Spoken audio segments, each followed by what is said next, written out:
in the city. Happy New Year. Happy New Year. Happy we made it into 2026. All right. Thank y'all for being here with me. And y'all, we got to toast up to the completion of season 1. I told you to bring your beverages, whatever you sipping on. Okay. But we got to give them a, okay, beyond the gates. Look, whatever you're doing, I ain't judging. But we got to give them their things because they did complete season 1. Shout out to them. And we just gonna go through it today. I really look, this is the first time I ain't got no notes. There is really no agenda here. I have some wonderful guest hosts coming up. We got Kimi joining us. If you are not familiar, she is very big on TikTok. That's where I found her, but she's also on Twitter as well. We were talking about that backstage. So we're gonna make sure we put all her information in the comments as well, so y'all know where to follow her. Shout out to Princess. Hey, boo. I was waiting on you at the door. And of course, we got our lovely Elaine. Okay. Hey guys, Happy New Year. Happy New Year. And you know, Elaine, we was on the phone, girl. She was helping me get through these collard green struggle, but I got it. That's right. Happy New Year. Okay, so Happy New Year. So hopefully that means something green on the table. Okay, hopefully that means more green coming to me. All right. But yeah, hey D, welcome. Hey Kamara, welcome as y'all come in. And so yeah, if you haven't already, please go ahead, hit that like button. Make sure, if you're not already, that you're subscribed because this is a public one for y'all. You'll see that I dropped Kimi's TikTok link in the chat. Hopefully it shows up right. If not, moderators, can y'all help me fix that? Because y'all know y'all good at that. That's what y'all do. But yeah, y'all. So let's go ahead. Let's get into it, and then we're gonna break down the season. And Elaine, this is where I really need you because we gotta go. I guess we start at the anniversary party, and then we work our way from there. That's right, boo. All right, we're gonna do it. We're gonna get into it. All right, y'all. So yeah, happy 2026. Let's get into it. Let's get shady. Last drip on the skyline pane. Shade in the city, true here's like a banger. I said it, I meant it, no need for disclaimers. Haters right away, but they just false claimers. Concrete beats are heavy like cinder. Looking for one, but the streets feel winter. No filters, no edits, I'm raw with my splendor. My life a movie, they watching the trailer. I'm not gonna hold you. Shade in the city, the life in the mode. You like and subscribe if you feeling the vibe. This is my word, I just let you inside. Slid in the city, I'm not gonna hold you. Shade in the city, my words gon' console you. Like and subscribe if you feeling the vibe.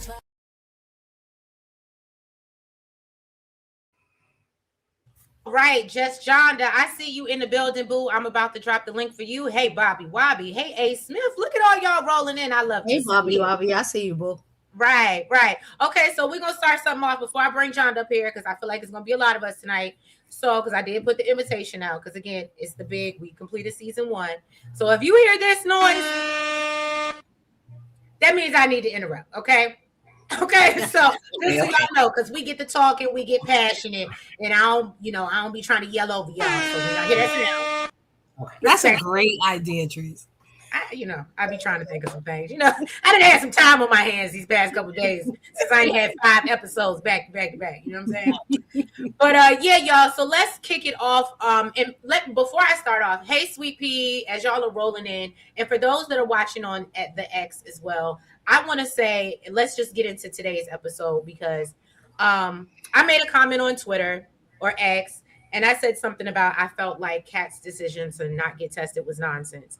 And I just want to say that, first of all, I am so grateful and thankful for all of y'all that support me and follow me on wherever you follow me from. And I'm saying that because although I'm looking at it from a perspective of someone who has had a scare, maybe not breast cancer. I told y'all about my cervical situation. I'm looking at it from that perspective. So, of course, for me, my big thing was prevention, right? Because that's how, luckily, I was able to not go deeper down that journey. However, I appreciate and I love, shout out to Miss Renee and those on X for giving me a different perspective. And I love the fact that nobody was trying to sun me or, you know what I'm saying? Or like put me in my place and was rather like, hey, Treese, maybe you should look at that from a different light. And I just want to say that that's rare. And we know that. We've seen the toxicity on Facebook, on Twitter, and in other places. So y'all, when I tell y'all, I am so grateful that we have a respectful group of adults that we can all come together, fuss at each other, like Elaine said, and agree to disagree. But at the end of the day, big up the show and love on each other, y'all. Thank you for that. Mhm. I really do appreciate that. And like I said, y'all made me see a different perspective from a different side, and I appreciate that. So thank you. And y'all, anybody want to weigh in on that? I think today was actually the most peaceful day on Twitter Mm-hmm. because Mhm. it was such an emotional episode. Mm-hmm. I also get Kat's point of view. I Mhm. feel like she's had so much change in her life in this past year Mhm. that she feels like she can control this situation Yeah. by not getting tested. So I could Mhm. understand her not wanting to get tested. But I also feel like, girl, go get tested because you never know. But at the same time, if your mama don't have it, then you don't have to worry about it. Right. But I get where she's coming from. But Well, what I loved, and shout out to, I believe it was J.R. Robinson Ross that responded. And if I got your screen name messed up, I apologize. But she made a good point when she said, there's people who it's just like AIDS. It's just like people know STD, like something might be wrong, but knowing is just so. Like I said in my Mhm. tweet, ignorance It's is a bliss. burden in itself. Right, right. You know what I'm saying? So it's not just this situation. And when she made me look at it, I was like, yeah, people really do this all the time, yeah. all the time. And I guess I just never realized that. So it's strange because I just been through this past year with my family, my own family. My maternal aunt was diagnosed with triple negative breast cancer, but it was Oh at zero. wow, I'm so sorry. It was at zero stage. She's 73, and she made the decision to have a mastectomy. She got her breast taken off. Mm-hmm. And her decision was when she came to on her own, and then she told us. And she had a family meeting with all of the women because she wanted to tell us that we needed to get checked. She's 73, but she was like, listen, this is very important. I got checked. It was a very regular exam, but I got an enhanced test. And she was telling us because under normal circumstances, an enhanced breast exam cost $40 more. And if your doctor first of all doctors don't tell you, oh, Right. you can get a more enhanced test that shows everything, Mm-hmm. but you have to pay out of pocket a little bit more. And if they tell you, most people are like $40. No, I'll just have the whatever. But it could be the difference between knowing and not knowing early. And Mm-hmm. so, her decision was one that was right for her, but she wanted all the women in the family to know. We have a large family, and so only she's one of the two people in our family that have had breast cancer. And so she was telling us because if it's on your maternal side, you should get checked. She didn't give me a genetic test or whatever, but I just felt like we had this very same conversation. And there were about 20 of us in the room, 20 women in the room with her. And the women over 35, 3 people did not run and go get tested, right? Because she was like, go get tested. And she was shocked by that. I wasn't shocked by that. So Kat's reaction was very much realistic to me in that you will have several people in the same room getting the same information, and not all of them will have the same reaction. Mm-hmm. And that doesn't mean there's anything wrong with that reaction. It just means that we are all going to be different. And it's day one. She just found out. So Right. let's see where she goes with this before we attack her. Because it's jarring, right? And so Yeah. we even saw Nicole and Danny have two very different reactions in how they decided to move forward. And people are criticizing Danny for how she moved forward and not Nicole how she moved forward, right? They just did things in reverse. So Mhm. to her kids first, and then went to the father, and then Danny went to the father and then to the kids because she felt like she needed the support of the father, and they're getting criticized for that. So I just think I was gonna say if we want to touch on that because I know people was ripping Danny a new one, and I'm sorry, y'all know I love me some Danny. That's my spirit. That's my spirit person. Okay, but in this moment, and I get you're trying to digest, and you can digest with your husband. And Jonda, I dropped the link for you in the chat. You can digest with your new husband, right? Yes, it affects your daughters. And I was with Kat and Naomi. I understand you trying to digest, but no, I don't need to see my daddy here before I have a conversation. Like, I'm sorry. And I know y'all might disagree. That's okay. That's okay. I just felt like it was Danny doing what she does again, and let me have a reason. And I understand it was an important reason, but it's like, why is that your? I don't know. It just bothered me. I need her to like move on and get out of this. Go ahead. I'm sorry. Oh no, it's okay. I think it's because for me, I thought my thought process behind her, going straight to him was whenever she would get bad news, that's like her go-to. Yeah. And so I understand, like, you got a new husband, you don't need to go to him. But at the same time, I feel like with this type of situation, Danny is already neurotic as it is. Right. I think Bill was going to be the one that would be able to help her tell the news to those girls. And I'm going to get to them girls because they irritated my soul when they was going off on their mama about this situation. Like, yes, like this damn mother. You can't be more upset about my mother than I am upset about my mother. Like, that's my mama. I got to digest. I just found out not even 12 hours ago. Like, I just found out the same time that y'all found out. Ain't nobody tell y'all behinds to go over there and pop into y'all grandparents' house unannounced. That's y'all's fault. Like, well, apparently that's what everybody do around it, just in general in Fairmont, right? Okay, but y'all don't. Can y'all not agree that I get what you're saying, Kimmy and Kimi, but that is unhealthy. That is an unhealthy codependency. It is very unhealthy. She's gonna have to get out of it. Hopefully, right, will help her get out of it. But like for this situation, like I said, I feel like Danny needed that person. Danny is not strong like Nicole is strong enough to give her kids those news without somebody there. I think Danny really needed Bill to be there because he can console the girls in a way that Andre couldn't. So that's why I was just like, I understand her going to Bill first.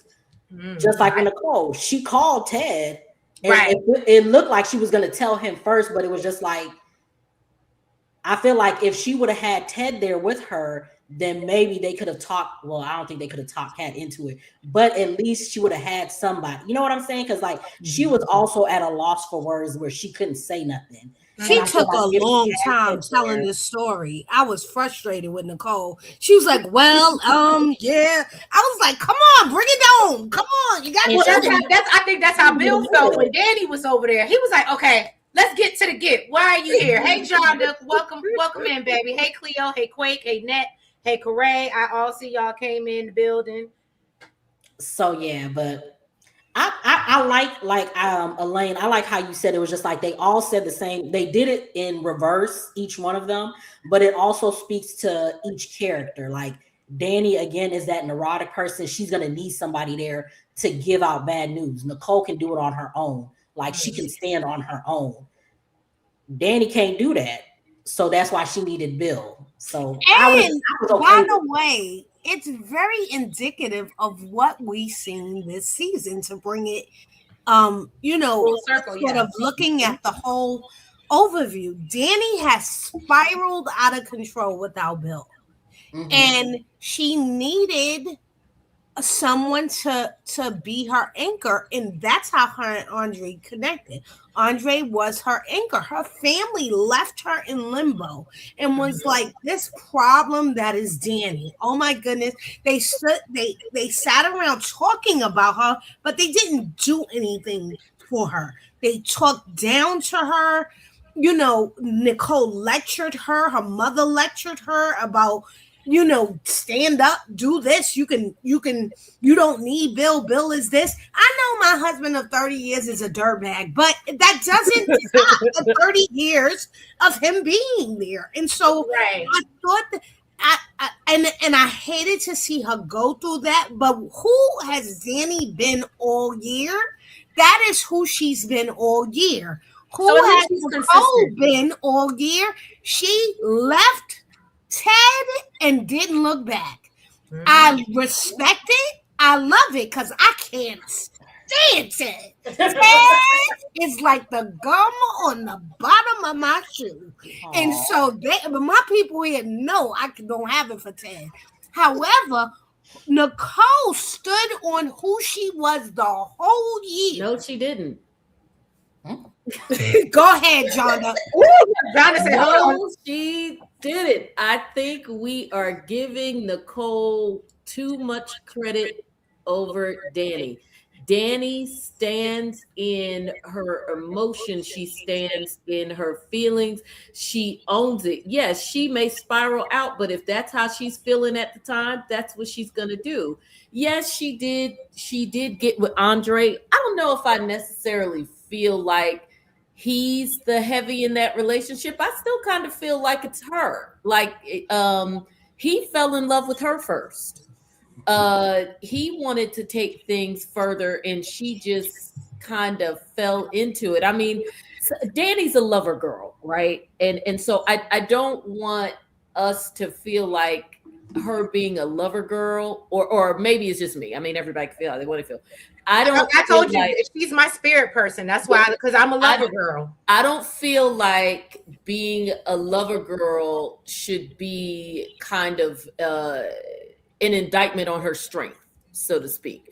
Whereas with Nicole, there are things that in Nicole's situation, and it's so funny because I told you I'm dedicated. When I became a member, I'm going back. I've probably finished listening to all the old members only episodes. And today I was listening to one where you guys were having an amazing conversation about Nicole.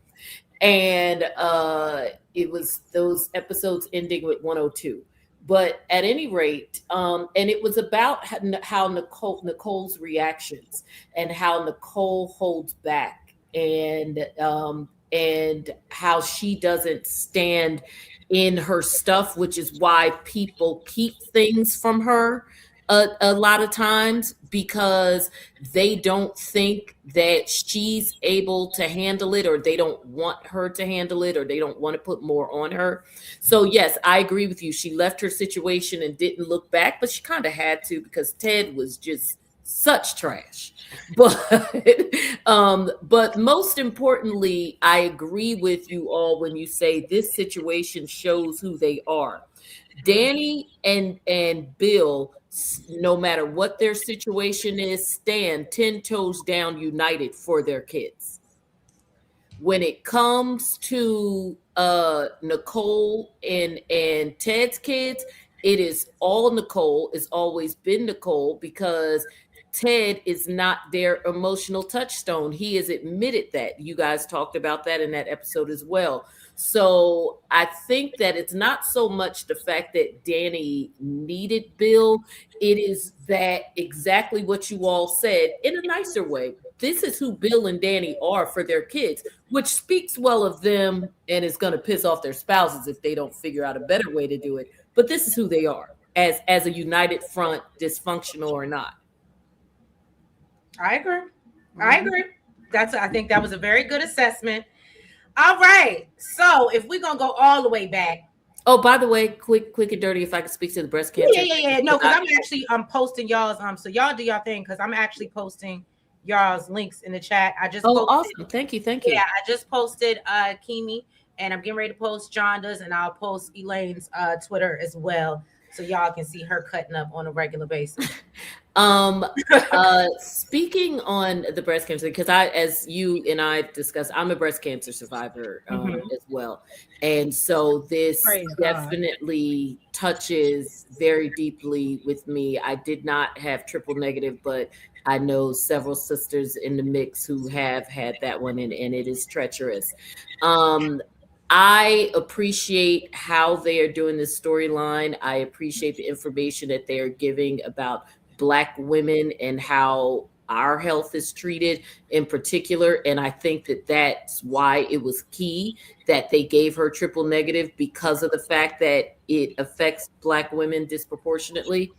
So I think all of that is great. My only gripe is this is an opportunity for a tremendous PSA about about preventative care and cures. And my thing is, if you can do Glade ads and all of this stuff, then I'm okay with this one issue being completely heavy-handed, one-sided. I don't feel like I get in a story that it's fine for Kat to make the choice that she made, but from the standpoint of this being our soap for our community, I feel like it would have been perfectly fine if they all just swayed to one side and said, oh, we all got to get tested, and they all piled up in the limo and everybody got tested without the whole debate about who was and who wasn't. And I think that's just selfishly for me wanting our people to have that message. So, Jonda, while I agree with that, I just know our community and we're just very different. And I do think that it does a service to us to speak to all of us. And so there are going to be people that go if you've paid attention to Facebook, and I hate Facebook. I hate the Facebook group. They're so hateful. But some people on Twitter talk about the Facebooks, and I'm heavily on Twitter. And so I didn't even know there was a Facebook community, so now I won't. Oh yeah, don't go there, girl. Oh girl, it's bad over there. It is a mess. I mean, I'm on Facebook, but I'm not on the Beyond the Gate. It's lies and everything going on there. You think it's Real Housewives or whoever? Oh yeah, because that community is nasty. Yeah. So but I do want to say that our community is so diverse that you can't alienate any of us with the very important message of getting it out that this affects our community. Right. And so I know that not everybody will walk away and say that this is important. Some people have said, I don't want this on my soap opera. And so I'm not watching because I watch soaps to take me away from my real life, and this is too real to me. And right, those people are gonna walk away, but they will also say, oh, they were showing something about breast cancer and I walked away. Which is so wild because, again, all of us are veteran soap watchers. There has been illnesses and stuff on soaps for but years. They don't look like us. And there you go. No, you're right. You're right. It's just aggravating because it's too real. This is my grandmother. Positive. My grandmother has breast cancer on this soap right now today. So it's my granny. It's my mother. She looks like, she acts like, she's strong like. It's very easy for me to watch Days and see Marlena be possessed by the devil. I don't think my mother was possessed by a devil. Like, I am a veteran soap opera. I was enthralled with that BS soap story. I loved everything John and Marlena ever went through. She was in a bird cage for like 3 months, trapped in a bird cage, and he stayed up. Like, I am enthralled with fantasy on soaps. But they did not. I'm not Marlena. She don't look like me, my mother, or an aunt. She don't look like nobody I ever saw. So to the matriarch of every show has gone through cancer. If I recall correctly, Mrs. Chancellor went through it. Myrtle from All My Children went through it. Like Monica from General Hospital. Yes. But you're right. When it's us, we just view there's certain things we don't want to deal with, and illness and death fall in there. Mm-hmm. You're right. And to piggyback off that, I agree. And one thing that I'm grateful for, and hey, B-Lo D, one thing that I'm really grateful for, and I know Corey said that it can be a bit triggering from someone who has been a survivor. I'm grateful that they just allowed Anita, and I understand it is everybody's choice. I know I probably would have absolutely turned my TV off for a minute. I've had someone in my family who's decided I'm just no longer going to get treated. And they didn't decide to share that with us. But then when you're sitting up at the funeral and you're trying to figure out what happened and why all of a sudden, because they were having a, private battle. And, that's their decision. But I'm just happy they did allowed Anita to move forward with treatment and not say, I'm just not doing it. Because you do have that side of it too. And that's a whole nother discussion, right? And that's also painful for a family. So I'm just great because that would have been real. Like, that's when I would have had to shut it down and be like, all right, I got to take a hiatus for a little bit. And like she said, it's reoccurring. So even if she may get through it this time, if it comes back, she may decide you know what I mean? At a certain point. And that's what I had to realize, even though I was upset about maybe losing a family member, I had to realize that's somebody else's fight. And you can want to be there as much as you would like to, but it's not you going through it. Right. I also want to say that there are also stories on Twitter and Facebook of people saying, I had this and I'm 10 years outside of my diagnosis. And I am. So this is not a death sentence. There are people who are living, people who are thriving, people who are going on. And so I think we need to hear all of the voices, right? Some people didn't survive. Some people chose different options. Some people didn't catch it in time, but a lot of people did. Right. And how did they do that? And so I think oftentimes we will talk about the dirt, our men cheating and the children, the baby mamas. We talk about all of that, right? And how many girlfriends he had and he was cheating. And we talk about all the dirt in our community and the fathers not being there. But we never talk about some of the important things. Me and my family, we were talking about this and while breast cancer is in our family, we have a family of about 140 people, and 2 people have breast cancer. But you know what? Half of us, and more than that, have high blood pressure. We don't talk about that either. I just think, as so a many of us don't community, know our family. we have history. to do better, and we can do better. And sometimes we'll do better until we see it, and we think it's the thing to do. Elaine, you better look. Jazz said you better preach, Elaine. Family medical history is such an issue with us, and just the things that we don't know, even in pregnancy. And most of us do not know, have never had the discussion with our mothers or our aunties about the circumstances around their pregnancies and childbirth. And Johnny, then you better say something, then we girl. find ourselves in a situation like a preeclampsia, or in my case, a meaner, uglier, rare form of it called HELP syndrome that nearly took me out and resulted in my middle son not being here.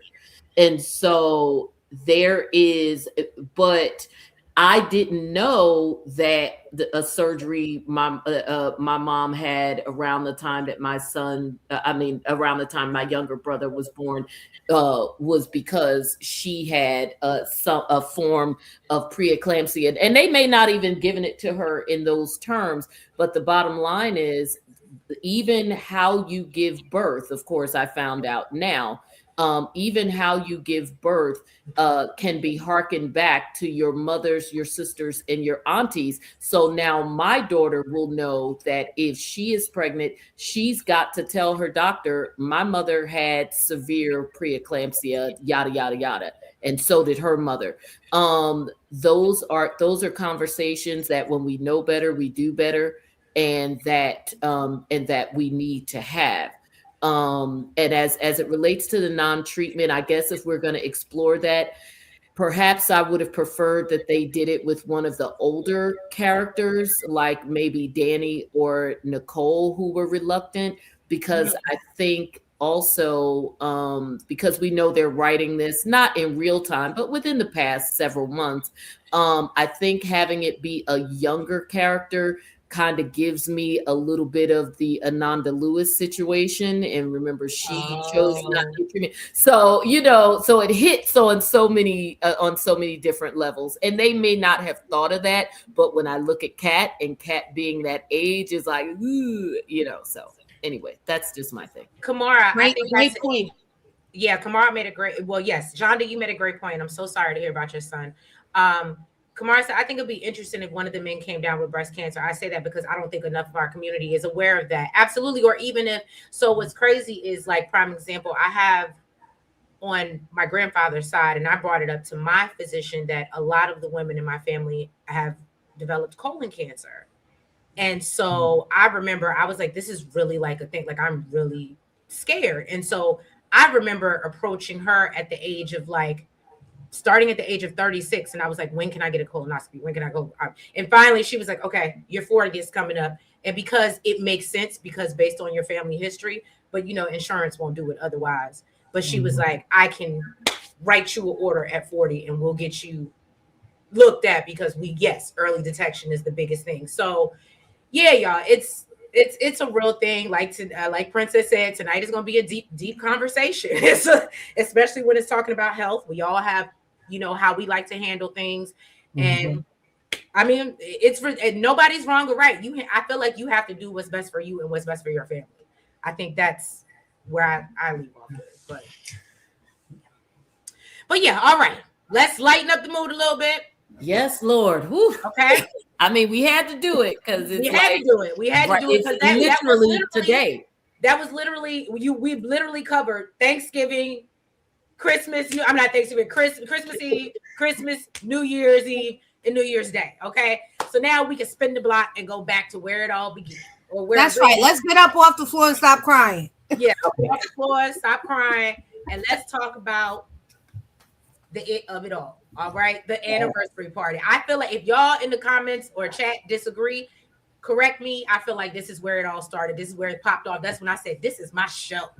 My friend, it took a while for us to get there. But what anniversary? Elaine know the answer. What week was anniversary? What month was that? Anniversary was the last week of May. Anniversary? It took that long? Yes. No. It was. So what was we doing from February? No, I'm sorry. The last week of April. I'm sorry. Last week. I was like, I know I didn't going into because it was May sweeps. And okay. Starts those the last week of April into the first week of May. And so it was the last week of April. And if you want a recap of our reactions that week, you have to go back and watch the recaps from episode 45, I would say, to 51, because that is the reactions to leading up into the anniversary and then after the anniversary. And it was like a severe drop off after the anniversary. Like things they just stopped acting after the anniversary. But the anniversary, oh my God, everything exploded on the show, on Facebook, Twitter. Like it was crazy leading into the anniversary and at the anniversary. Hold on, Elaine. Is it G Paul? Happy New Year to the chat. Watching the show from the bushes behind Ted's motel room. You a fool. Ooh, you a fool. Look, Ted said, I'm gonna find me a house because a house is not a home. And Shanice is gonna make that house a home, but that's a whole nother story. It's from the bushes. Like, y'all gonna hate me. Not from the bushes. Yeah. So obviously the anniversary party is, we already knew evil was evil. Okay, that's just my perspective. evil was evil. We knew that. Okay, Kat had been calling her on it, and I still feel like, and V Spencer, she said she's still talking about the anniversary party. This is when I feel like I really just want to, every time they say something to Kat, I just want them to roll the beautiful being footage again to remind us of who had been right this whole time, because this is what we've been arguing about for the past, keep it 100, for the past 9 months. Okay, and in fact, you want to call Kat a princess so bad, Kat needs to go get a crown, and the top of the crown say, I was right. Yeah. Yes. Amen. Hey, Blatant Truth. Hey, Tiffany. Welcome. I told y'all so. Right. I told you so. That's what it is. She need a shirt that say that. I'm telling you that she need a bag that say it. Something. I still have not forgotten how Eva was looking when she had put the camera up and Eva had deleted the footage and how she was real smug. The smirk. Every time that girl she gives that smirk and then she wants to act like, I don't know. I'm sorry. I tried. When has she tried? When? Like, I need to know when she's tried, because the only time that she has tried has been New Year's Eve when she decided to stay her butt at home. When she tried, when she said, "No, mama, no, mama." That's what she said. That's what she tried. Wow, that girl right there. But before we talk about the anniversary, I just want to clarify, because people keep telling me, "Oh, Kat, she is bougie, and she all it is."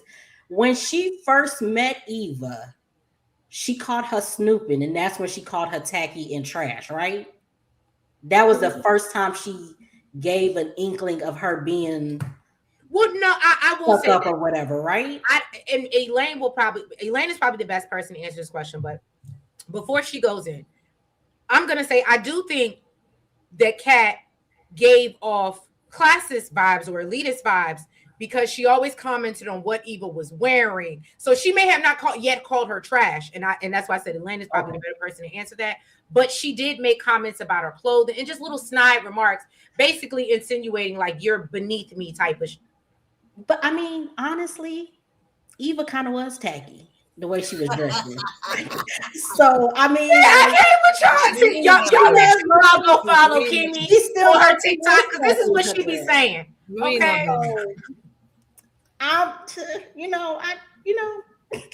So I will tell you that Sky has said this as well, that it's Kat's delivery, right? Yep. So you are correct that that Kat's suspicion came from really seeing her being suspicious. But instead of saying that, Kat said other things. So Kat didn't say, "I saw her snooping and I am suspicious of her behavior." Kat said, "She looks tacky. She looks low. Look at her, the way she dresses."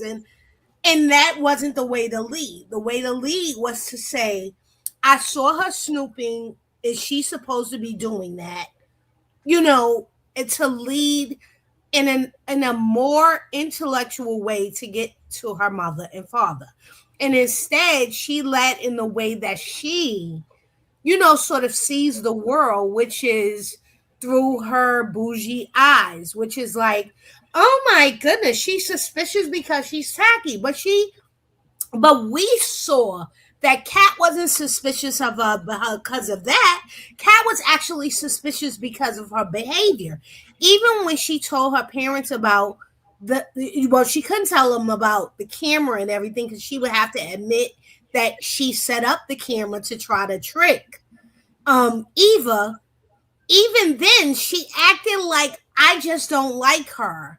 And that doesn't make sense if you don't give me something to go on, right? You can't come to me and go, "You should be suspicious of your friend because I said so."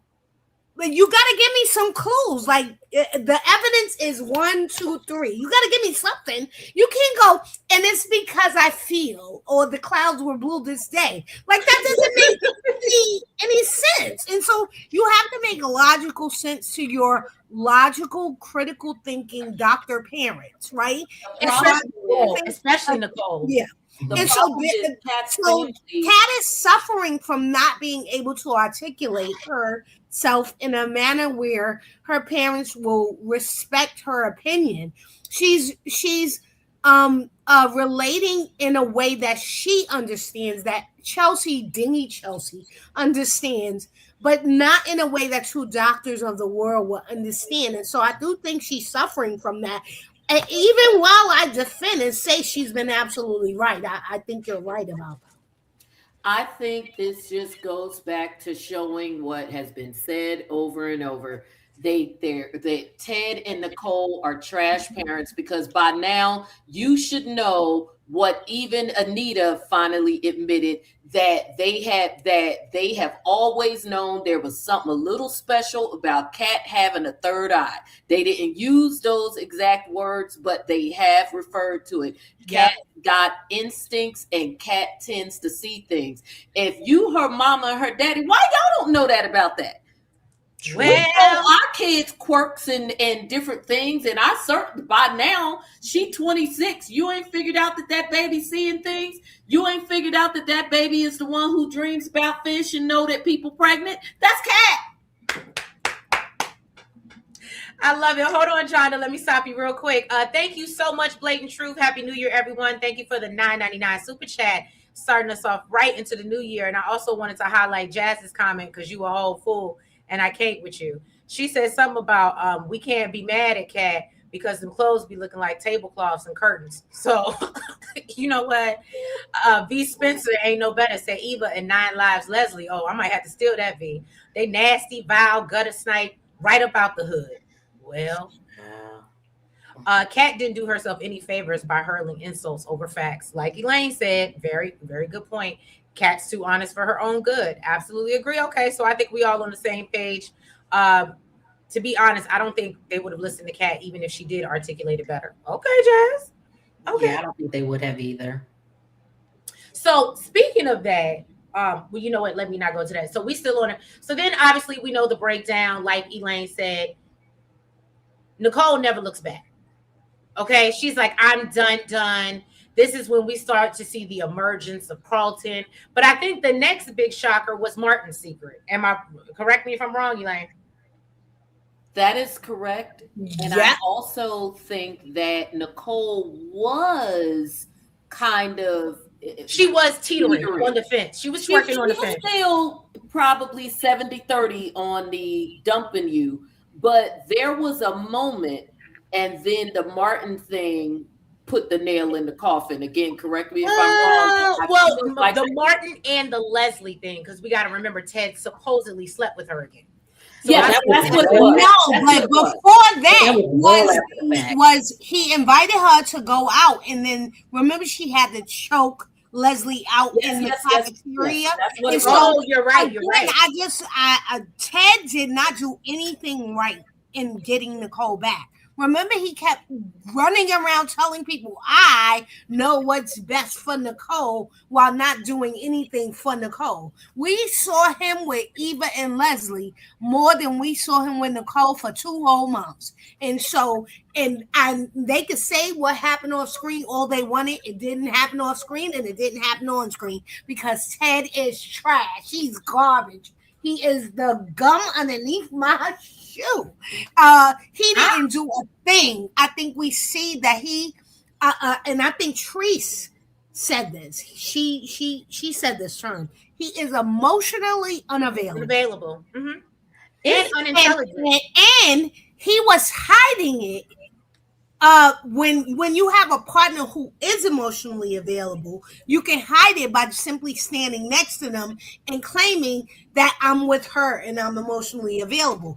But when Nicole was no longer standing with him and he had to actually stand on his own and be available, we saw that he wasn't to his children. He was not, and his wife. So what I said, he sent her flowers and he was proud of that with his weak ass.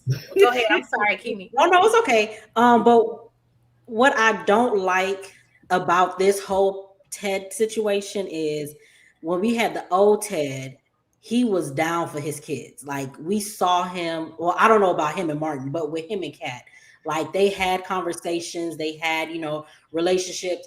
The way they talk about Ted and Kat's relationship and how it's played on screen is just like a complete 180. Because it's just like even Nicole today was saying how that's the only person that could get through to Kat. Kat is her, her jumping board or whatever you want to call it. Sounding but then it's just like, I feel like the writing did Ted no favors by only showing him with Eva and Leslie, because it's like from when he first started up until now, it's just like it's a complete 180. And again, I don't know if it's because of the recast or not, because that's a whole nother conversation. But I just, again, I like Ted, but I don't like him.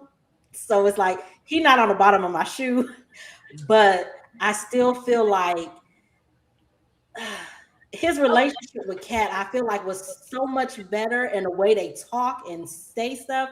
But again, they just they threw him under the bus for Leslie and Eva. Honestly, that's how. Oh, Jonda, I think this is the writing.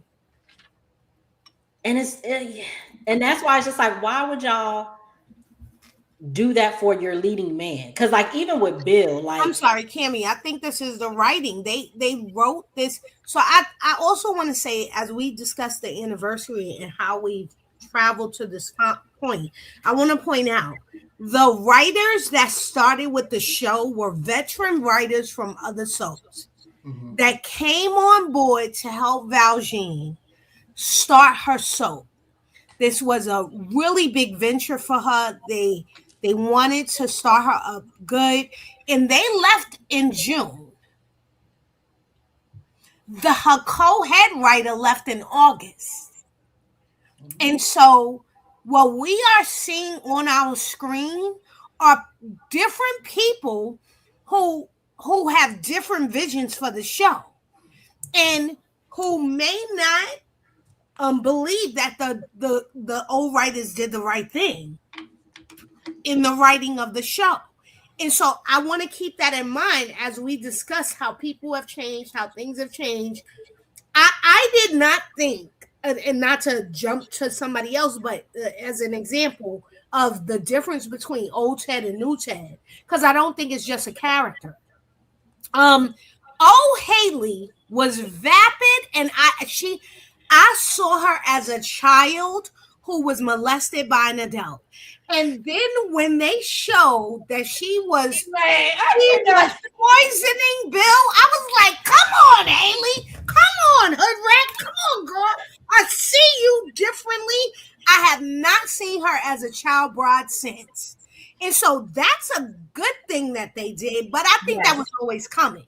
But I just want to point out how writing before and writing now can change your complete view of how characters look on screen. Agree. Yeah. But you are terrible with that. I ain't gonna repeat it, but you are terrible. I agree with that too. I think the problem though is even with the writer change, and so as much as we love our creator and all of that, we gotta, we're being critical in a good way. We gotta want them to do better for season 2. Absolutely. Yeah, we gotta spank them a little bit, because this speaks to a lack of vision on the behalf of your creators and showrunners, because new writers should not show this much. Now, if this was a procedural, how like in our normal sitcoms or procedurals that we like, our nighttime shows or what have you, especially ones that you have the same characters, but the stories change weekly. Those are easy to, if it shows or you feel that there's a different director week one, how like Shonda Rhimes lets people jump in and direct. And sometimes depending on who it is, it may show a little bit. That happens all the time. That's a little bit different, because if it's a procedural, yes, you have the framework of the show. The framework of the show is the hospital, the law firm, whatever. But the storyline for that particular episode is completely different from the week before, because it's a different person being murked that next week, and a different investigation into that new murk. Whereas in a soap opera, we want the drama and give us these big moments, but there needs to be continuity. And I think what we've seen, especially from the character Ted and also from the fall off, is is the lack of continuity. You could almost see the floundering of the new writers trying to figure out where they're going to go. It's like the only thing they know is we got our anchors in our anchor characters, but not necessarily what to do with them. And they definitely don't know what to do with some of the ones in the middle that we don't care about as much. I mean, at this point, if they were to just take Derek and or Ashley out, have them both go down in a fire, we wouldn't care. Please let them go. Look, Beyond the Gates people, did y'all hear Jonda? Let She them told y'all go. we don't give a damn about DNA. Go ahead and take them up out of here. Okay. They don't have care. her They building part catch on of this fire. over and over. They do not care. Okay, have her building catch on fire. He run in to save her and take them both out. I love it. V. Spencer, you made a very good point. The lack of continuity and making things make sense from story to story. We can still can't explain how Leslie poisoned someone in the top hospital in Fairmont with no security cameras. You better say something, V. A. Smith said the writers had the Duprees and Bill taking bets on Ted. That's not good for a leading man. Okay, and what about the fact that we got Andre who can enhance a photo, although we didn't see it, but we're left to assume it was a photo that he enhanced that was so incredible, but this same person and an entire police force and living next door to DC with the FBI and your daddy is a senator and all of them, y'all can't enhance the video from the hospital that shows Leslie going in the room. Hello. And why can't they ask Shanice? She talked to her that day. Like I need them to talk to Shanice. She talked to her that day and saw her. And what makes me so mad is I called that out when Shanice was like, because you're not in the wig, but I know who you are. So, but you know what's up. It's not a secret. That is wild to me. And can we talk about how Andre's secret storyline just went out the window? Where the hell is that? I think they're gonna come back to that. They may come back to that. You think Why can't we let Deputy do good and finish this case? Let him do good. Let him do good. I love me some Johnny. I love y'all. I'm having a good time and I'm starting the new year off right. Jazz said them new folks came in and said Leslie more and more. And that's why I said I don't know if y'all saw the individual recap yet. I said Beyond the Gates do not, and because I think I was listening to either Cornelius or Ed that mentioned something, and they said something in the spoiler that possibly we gonna get a scene either next week or upcoming in season 2 where her going to mess with Anita. And I said I will absolutely turn my this is gonna be ridiculous. I said there's no need, especially with the sensitivity of the storyline, like because I was already irritated when she went down to see Joey. I'm gonna be honest. Like, I just feel like, and it might have been Jazz who said it, might have been somebody else on Twitter. I love all y'all on Twitter, but somebody said it's an oversaturation, and that's absolutely what's happening right now. She is in every storyline, even when it doesn't make sense, and it's just too much. And I love me some Trisha Mann. Like, I love her as an actress, and I even appreciate Amber Michelle. Like, I really do. But it's the oversaturation for me. And then can we get into, and I don't know how y'all feel about it, but since we was talking about Evil Eva, because that was one of the things we didn't touch on from this past week or so, but I actually did feel bad for Eva. Hold on, y'all, before y'all start throwing tomatoes at the Hold on, y'all. Listen, hear me out. Like I said, that's why y'all like me. I can play devil's advocate. I'm not one way. I felt bad because this woman has made her feel that her self-worth is in her pussy. Yeah. And when Isaiah, and I told y'all I thought Isaiah was just after the cootie. Okay? He didn't make a secret about it, Trees. He did it, but the people was like, no, I think he really liked her. He kept asking for it, hitting at it, talking about it. They throwing tomatoes in the chat. So the point I feel you. The point is I felt bad because I was like, here he is, like, even if he's bullshitting, and I believe he might be bullshitting and just trying to get what he wants. Maybe he's a homosexual and he just needs a place to stay. I don't know. But the point was, I felt like he was saying all the right things. But But unfortunately, she was just like, no, and what do you mean? And it always goes wrong. Nobody ever likes me outside of my coochie. And I was just like, oh my God, like, this is what you like, this is your self-worth. Like, that's how you, all the books you read, and you ain't picked up a self-help. That's why she be reading all them love books. But I feel you, because I think Isaiah really does like her. He seems to be like one of them people that can go all in for a relationship real quick, real fast. And like I said it on Twitter, I was just like, wow, I hate that she called herself a sneaky link, because it was just like, girl, you're so much more than that. Like, I don't like you, but you are still so much more than that. And yes, your mom has really made you feel like like you said, the only way that a man will really want you is for that. And it's just like, but also I need her to stop talking out of both sides of her ass. Because you can't say that you want to be wooed and then take him back to the bedroom. You can't say that you will not be like your mama and then go and sleep with your sister's boyfriend. You can't keep saying all of these things and say, I'm so much better than that. I am woman, hear me roar, and then go and kiss this man that you met you gave him a pin, and now you kissing on him and sleeping with him. Hello. You can't do that. You gotta, like, I want more for you, and I don't like you. I need you to want more for yourself. Okay. Come on. Like, I need you to want more for yourself. And until you want more for yourself, I can't rock with you. Can the church say amen? Amen. You better preach. But I can't want more for you than you do. That's right. That goes back, and I hate to say it, and I guess they making it a comparison, but I hate to say it, that goes to Cat too. Oh, baby, I can't want more for you than you want for yourself. Girl. You want this, and y'all, can I tell you? And I know y'all heard when I said it. Cat looked good when she walked into that New Year's party. Yes, and can I tell you, literally, as soon as I saw Tomas on her arm, I was like, that is all right. I mean, I guess she look, but it's like, that just goes to show you how having the wrong person on your arm or beside you can literally dumb you down. That's why men care about stuff like the social currency like that.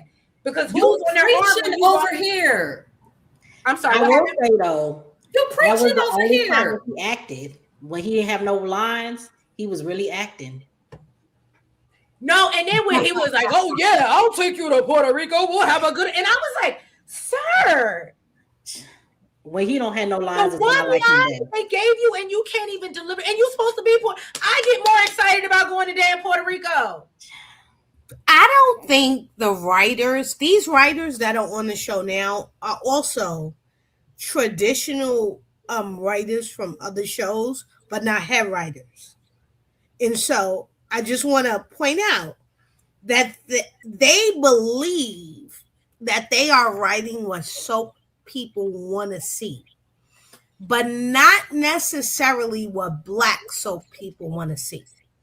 And so what we're seeing is things that happen all the time on GH, things that happen all the time on Y&R, all the time on B&B. But so one of my major things was I hated how they had Danny begging Bill in the beginning. And I was like, who thought we wanted to see a Black woman doing this? Who thought that? Like, you claimed that this was a Black show for Black people, people of color.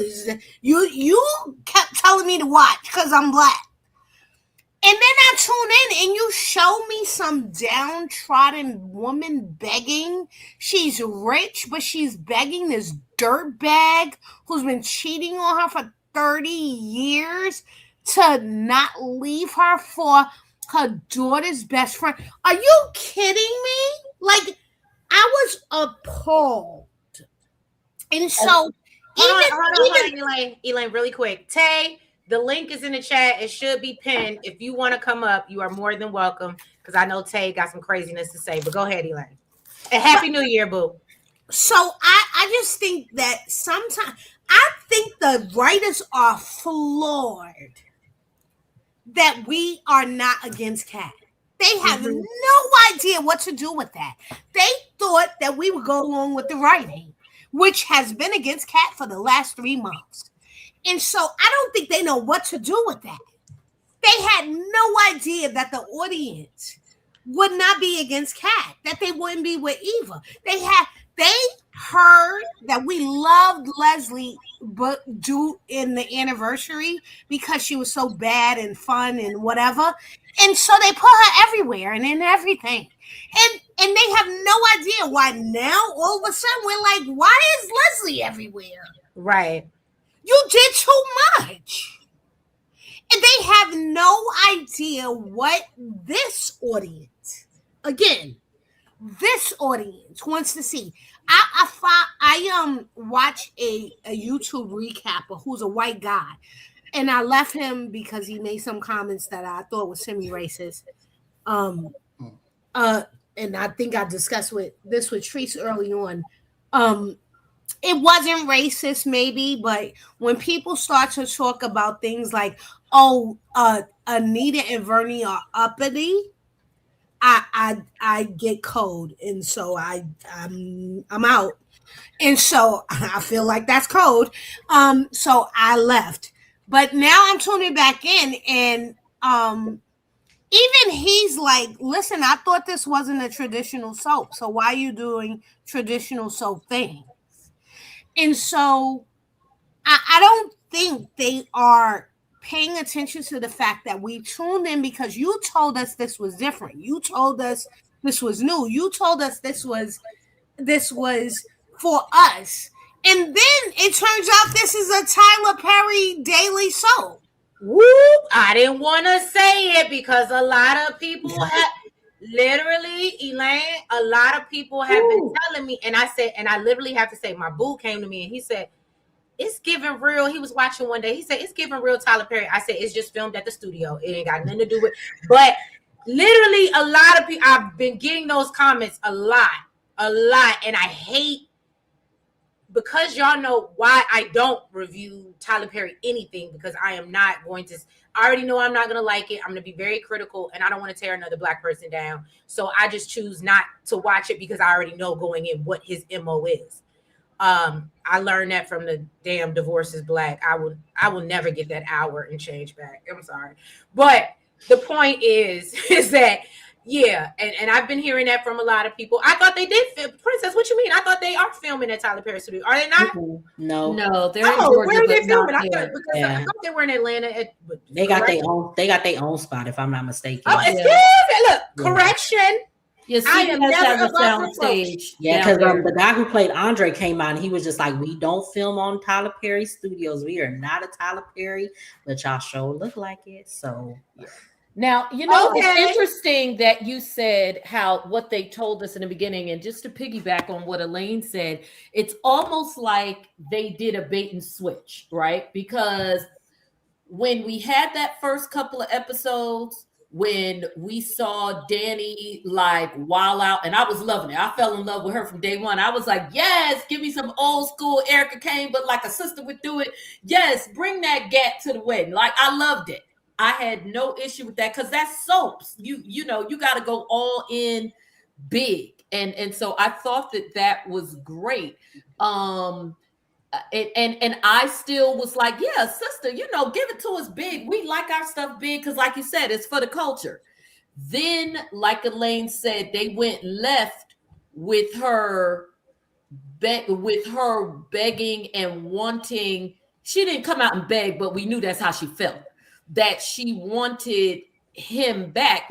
No, you were just supposed to be on some crazy, you did me wrong. I didn't have an issue with the way that Danny was wilding out in the beginning until I realized she still want this man.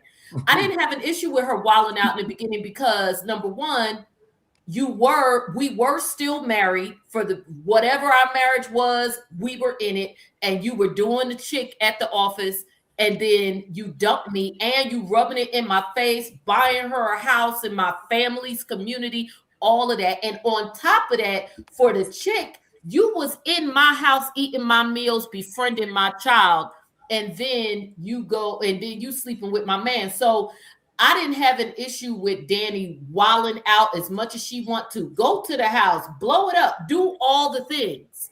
Like, so Jonda, she shouldn't have wanted him.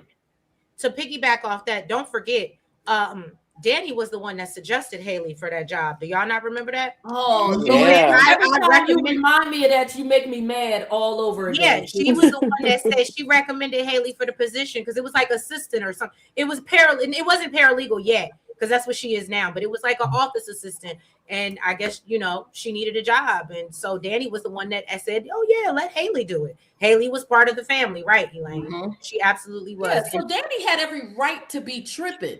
We just didn't want her tripping and wanting to trip back up on that. That's Okay, what we But I mean, it was all she knew. I hated her. I went back and watched that scene when she went to the hotel, like right before the night before the wedding, and she was Oh, begging him, and I was just like, oh my god, I can't believe they got my girl begging like I this. couldn't believe that But either, at the especially same with how we time, know of I Danny was now. mad.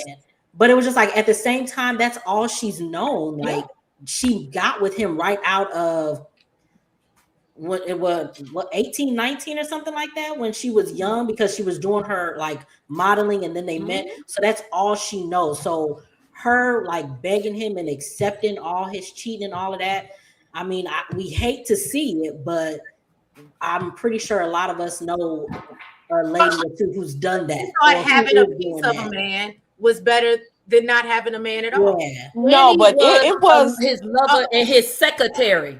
Okay, hold on. yeah. Let Tay, since you just got up here, what you guys say, Tay? Hey y'all, happy new year. Hey, Happy New Year, boo.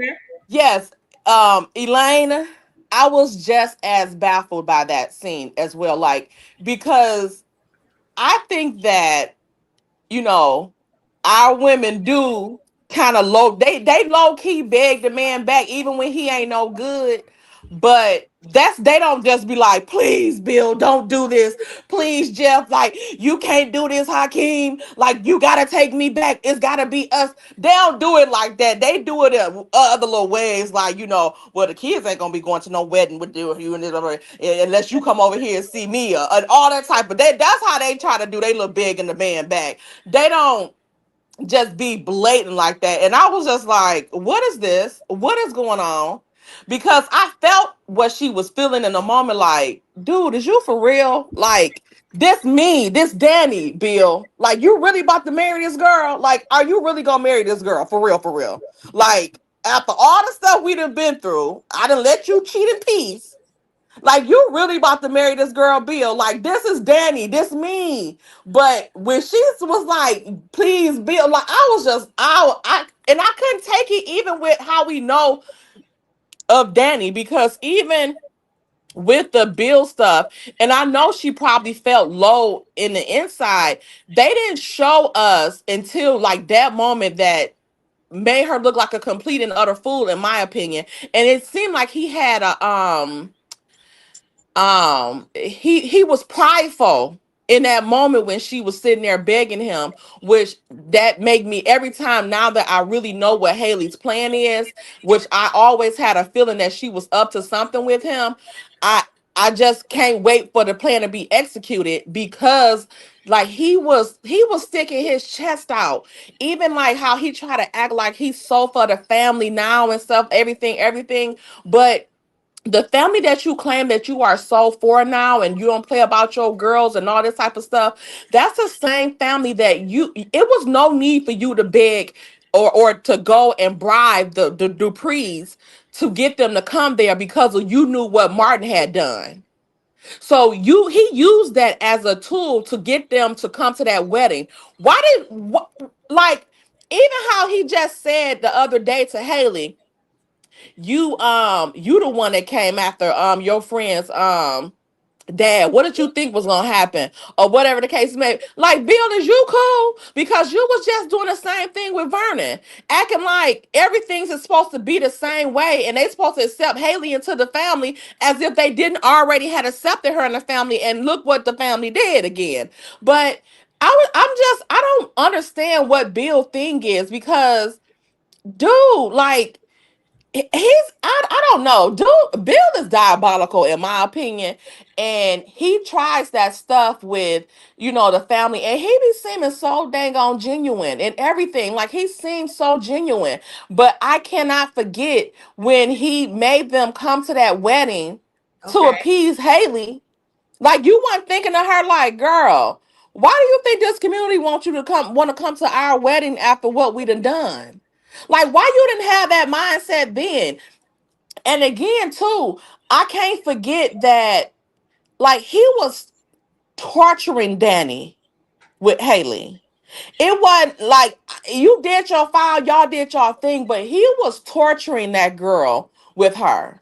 And I You're felt right. when You're right. Ted, when they did that stuff to Ted that day, like in that moment, I felt Ted, like, Bill humiliated your daughter. Like, he intentionally did it. Ted ain't no Leslie was gonna come there and act a fool like that. But Bill intentionally humiliated, like, he annihilated Danny in that community The whole in front of family. everybody. So, Tay, to piggyback off that, and I ain't even Go gonna ahead. hold I'm you because sorry. I'm a Bill sympathizer. I ain't even gonna hold you. I start. Are y'all on mute and I can't hear? I can't hear anybody. You can't. Can y'all hear me? I can hear you. Can y'all Yeah, hear I me? can hear you. We hear you perfectly. We hear you. Oh, okay. Now I hear y'all. Okay. Okay. But no, so to your point, Tay, I absolutely agree that Wait, I can't hear Trees. Trees, oh, you you can? talking? Yeah. Can you hear me or no? Can everybody hear me? Yeah, I can hear you. What the Okay. heck? I'm gonna go out and We come can back hear in. you. Yeah, come back in, Yeah. come back in. I'll wait for you to come back because I'm a Bill sympathizer now. But she had literally, as she was going through it, I was like, oh yeah, he really was a piece of shit. He really And was. listen, he was. I agree. He was. That wedding thing makes it very tough. It does. Mhm. Because yes, he did things for her, but that wasn't just for her. He was on some Right. himself. And it's one thing for you to go to Vernon and Anita, because you want, they are the grand dame and grand whatever, grand sir, I guess, of the community. But you remember what his parameters were. He required everybody to come, Yeah. including his kids who were not happy, and Danny, who is the ex-wife that Right. he cheated on. So there was that was insidious on a whole other level. And that Yeah. wasn't just about Haley. He can try and say that now, but it wasn't. That was him. He was on some get back how you like me now type stuff, as opposed to just leaving them alone. And I get it. He And knew why? that. Yeah, and he knew. I do agree that he knew Power. that if they came, everybody else would come. But everybody else would have came if just Anita and Vernon came. Right. They're the most important people in the community. He wanted to stick it to Danny. And yes, I've had my Bill sympathizer moments too, because he all big and strong looking. But Bill, when you dig too deep, Bill make it hard. Okay, Yeah. hold on. So let me tell Tay this. Okay. Mhm. So now that you can hear me, Okay. as John just said, I'm a Bill sympathizer. People know. I couldn't stand Bill. I used to feel about Bill how Elaine feels about Ted.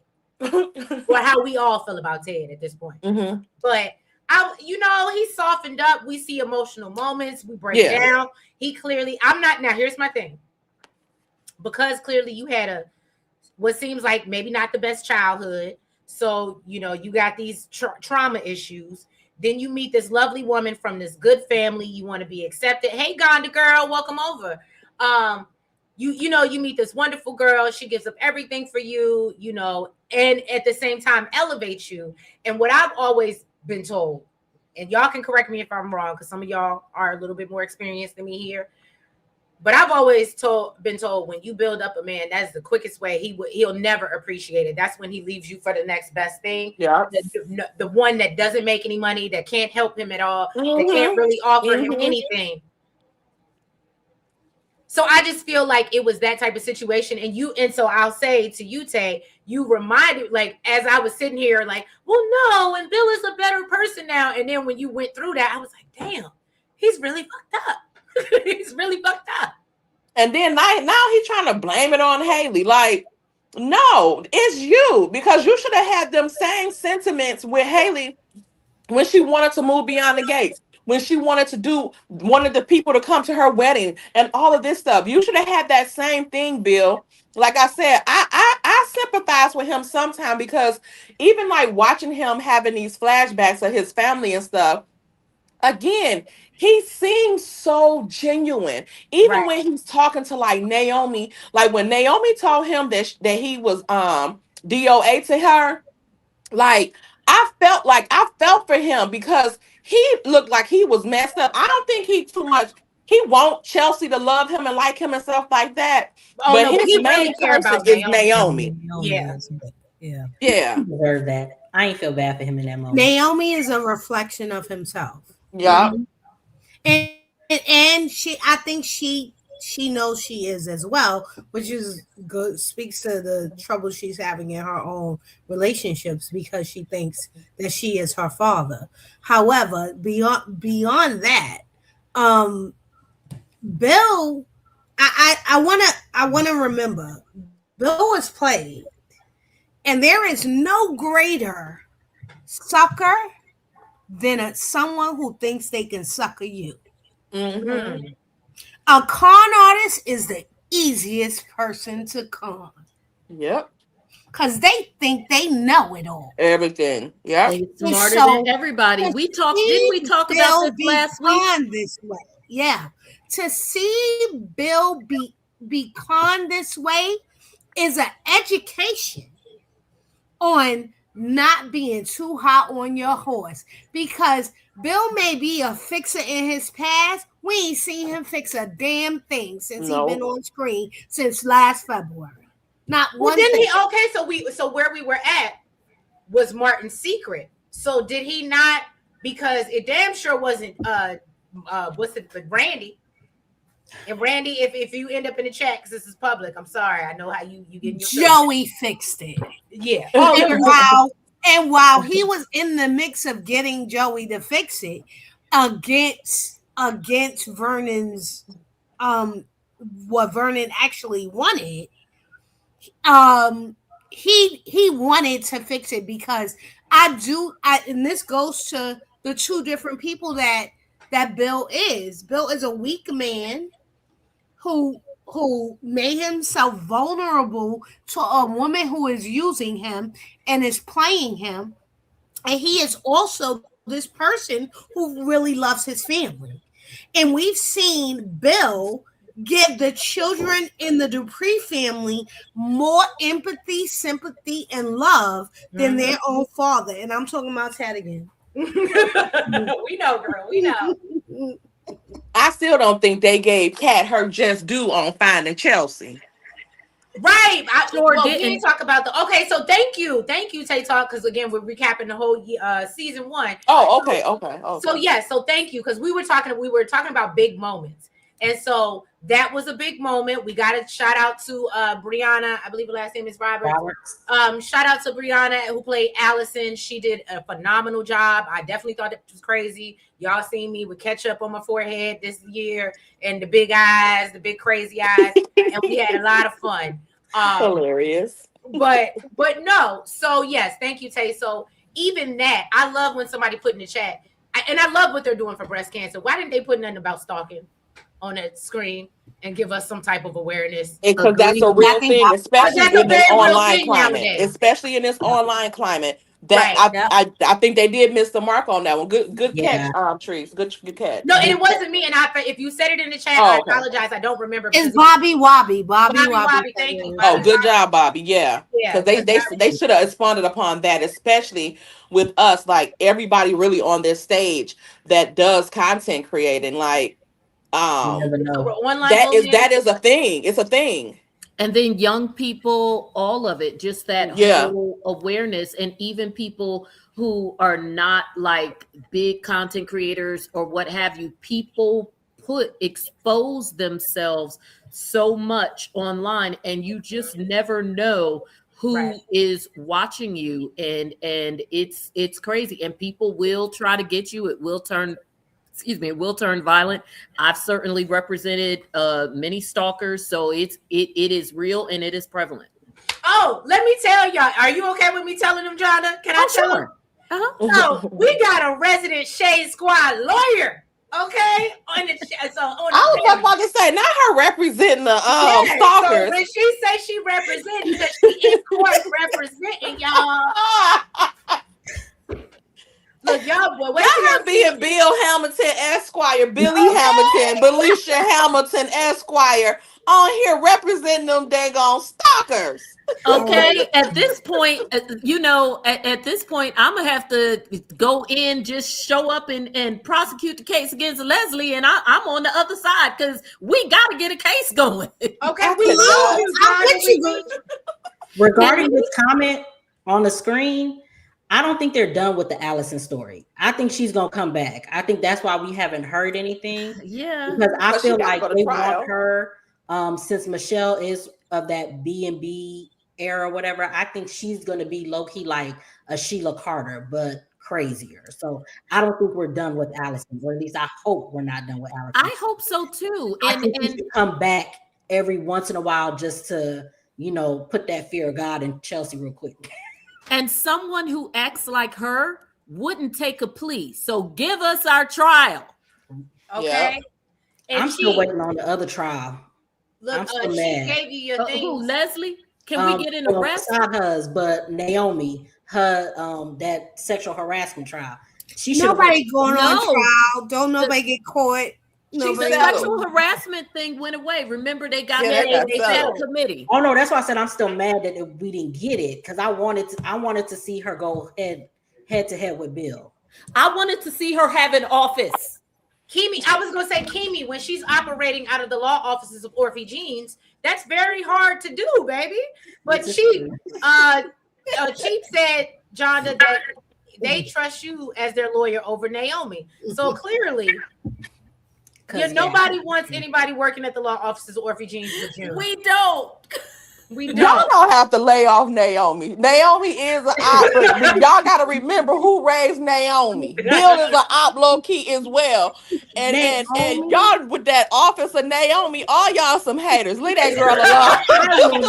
I am not gonna forgive Naomi. She always coming in there taking her coat off, put it on a thing like that's really like that's her office. Like, Naomi, keep that coat on. No, so Tay, what it was for me is when he gave her, what was the book, or what was the book or the journal, or what was it from the famous black attorney that practiced law? Yeah, now you said they got that on the display case with the pies at Orphe Jeans. Daddy was like, yeah, she can't wait to put it on display. And I said, at Orphe Jeans? Right, not at Orphe Jeans, child. I holler when you said that. Like, so that little plaque gonna be at Orphe Jeans. Huh? Really will be. Child, on the menu. We already have an assistant there at Orphe Jeans because she got June there. So when she get there, she take her coat off. June bring her a coffee. Have a coffee. All she got June is her Caroline. What you talking about? Oh my God, I just realized the case that she had with June, she left June at her office. Oh my God. No, but what when she met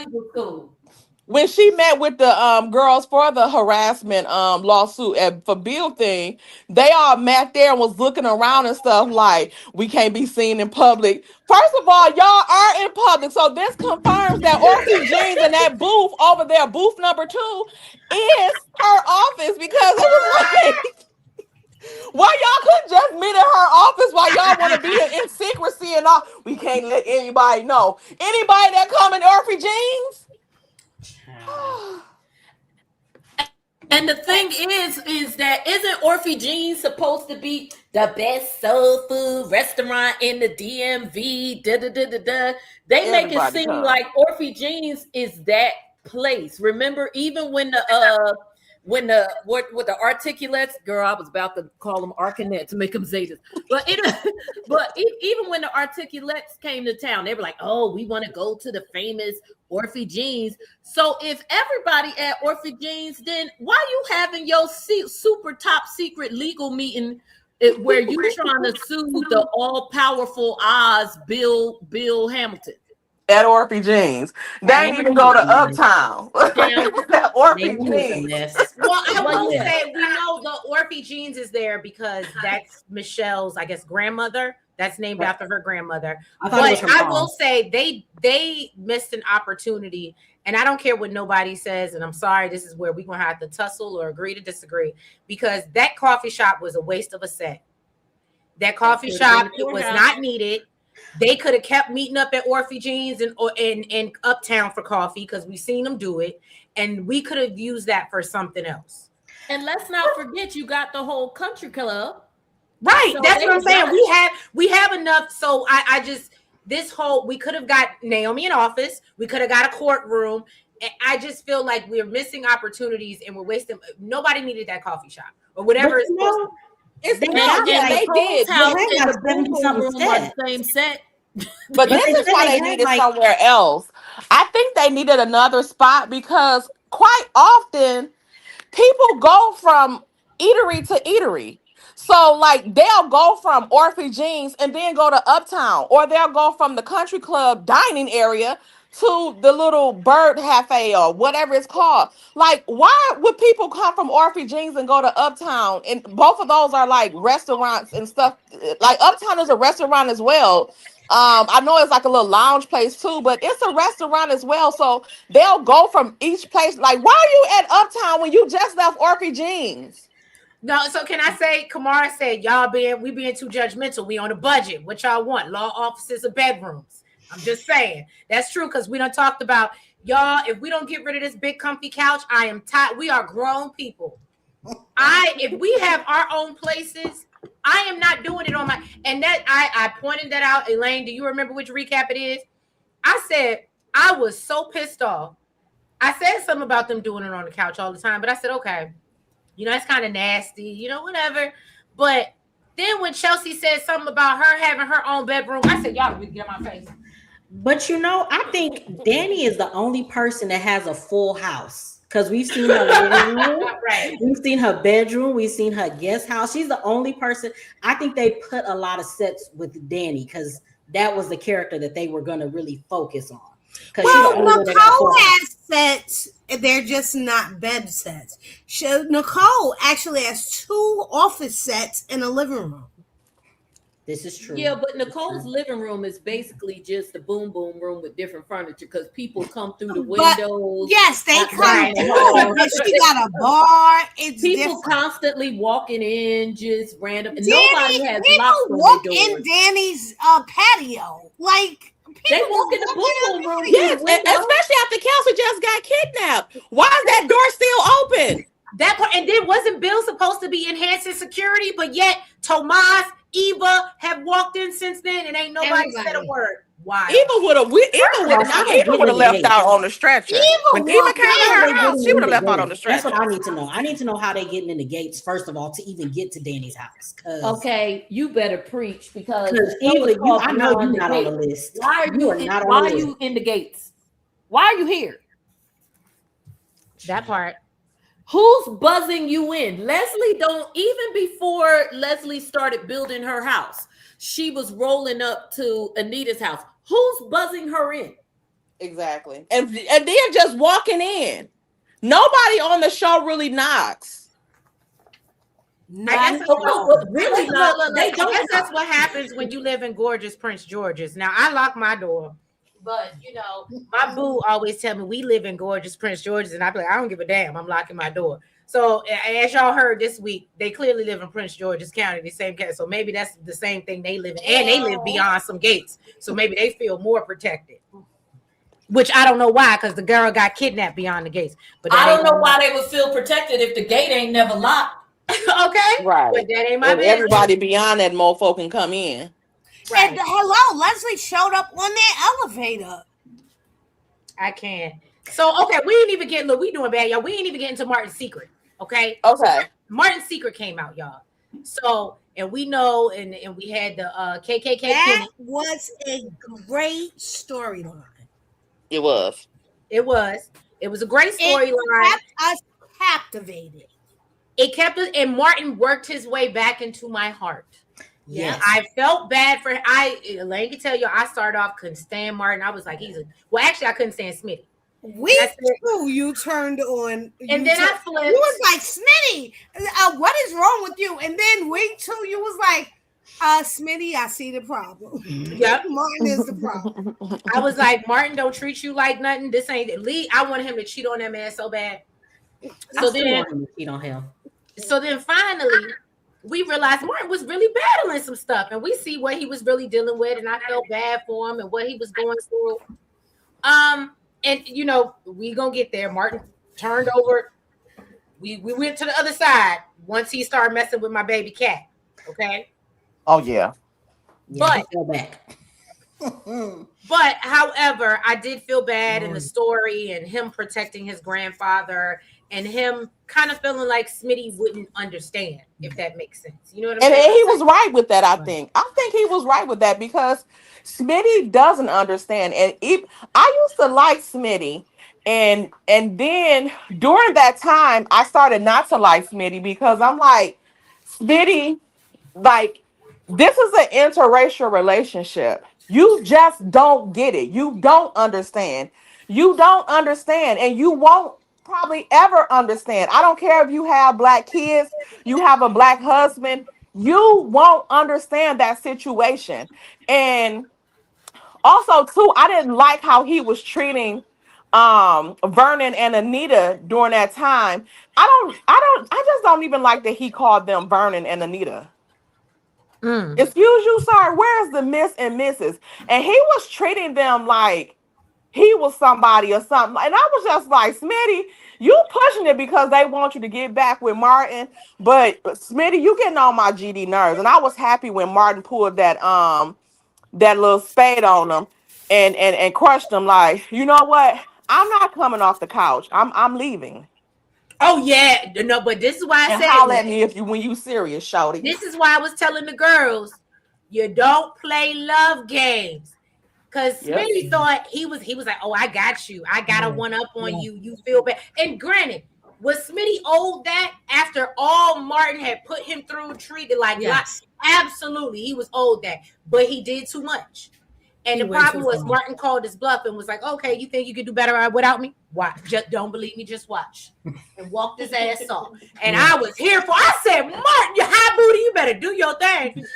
Man. And like I said, me and Martin was good, and then they made up, and you know, we saw the infamous love scene. They was getting down. And that's another thing. You ain't gonna make me feel like no cheap trick. I am in the house representative. Okay? Right.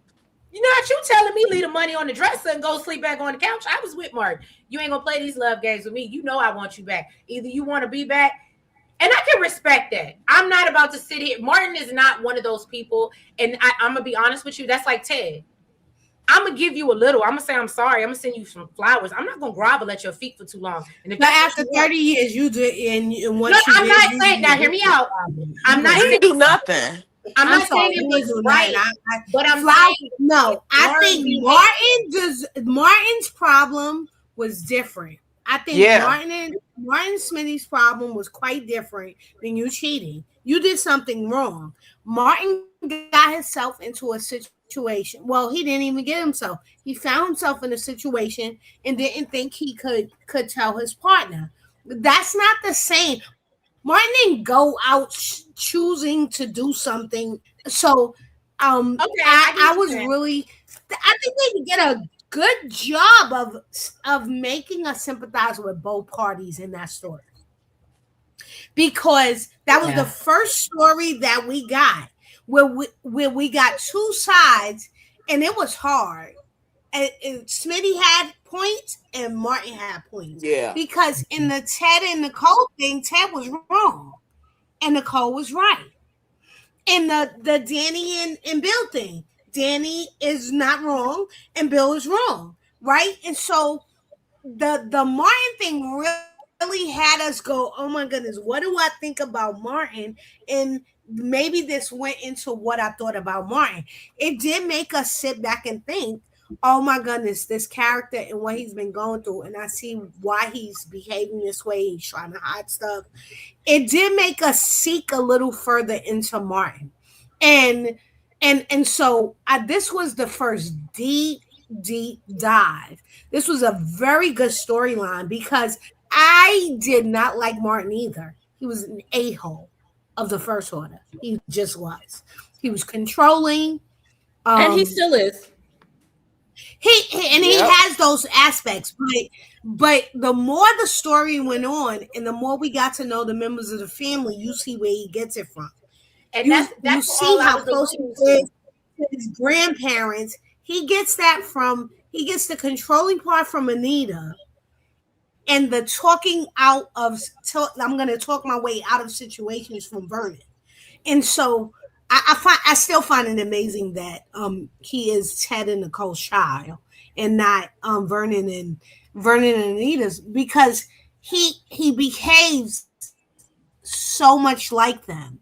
And so Well, Ted it thinks it that was he's the smartest person in the room too. I was gonna say Ted is thank an you. idiot. No, but Well, we know he's an idiot, but he doesn't think so. I Right. think Martin was raised by his grandparents. That's why it feels like he no, could I be definitely their think his child. grandparents played a lot in Yeah, And he the only boy. them kids was, I mean, well, not them kids. His parents were still I had them probably kids. doing a lot, especially, with Ted having his own practice. He probably wasn't at home a lot, which is And why let me he was just able to say go and this cheat. from my experience. I come from a family full of girls, like literally full of girls. So when I brought the first boy into or not the first boy, but like in years, that was all the way. Everybody wants to dote, and not just because we're family, but like they really like, oh, we got a boy, we got a boy, we got a boy. So I think definitely when Martin came along and you had Nicole and then you had Naomi and then you get what I'm saying, Chelsea and Kat. So I think that him being the only boy out of them, he absolutely was kind of like doted on, if that makes sense. And not only the only boy, but the only boy who wanted to follow in his grandfather's footsteps, which is going to get him even more love capital. Right. And more mentorship, because now you want to be like me. Mm-hmm. No, agreed. And so we seen that play out. We seen Martin and them work it out, get back together, which I thought was sweet and cute. That's when Samantha started to first work my nerves because she was too much in grown folks' business for me. And so where do we see, and I know this is so random and y'all may not care, where do we see Samantha and Tyrell storyline going for season 2? And I guess just this whole Smarty household, now that we have June involved and all that good stuff. She done been over for Christmas, Thanksgiving. She part of the family. The kids done forgave her. Samantha feels like this is my, good sis. Because I still don't think she views her as a mother figure. Stop, princess. Stop it. I want June. Let that girl in. We gonna see this cotillion that she got going on, and she probably gonna bring that boy back. Tyrell and his girlfriend, which I think they're so cute together. Samantha, Jessica. Jessica, I want to see her family and them meeting Martin and Smitty, and then we find out that there are some homophobes, some bigots, because we have to have that, of course. And see how those two play against that. I think they should go there with that. That would be good. I like that. And I do think the Smarty kids are going to stay around because you need that age set of a storyline, a la Angie and Jesse, all of those. So, back in the day, Nick and Sharon, whatever, because remember that started when they were teens, about the on the brink of college. So I think that they will stick around. I think he's going to end up. They'll probably drag out the college thing, but he will end up going to college nearby so that they have him in the story, because they can't put it all on Samantha's back. I mean, even as a 30-year-old, she doesn't move me. Princess is I think they're going to build up that college set because Isaiah works at Banneker, and we hear, there you go. It's the perfect segue. Yeah, do y'all think the next set is going to be Banneker? Maybe the next set we're going to get is Banneker. Yeah, so we're probably going to get some more college age kids because Vanessa's kids go there, right? Both of them, right? They go to Banneker, right? Yes. So, Kimi, thank you for bringing that up, because somebody brought it up earlier in the chat. Where the hell is Deanna? Y'all gonna stop playing in our face? I think they casted her because they've been posting. There's this girl that they've been posting around that she looked like she could be Deanna. Like she's ambiguous. Yeah, because they play fast and loose with the youngins. But I think they casted her because there's a Yeah, girl I heard they said did she's an cast actor, her. but we But don't know my who she's thing gonna is with play. Vanessa, like, you not sure like how your daughter is doing because you're always asking, what's the boy name? Donnell. You're always asking, and I don't even like how they even put that frame in there. Like, what boy is going to be that quick after he was so in love with his father? Boys of all people would be like, if this man don't get away from my mama. Yes. Can we talk about how Vanessa's the op for everybody? Oh, yeah. Okay, I had a question before you go into the obness. Because she is. Yes. When she asked the stuff about Nicole, when she asked Nicole, did she say Leslie's name or did she say somebody? Somebody. That's why she the op. Because she been an op, but yeah, that confirmed. Because I'm like, wait a minute. What does she mean? We got her blessing. You didn't tell her it was Leslie? Oh, so I missed that, y'all. I thought she did tell her it was Leslie. No, she said. Hell no, she didn't say it was Leslie. Because Nicole, I'm sure, is not even keen on the fact that Leslie is involved. And again, now you're going to have a criminal involved in something involving her granddaughter. Because remember, little Shorty, that's her grandbaby. So she wouldn't want no offense. Nicole don't care about her grandbaby either. I'm sorry. Nicole don't care about her daughter. Nicole don't care about her grandkid either. I think she kind of care about the grandchildren. She be over there. She don't care about Cat, but she gonna jump over Cat and yeah, she don't care about Cat. She ain't followed up with Martin. Them grandparents is different. They'll throw their kids in front of a bus. Let me tell you something. John just to say the grandchild. Sorry. John, I gotta give now, Elaine, I agree with you on very valid points, but like I said, we just had a conversation about my son, and Jonda and Tay made very valid points. I absolutely, and I love my mom to death. Please, if you're watching, I hope you don't take this the wrong way. Absolutely think she would throw me in front of the bus, but make sure I should take my son first. So that is very true that grandparents feel their way about their grandchildren, okay? And they might love you to pieces, but they gonna go down to town for their grands, okay? And I don't understand it because I'm not there yet, but I get it, okay? So yeah, I'm there and I've seen it on both ends. So yes, my children are good as gone. If I gotta say one of the grandchildren, and it's the same with my mom. I'm out of here if it comes. She gonna get them grandkids and throw me under the bus. So yeah, I think she do care about the grandkids. Yeah, she do because she come around. Yeah, when when Samantha was being fast, she was like, she took up for her against her daughter. So it was just like, yeah, she cares more about them grandkids than she do about Kat. Yeah. But yeah, back to Vanessa. Ma'am, you are a friend to no one. Money is your friend because there is no way that you sold Haley a house. You sold Vanessa a house across from your best friend's mom. Now you over here telling the man who killed your husband, you telling him to go in on a free clinic with the tramp that helped break up your best friend's marriage. And then you being sneaky about it because you were just like, oh, I was talking to somebody about a free clinic. No, ma'am, you are not a friend to nobody but money. And I hate that for my girl that I used to like because I don't like Vanessa no more. Ooh, so Kimi, I can't say I don't like Vanessa no more, but I already told y'all how I feel about Vanessa and how she treat her kids, and I feel like she's a terrible parent. And I've said it, and the fact that, and let's just touch on that for a second, the fact that Danny looked at this bitch and told her, "You know, you're a great mother, right?" I said, to who? And the crazy thing is, you would think Banneker was, because before they were like Banneker, right? Mm-hmm. Isaiah wasn't on the show, so we had no concept of where Banneker was.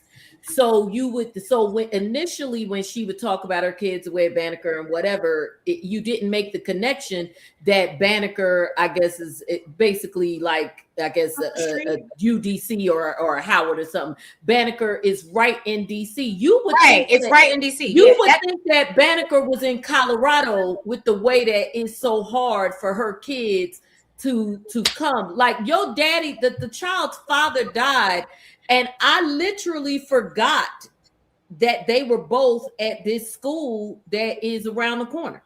And to your point, Jonda, I have cousins at Maryland Eastern Shore, and they come down more frequently than, you get what I'm saying. Those kids, if what they're trying to make us believe, like you said, location wise, because obviously if you haven't figured out, we're kind of locals, but location wise, yeah, the way they're making Banneker sound, them kids should be able to at least come up every week. It definitely show up on holidays, and the fact that and even Donnell talked about it when we were coming home for break, so they were coming home when Doug was alive. So now that he's not, you just leave your mother and say, cool. That's weird. Yeah, but the fact that he even came there to pick up his snowboard for skiing or whatever the case, whatever they was doing, that show you how close it was.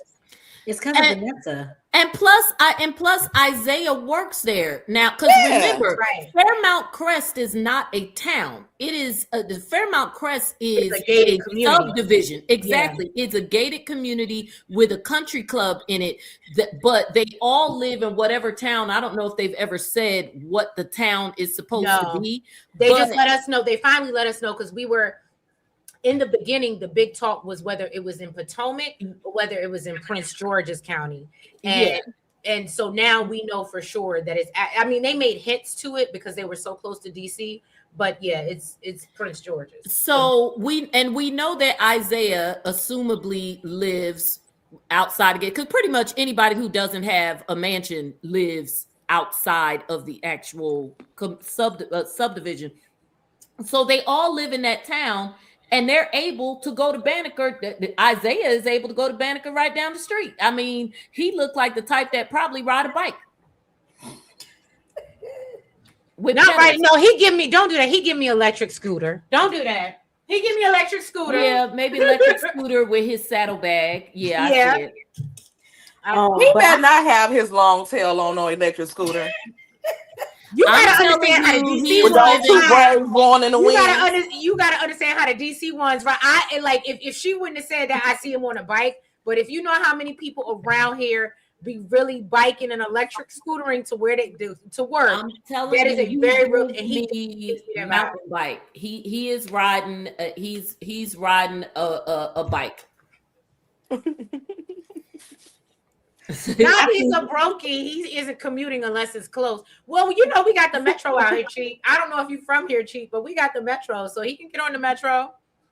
He's a brokey. He a brokey with a record. No, he don't have no record. Remember, Elon was able to clean that up, so he ain't got no charges. Yeah, that's right. He's a troubled brokey then. He's a trouble. He got issues, but he cleaned himself up. Y'all ain't gonna do that to Isaiah. I know people don't see it. I like Isaiah. I do. I know it ain't the best acting in the world, but I like Isaiah too. Yeah, I like Isaiah too. I just, it's a turn off because of the whole Eva piece. That's what it is. You don't like, because I'll be honest with you, that was like, I said this all the time, but when they paired Andre with Ashley, for some reason, I love when Andre first came on the screen. I was like, oh my God, he's so fine. And in the minute they paired him with Ashley, I was like, ugh, why he dressed like that? Like, I just found so many things that I dislike about him because of who he was paired with, because I didn't really care for her. Because even Derek, I learned to like Derek once he wasn't next to Ashley. Yeah. Ashley. But I think part of that too with the Andre and Ashley thing is that it just made no sense. No. There's zero chemistry. There's nothing that even alluded to it. All we saw was them, I think their initial scenes, just talking, and he's kind of giving her moon eyes. Now, I understand why she would think he was hot, but there was nothing she was serving that would give him that thing. And then they delivered a baby together, and then the next thing you know, they're practically in love. And I'm like, huh? So I've been turned off by that because it felt so forced. Now, obviously, it's writer, so everything is forced, right? But that felt more forced than anything on this whole show. Yeah, I felt like they was trying to shove that in our face. And Oh, another thing about this that I didn't like too, and I don't like to always bring Hold up. on, Tay. Oh, Hold on, go Tay, ahead. because I wanted to say this. Okay, go ahead. V Spencer, you right though. I gotta give my girl her things. Ashley looked good on New Year's Eve though. I She don't know did. what they She did. did. She looked good. I said, who this? She did. Okay, go ahead, Tay. I'm sorry. I didn't like, and I like I said, I don't like to always bring up the race thing, but it was just I didn't like the fact, and you touched on it the other day on one of your reviews, um, about how Andre had done more for Ashley to woo Okay. her than he did for Danny. And I didn't like that. Like, first of all, Danny is of the upper echelon. Mm-hmm. Why would you think it was okay to approach her in a booty call way? And off the bat, that's how he approached her off the bat. He wanted to sleep with her and he slept with her and she did it. And then, but for Ashley, you want to go through all this romance and set up a whole pairs, recreate pairs for her and send her this and send her a beret and all of this stuff. Mm-hmm. When I'm like, he ain't do none of that for Danny. He ain't even took her to Arthur Jeans. I was will looking at the say- effort. I was looking at the effort because when a man, Yeah, I didn't like that. Like Danny is the one that come from the high class society. That's what you're supposed to do. That's what they're taught to accept. That's why I don't understand why they were all in this agreement. Why don't you want to move in with Tomas? Why you not gonna move in with Tomas? Like that's not how any of this works. You're supposed to do the way that they look like or act like they were raised. You are supposed to come to that girl with a proposal. oh, An engagement, a lavish wedding, and then we can move in when we married, homie. But that's what I was let's going to say. add I to don't it that he's also supposedly traditional family. The family is in Puerto Rico, so not only is this your boss's niece, and he's made it clear that despite the fact that they're not married, he still considers her to be his family. So you should be stepping right according to that. And like you said, she's a Dupree and this and that. And you talking about your family in Puerto Rico, so they probably Catholic. Like, what are you doing? Okay, Cheap said, to be fair, Danny set those standards for Andre. She wanted to be a booty call when he wanted more. True. D said the same thing. Andre But played. that's how he started off with her. That was, I mean, they both set their standard from the beginning. He started off as telling her that he wanted to sleep with her, and she slept with him, and that was it. So I mean, after that, I mean, it is what it is. But in the beginning, I didn't like how he just approached her in that manner, and that's what happened. But then with Ashley, that is seemingly trash. You want to give her the world, the stars, and the moon, but that's what I said about him and Ted. They have a Captain Save-A-Hole complex because Ted seemingly, even though he used to be all over Nicole, like now it with him being at odds with both of Nicole and Leslie, he still seems to have some type of thing with Leslie that he don't have with Nicole. And I think it's with him and Andre, like with Nicole and Danny, they already got everything. You can't impress them like that with just material stuff or just because you're a doctor. She's a doctor too, and stuff like that. You can't impress them with trips to Paris because she's been to Paris millions of times. So, but with Nicole, I mean with Ashley and Leslie, they can flex on them and they make them feel like there's something as to where Nicole and Danny, that stuff they used to. Okay, so now that you say that, now you're gonna make me bring it up because I ain't want to talk about it because I like Shanice. But let's just talk about it. We got to get into it. Baby girl, what's her name? Ernestine. Respectfully, I wasn't trying to mess up your name.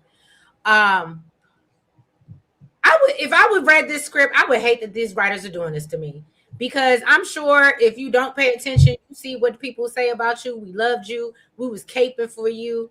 But this Ted storyline and you really looking like, I don't want to say pick me, but it's given, I just want a piece of a man, even though he might be an ancient man, but I think he'll change for me, even though I saw what he did with his last situation, which is super recent. I don't know, y'all. Help me out. Am I wrong in feeling like the way I feel about this? No, Because I don't no, yes and no. I Yes and genuinely do no. love Shanice, but I just don't want her with Ted. It's too messy. She deserves better. And I don't want her taking that baggage with her.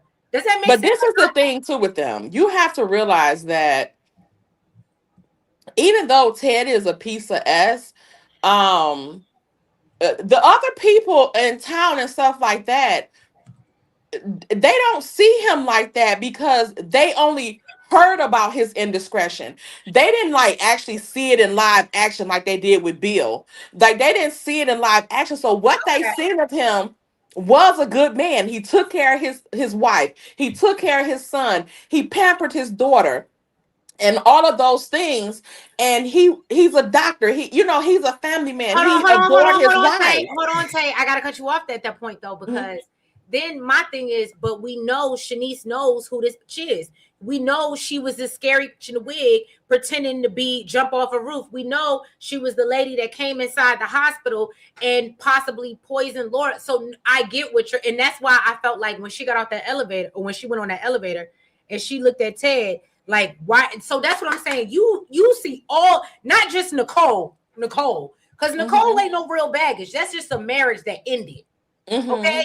we're talking about that's still going after you. That's No, still no. fighting for you. I think But it's but I'm just saying like how she looked at Ted or how other people that because she keeps saying Ted is a good man and I'm like girl he is not really for real but like she is coming from a point like to I mean that's the majority of what they seen they know that he had this thing with Leslie and everybody is questioning him like dude what did you see in this girl because she's not working with a full deck like what is going on but He's he attracted and to her. he's He's attracted. yeah. That's why he keeps letting her in his room. That's why he keep. It's the little things. It's the little notes that they keep letting slip through to let us know Ted ain't completely done because he wouldn't have slept with her again if he really slept with But her. he still but the thing again with Ted, Leslie makes him feel like something. As where Nicole, you're nothing to her anymore. Like he feels like nothing to her. He's ashamed in front of Nicole now.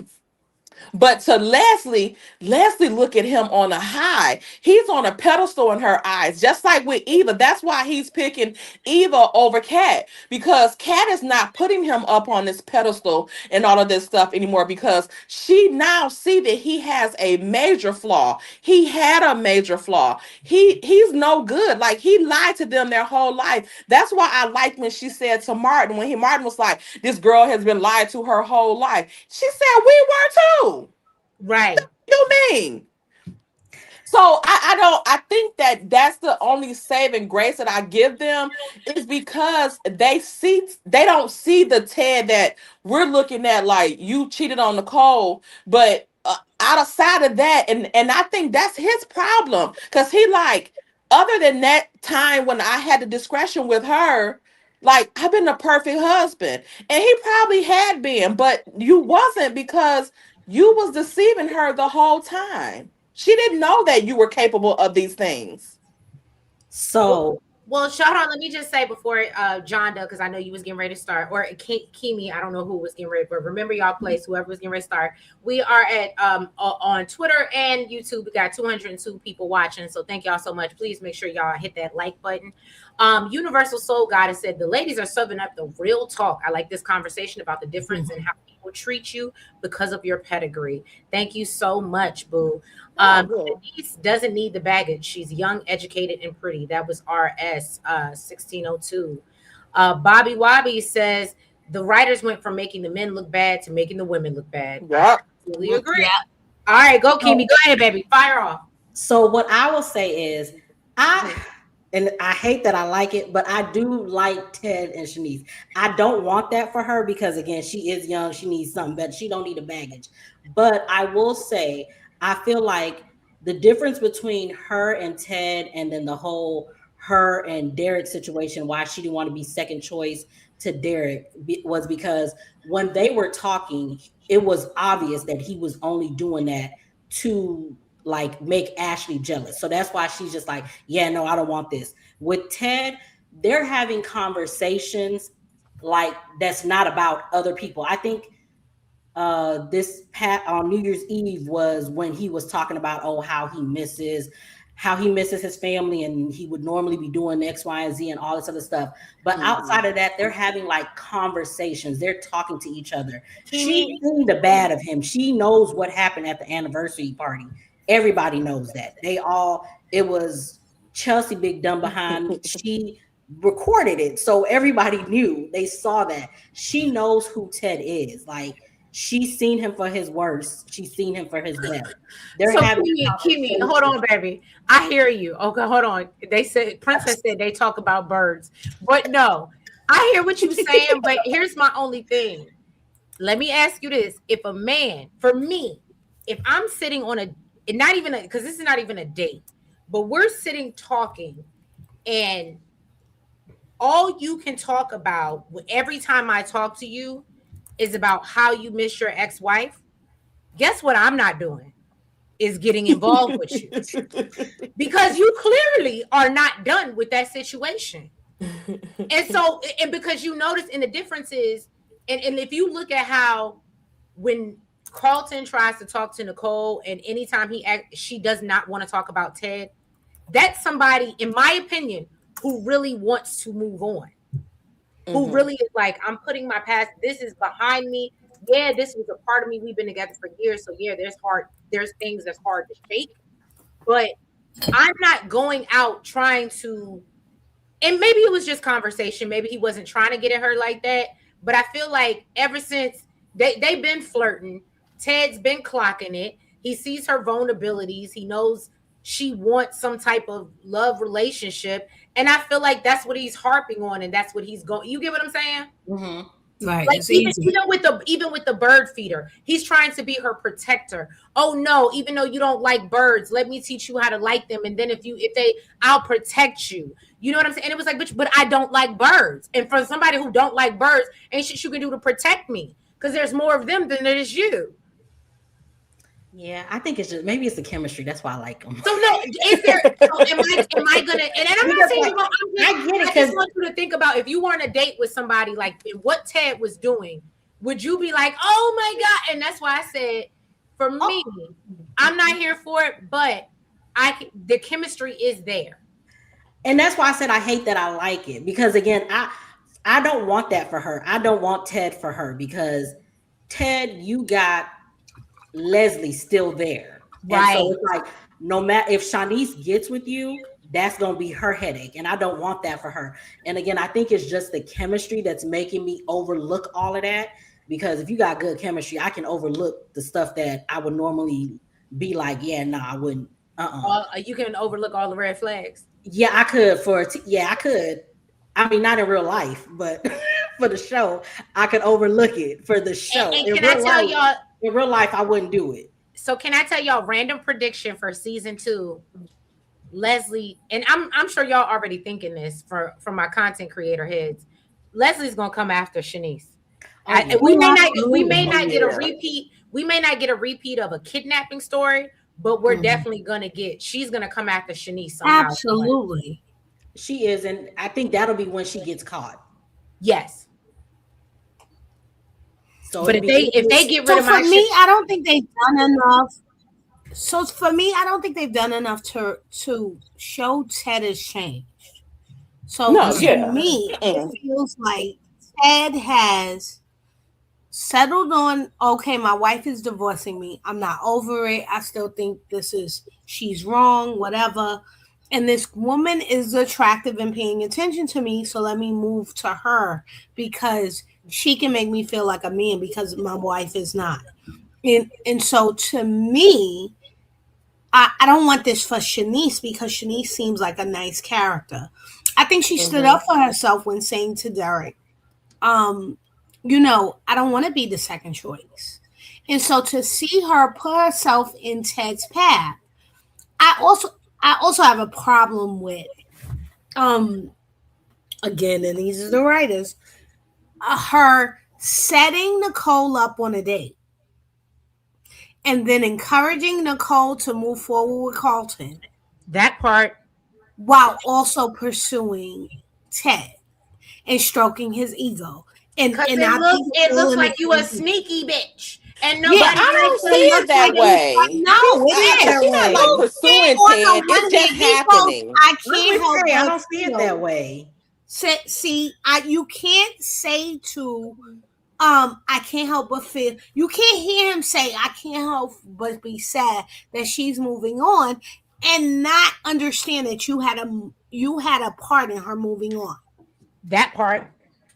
And then to say you're great, you're a good man, you're a great man, you're a good person. Right. Let's Are you share confused on why happiness. he's divorced? You should have beans and greens on New Year's. Let's meet up.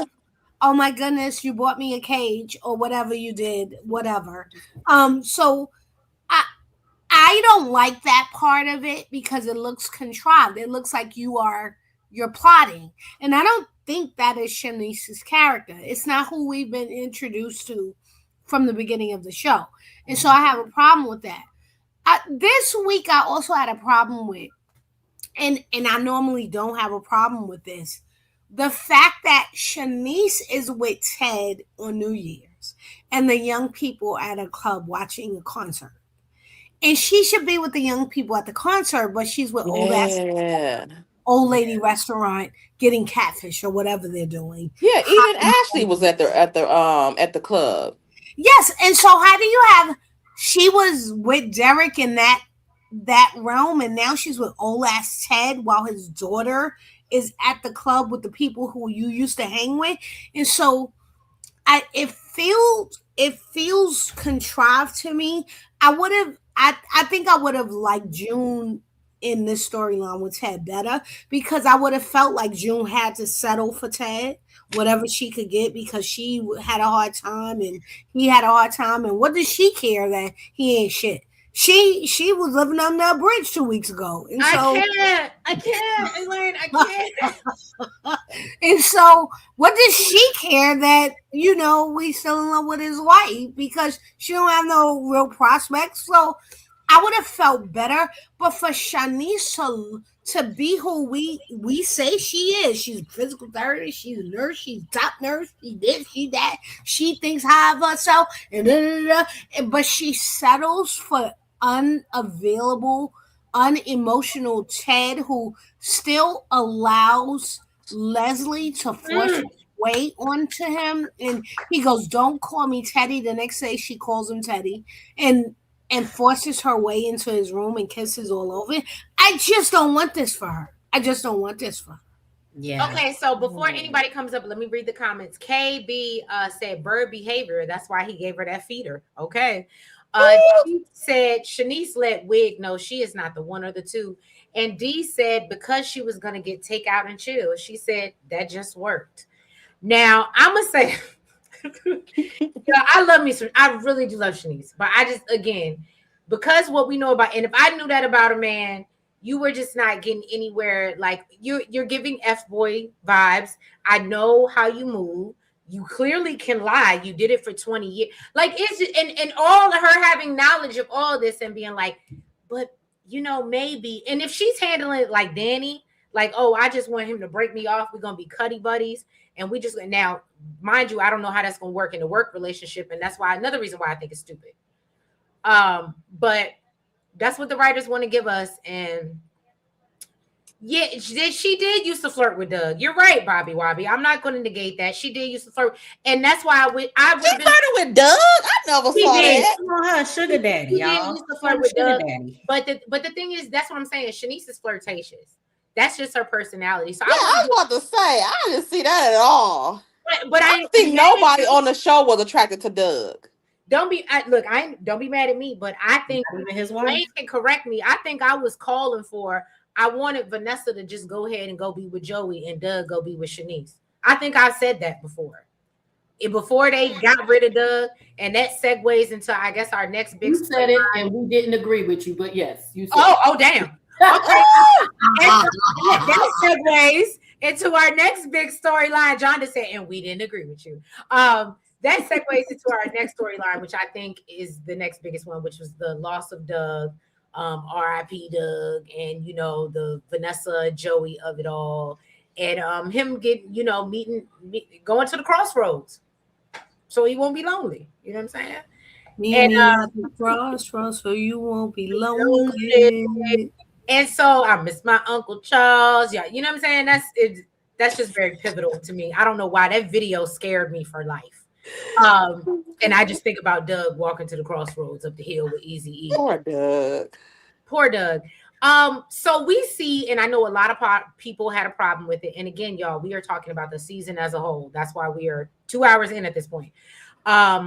So well, even though that's normal, even when we talk about normal stuff. But anyway, so my point is to say that a lot of people had an issue with the fact that this is, and I'm going to bring it up, a predominantly Black, or how they presented it to us was it was supposed to be a predominantly Black show.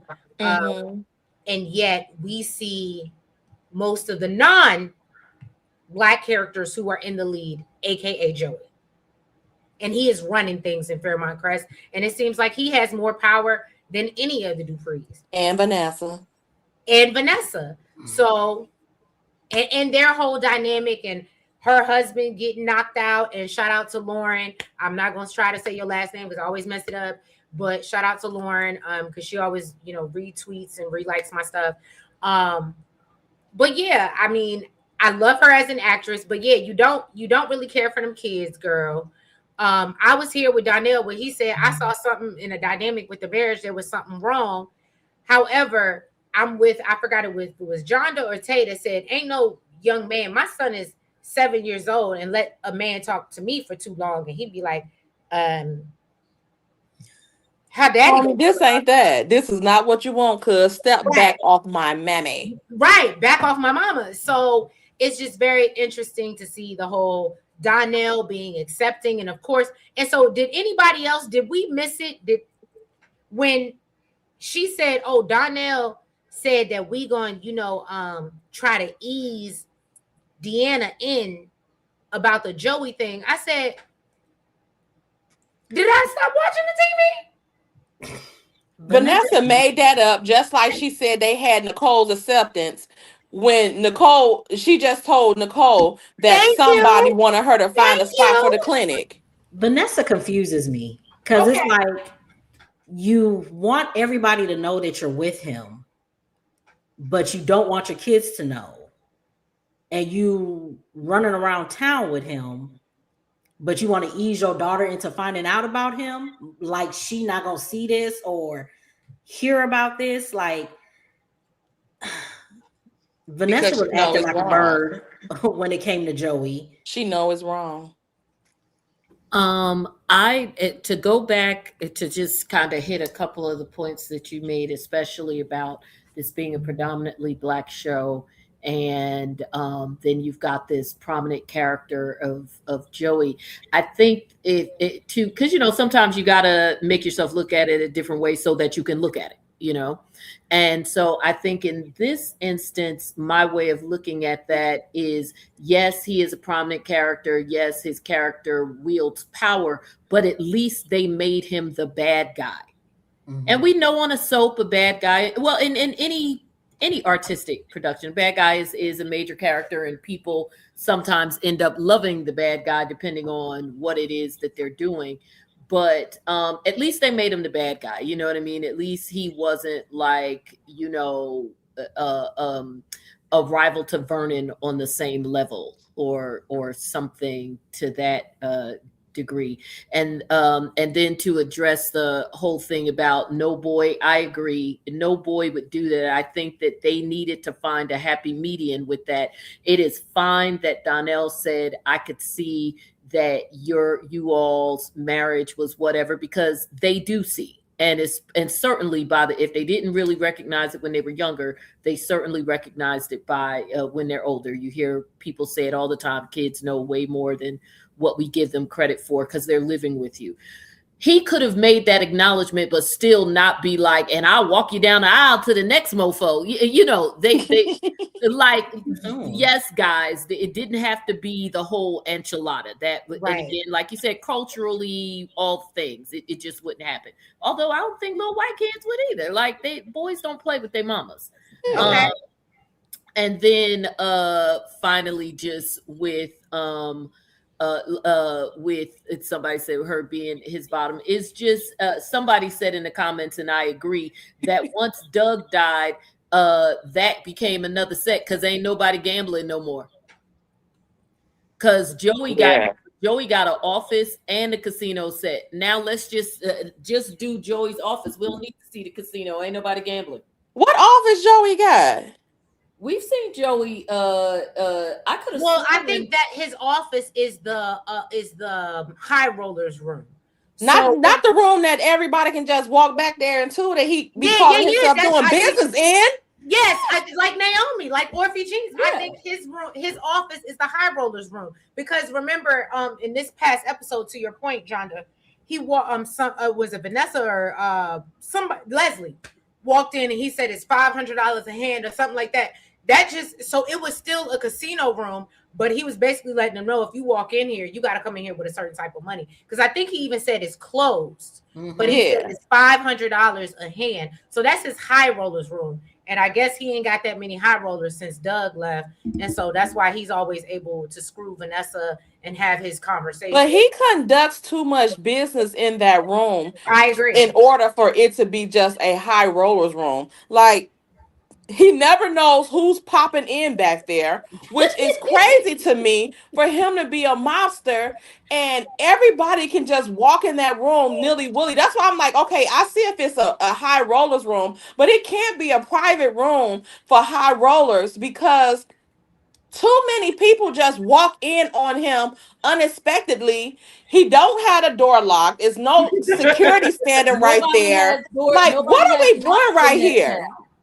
Nobody's got locks in that town. Yes. Not even at the casino. Look, Sheep said Haley don't even meet Brandy at the casino anymore because she realized it ain't safe. It ain't safe. It ain't safe. She said it ain't safe. She'd rather meet him down at the makeshift coffee shop. In public. In public. Y'all. Well, now I'm confused. Is June working at the coffee shop or Orphe Jeans? No, she works Orphe at Jeans. She works at Orphe Jeans. Okay. But that's why I said we didn't need this coffee shop. They could have took it down to Orphe Jeans. Just like when Anita and Dan, and that's what made me really realize it. When Anita and Danny had coffee and she got that call about she needed to come into the hospital and they were down in Uptown having coffee, I said, why did we make a whole new set? That was for Haley. Right, because Uptown is not just a nightclub. You can do whatever you want any time of the day at Uptown. And Joey did a whole class for Vanessa, rented the bitch out. Remember? Yeah, on Thanksgiving, like you can do whatever you want at the two places. I ain't even gonna hold y'all, and I know y'all not gonna like this. I can't wait to see what Joey gonna do for Vanessa for Valentine's Day. That nigga he be doing. I'm gonna just tell you that I am a hopeless romantic. I am a You are. My love languages are acts of affirmation and acts of, and if that man did something for me, and then the way he'd be like, yeah, girl, I look, yeah, he'd be fighting it. Joey would. I ain't even gonna hold Vanessa. Joey would have had me too. Joey would have had me. Yeah, I do like Joey in that aspect. I like that he don't let her get her way, like how they had Doug with. Another thing is too. Let's go back to this. Since this is a predominantly African American soap opera, again, why are nobody happy and get what they want except the non-black people? All the black, like Nicole, Danny, they are magnificent people. They get the trash men and all this stuff. Like, it's a mess. I don't like it. I don't, Shanice got to get with Ted. Like, why she couldn't get with Carlton? Why that fine doctor that came along? Why she couldn't have got with him? What was his All name? right, slow Kyle. your roll. Don't be giving Carlton away because we need Nicole to get some from Carlton. So just Still, slow down. I don't mind Okay, Nicole and okay, so Carlton, but I'm just saying he been single all this time and looking how he looking, and Shanice up there in the nurse's tight scrubs looking how she looking. Why she couldn't have got one of them doctors up in that mo? Why Vanessa had to get Doug a world renowned surgeon, but she just was mad because she's a nympho? Like, what is going on here? hold on, Tay. She said that Carlton is a serial iller in the making. Now I don't know about that. Everybody, I will say this. I will say this, and I don't know how y'all ladies feel. Again, we all experienced, we grown up here. I told y'all last week, a man that comes to me that is of a certain age and he has not been married and don't have no kids, I'm looking at him sideways. Yeah, I do too. I Well, am. we have to No, normalize. I understand that, and because we don't have Carlton's background, Yeah. but the fact that we know he's been literally, because I pointed it out when he first walked in there and he first greeted Nicole, and I said, he's not here for Danny, he wants Nicole. Can I ask a question? So he's been pining for her for a minute. I'm gonna let you ask, but I'm just saying, Even Kyle got kids, y'all. even even clowns got kids. I can't. I said No, Kyle. Ain't that even the other doctor? Yeah, Oh Yeah, yeah, even Kyle. he got That's what I'm saying. kids. Even Kyle got kids and has been married before, and he had an unfortunate situation. But usually, when you and maybe again, Chad, correct me if I'm wrong, because I understand we moving into it where people are single and like I'm focused on careers, so I'm not saying this is everybody, but for me, hey M Chive, I seen you come in.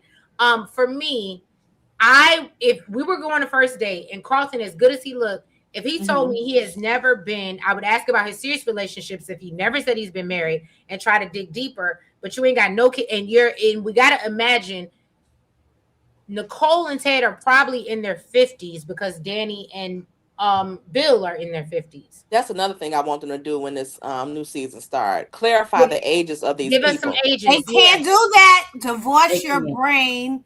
Yeah, Oh, they don't even do that in not use traditional your brain soaps. when watching this show. And also, in fairness, in traditional soap world, they never clarified ages either, unless it was younger characters who came on, Who they and did so they a were time giving war. them They did a time war. but they came on and they were giving them like a high school storyline or something like They that. were 3 You when might we get saw in- them last, and now they're 14. Yeah, and we only hear that Samantha and Tyrell. We like they don't even say like how old Kat and okay, I We get are y'all. still Okay. there between 20, even if you Google it, they're between 23 and 26. But it doesn't even make it doesn't make sense that Martin and like Nicole and Ted, what was they celebrating 30 years? Mm-hmm. So what is Martin like? He's a senator, or I mean a congressman at 29. I mean, He it's can be possible. a congressman, but he can't consider running for president if he's not 35, which he Well, considers so running for president. Tay, I gotta tell, and I'm gonna let Elaine tell you, like she's told all of us, and I'm gonna just lead her into it. You have to suspend. Go ahead. Your brain. You have to suspend your brain when watching the show. So as we're trying to come out here, and this is what we're talking about, what we want them to do better for season 2. So yes, we want them to give us ages. I want to stop suspending my brain, and I want y'all to tell us. I want y'all to stop giving us storylines and then forgetting about them. And then when I say, "Hey, what happened to this?" That didn't happen, or we told y'all. Stop arguing with us. We watched it. I agree. It can be a little tough sometimes with these when you're like, what now? Who did what now? What now? Like Leslie's ending money that was only she got a $1 million check. Okay, can we talk about that? To me, that alone is a storyline unto itself. Yep. Leslie's money is a whole character at this point. It is. I think she's gonna lose.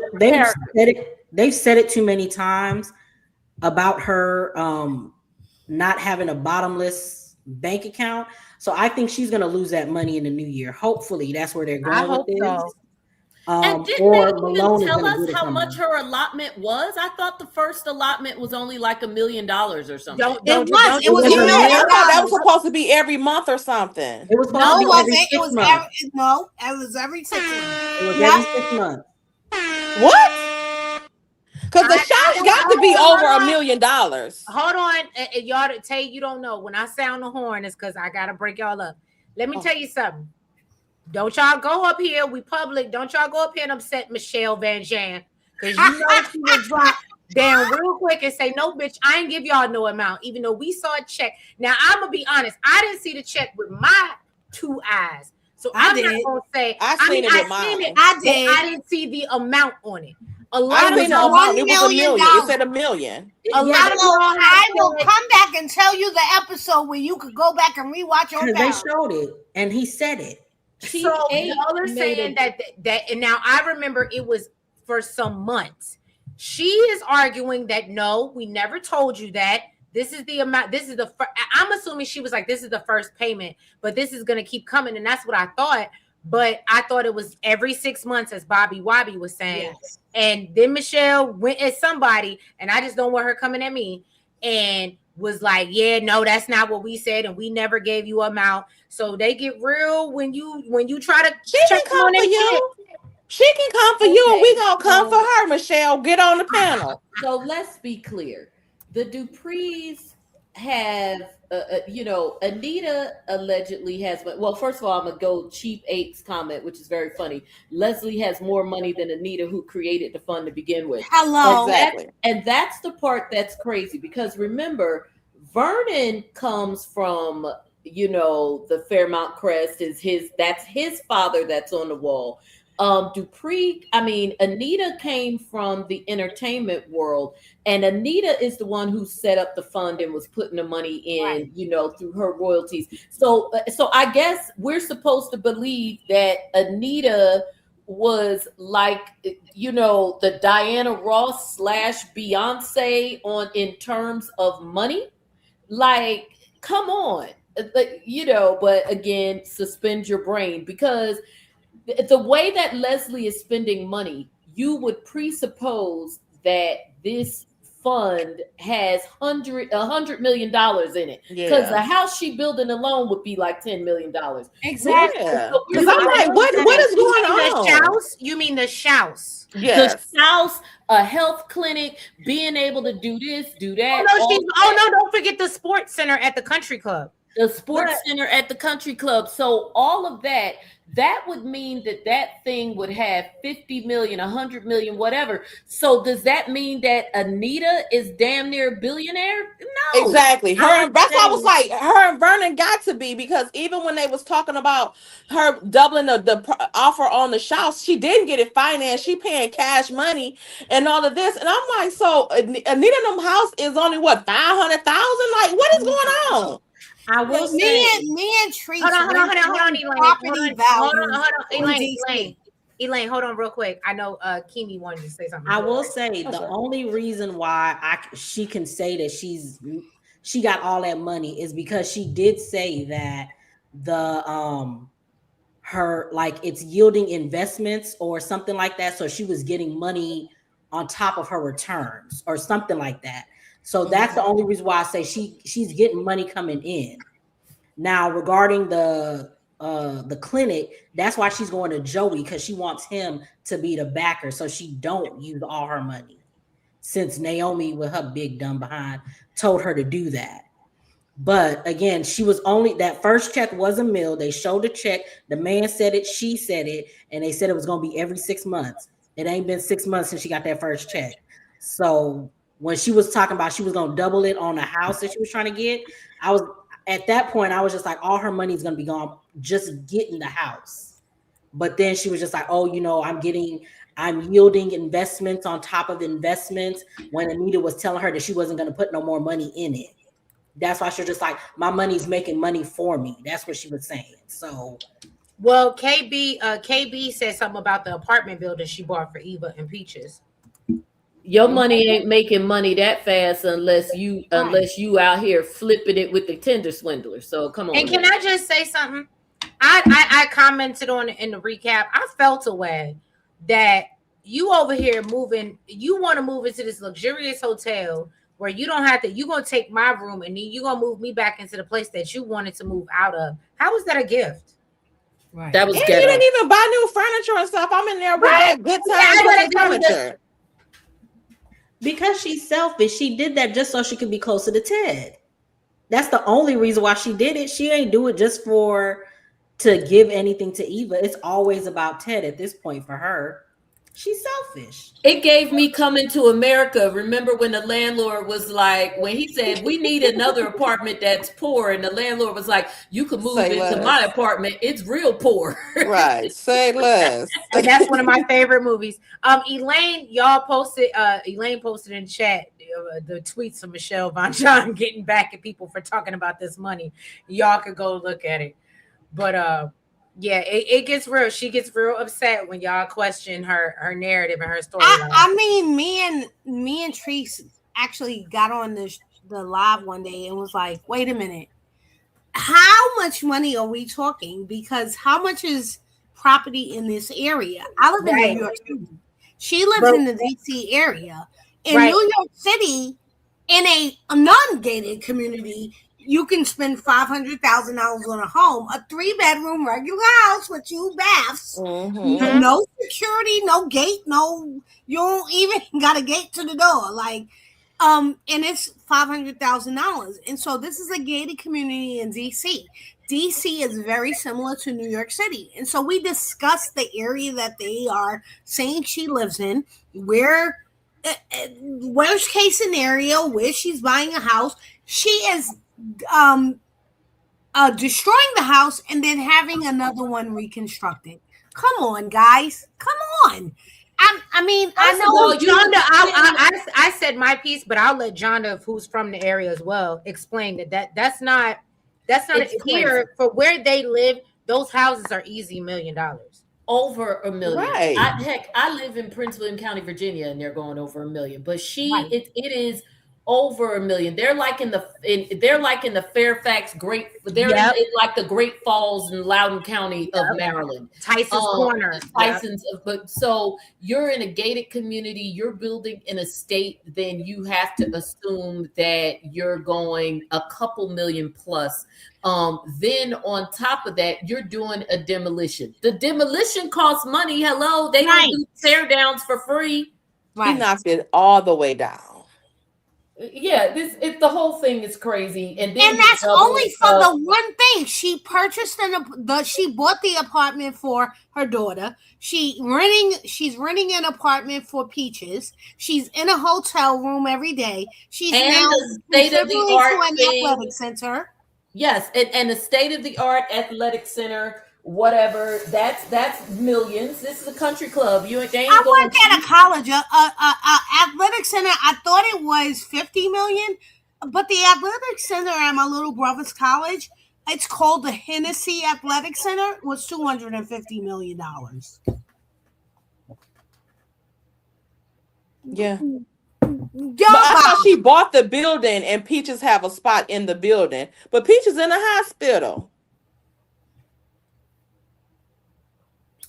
I thought she purchased the apartment for Kat, but she's renting the apartment for Peaches. Eva. Dusty Eva. I mean Eva.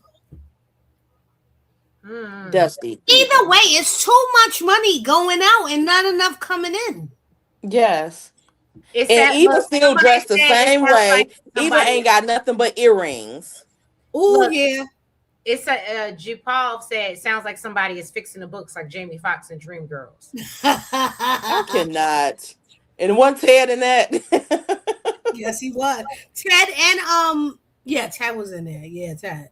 Roy Faye said predominantly white. I was going to say Randy, but Randy was in. Yeah, and see, I think Roy Faye, I do think that's now obviously Beyond the Gate, Fairmont Crest is a fictional town, and it is fictional.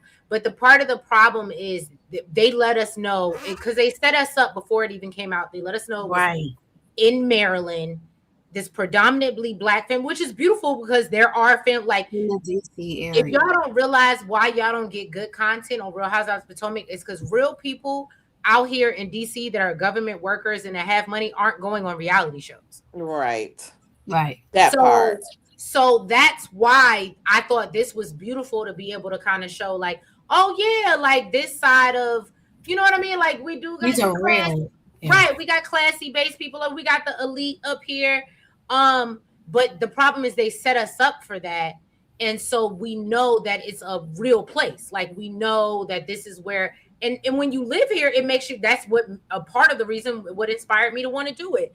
And I'm sure Jonda feels the same way. Yeah, and it doesn't matter where you live in the country. If we're going to be honest, unless you are in Montana with the Yellowstone people, or something, it doesn't. Or you know, the bottom line is it doesn't matter wherever you live. If you are building a mansion, you're over $1 million. So we know Right. that. Right. We just happen to be speaking from a more realistic standpoint about this because, like Tree said, they did give us a place. But even in a fictional place where they never even told us where it was, kind of like what is that? Guiding Light was based in Springfield. They never said if it was Springfield, Which Illinois or Springfield? Springfield, Yeah. Pennsylvania, but they were living in mansions. So we know that the Spalding's house would have been over $1 million if they decided to knock it down and rebuild it. Yeah. Better say something. I love it. Elaine, what's next on the docket, girl? What else do we got on it? We got more through Martin's Secret. We did Doug. Let's do Chelsea. Oh, we did Chelsea and the kidnapping and how Allison needs to come back. But didn't really Chelsea do it. We just and kinda touched Chelsea on it. and Madison. Oh, I like them. I know everybody ain't feeling them, but I like them. I like Chelsea. I like them too, and I'm not complaining. A lot of people have been complaining that they're not on enough. They're showing stuff off screen. I do think they show that this is not just with Chelsea and them. They are discussing a lot in the script about how things happen off screen that the audience is like, why didn't we see that? Like, why did they have a whole argument about Madison's mother and Chelsea and not show us anything about Well, it? it's like the same thing with what's her name? Deborah, Dolores. What's Elon's wife's name? Yeah, like he keeps talking Like, about his mother. why don't we never get to see her? you. And I'm sorry, Isaiah looks like a supreme a-hole for not going to see his mother until now. Exactly. Like, I don't know what you are going. I understand you don't get along with your father, and I completely understand because his father is an a-hole to him. So, but the people keep telling you your mother wants to see you, your mother wants to see you, and you going, I don't want anything to do with them because of him. Like, I am not. That really turned me off. And you still seeing Jacob, and Jacob deal with your daddy too. Yeah, I'm really turned off with is because of his talk about his parents and not his parents, his mother. Because I understand you and your father, don't get along, but when the people are like your mother, you meet with her. Why are you having coffee with everybody? She wants to meet with you. Why can't you go have coffee with her? When he's at work, why can't you go to the house and see her? Like, right, you don't miss or be with Eva.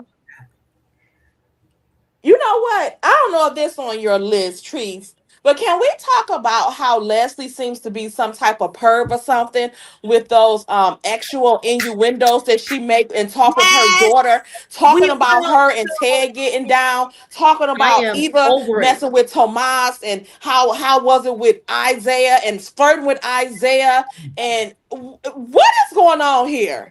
Okay, so hold on, Tay. You weren't here for it, but I'll let you sound off because, girl, you clearly need to get that off your chest, and I ain't mad at it. Oh, I'm sorry. Okay, No, okay. So y'all, I'll okay. catch it on the replay, y'all. No, because I want you to sound off because we didn't get your opinion, but we did talk about it, and I said that I said, and I think Kimi said we both felt kind of a little bit bad. The people was throwing tomatoes in the chat at me because I did say I felt a little bit bad that Eva thinks so less of herself that she dumbs herself down to her coochie, and that's all she's worth.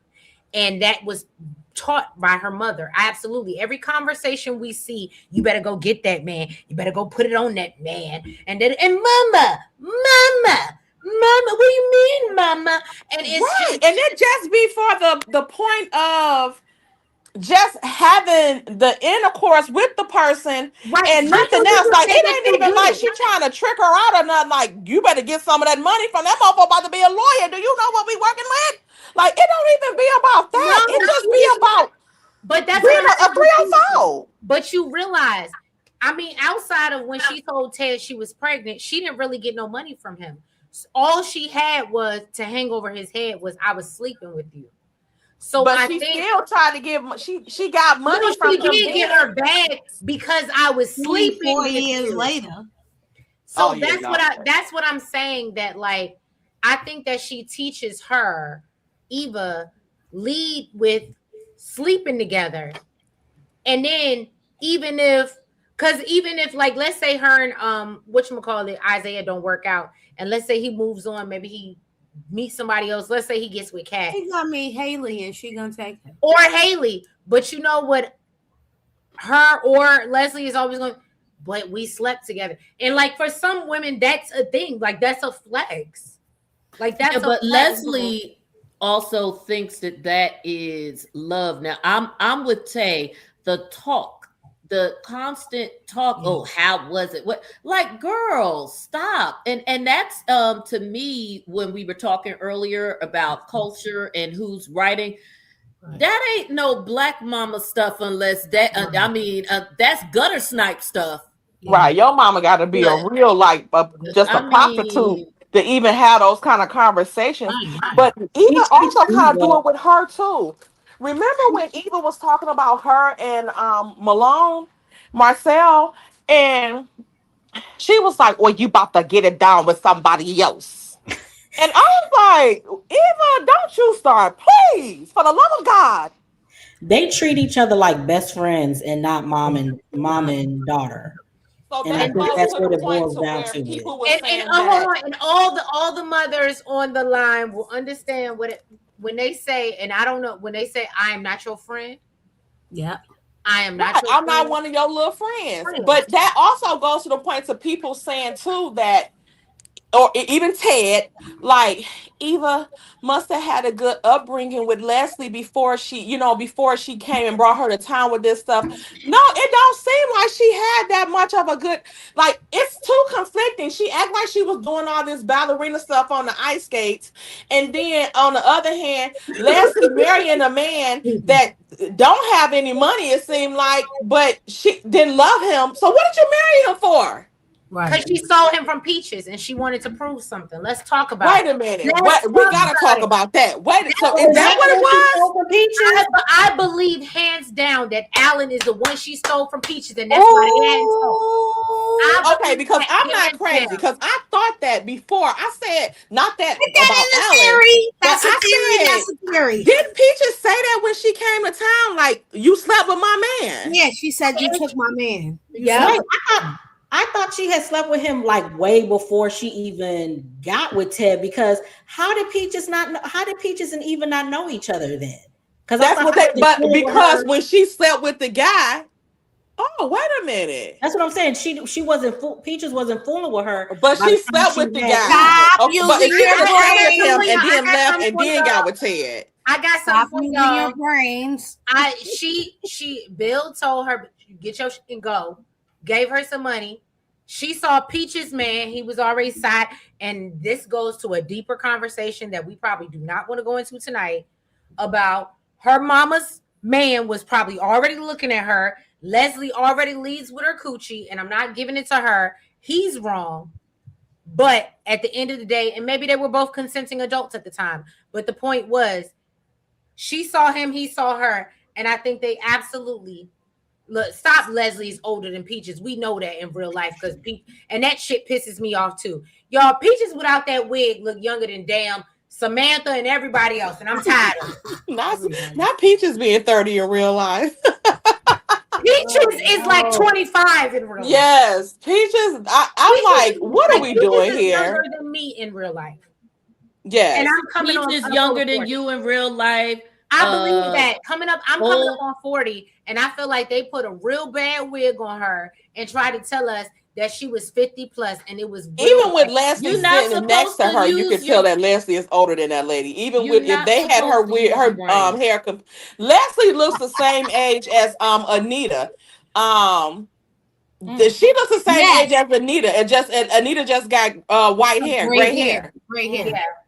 I mean, honestly, you've got she's younger than her. You've got Leslie probably being damn near the same age as Tamara. I mean, it's a Clifton whole Davis Clifton Davis. Well, we know he old. I mean, he was with Melba Moore in the with his 70s. thighs.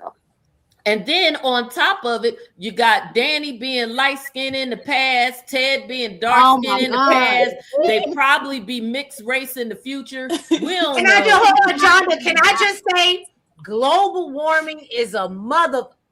Because the way Danny went from the way Danny went from my complexion to her complexion, Oh my God. and the way Bill, the Went from way dark Bill, skin to light skin. Man. clearly the way Bill went to the Arctic somewhere and got light.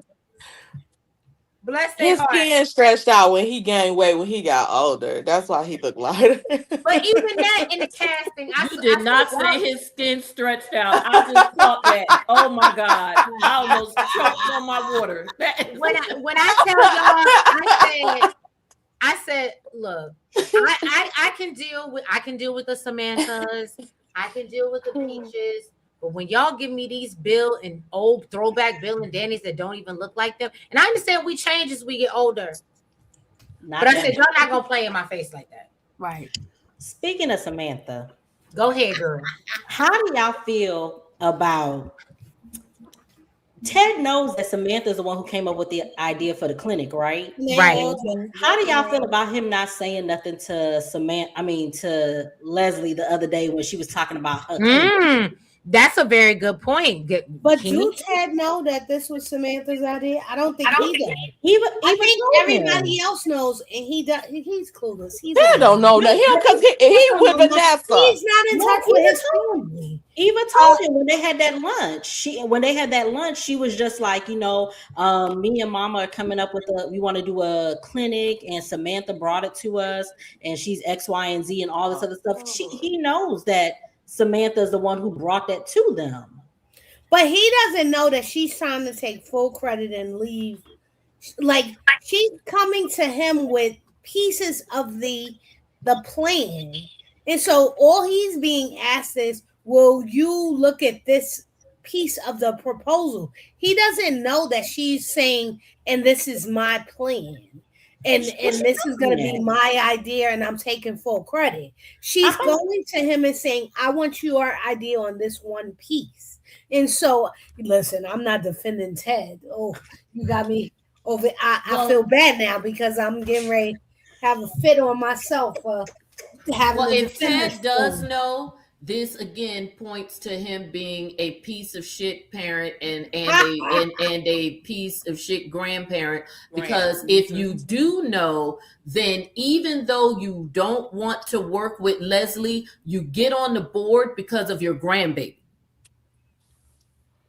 When she asked him to be on none of these people should get on board with anything she does. I disagree with that. None of these people should do anything she says that she is tied to. I'm sorry. I don't care. I don't think he should, because off rip, the fact that she's cutting Samantha out. But I don't think he knows that.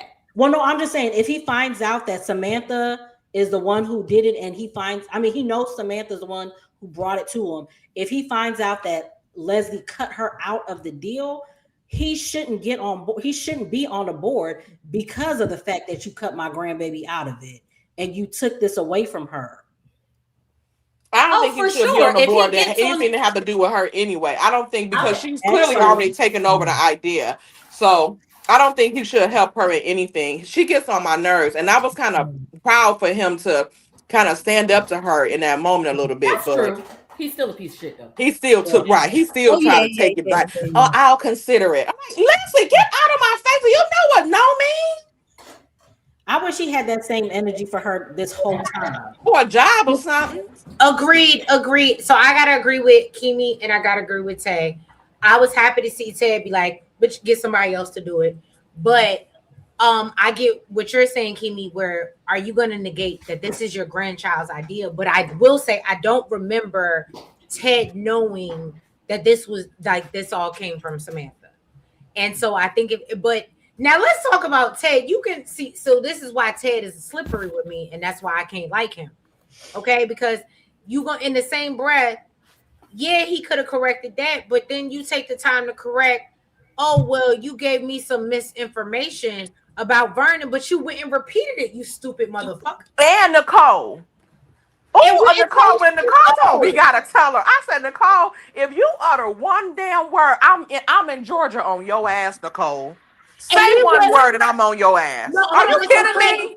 So Tay, what made me mad was then Nicole obviously talking about the anniversary party because we went through that. You just going through this big public embarrassment, and I guess because you thought it was family, Right. you told Danny no, literally, because I remember I type up the notes. Literally, you told Danny, nah, we need to wait for them to come to us because I know how it feels. Da da da da da. And then in the next day, said we gotta go tell him, and like you gotta. The minutes. It was minutes. Oh my God. I'm gonna. And not We only need to that, we gotta tell her right now, like in front of, and she like in front of everybody. What? At the Christmas. I was done with Nicole. at Christmas, But the and thing then is, you got I said she significant would others. never counsel me in shit. Never. Yeah. She shouldn't have ran with that at all. Because like you told him, why would you believe this?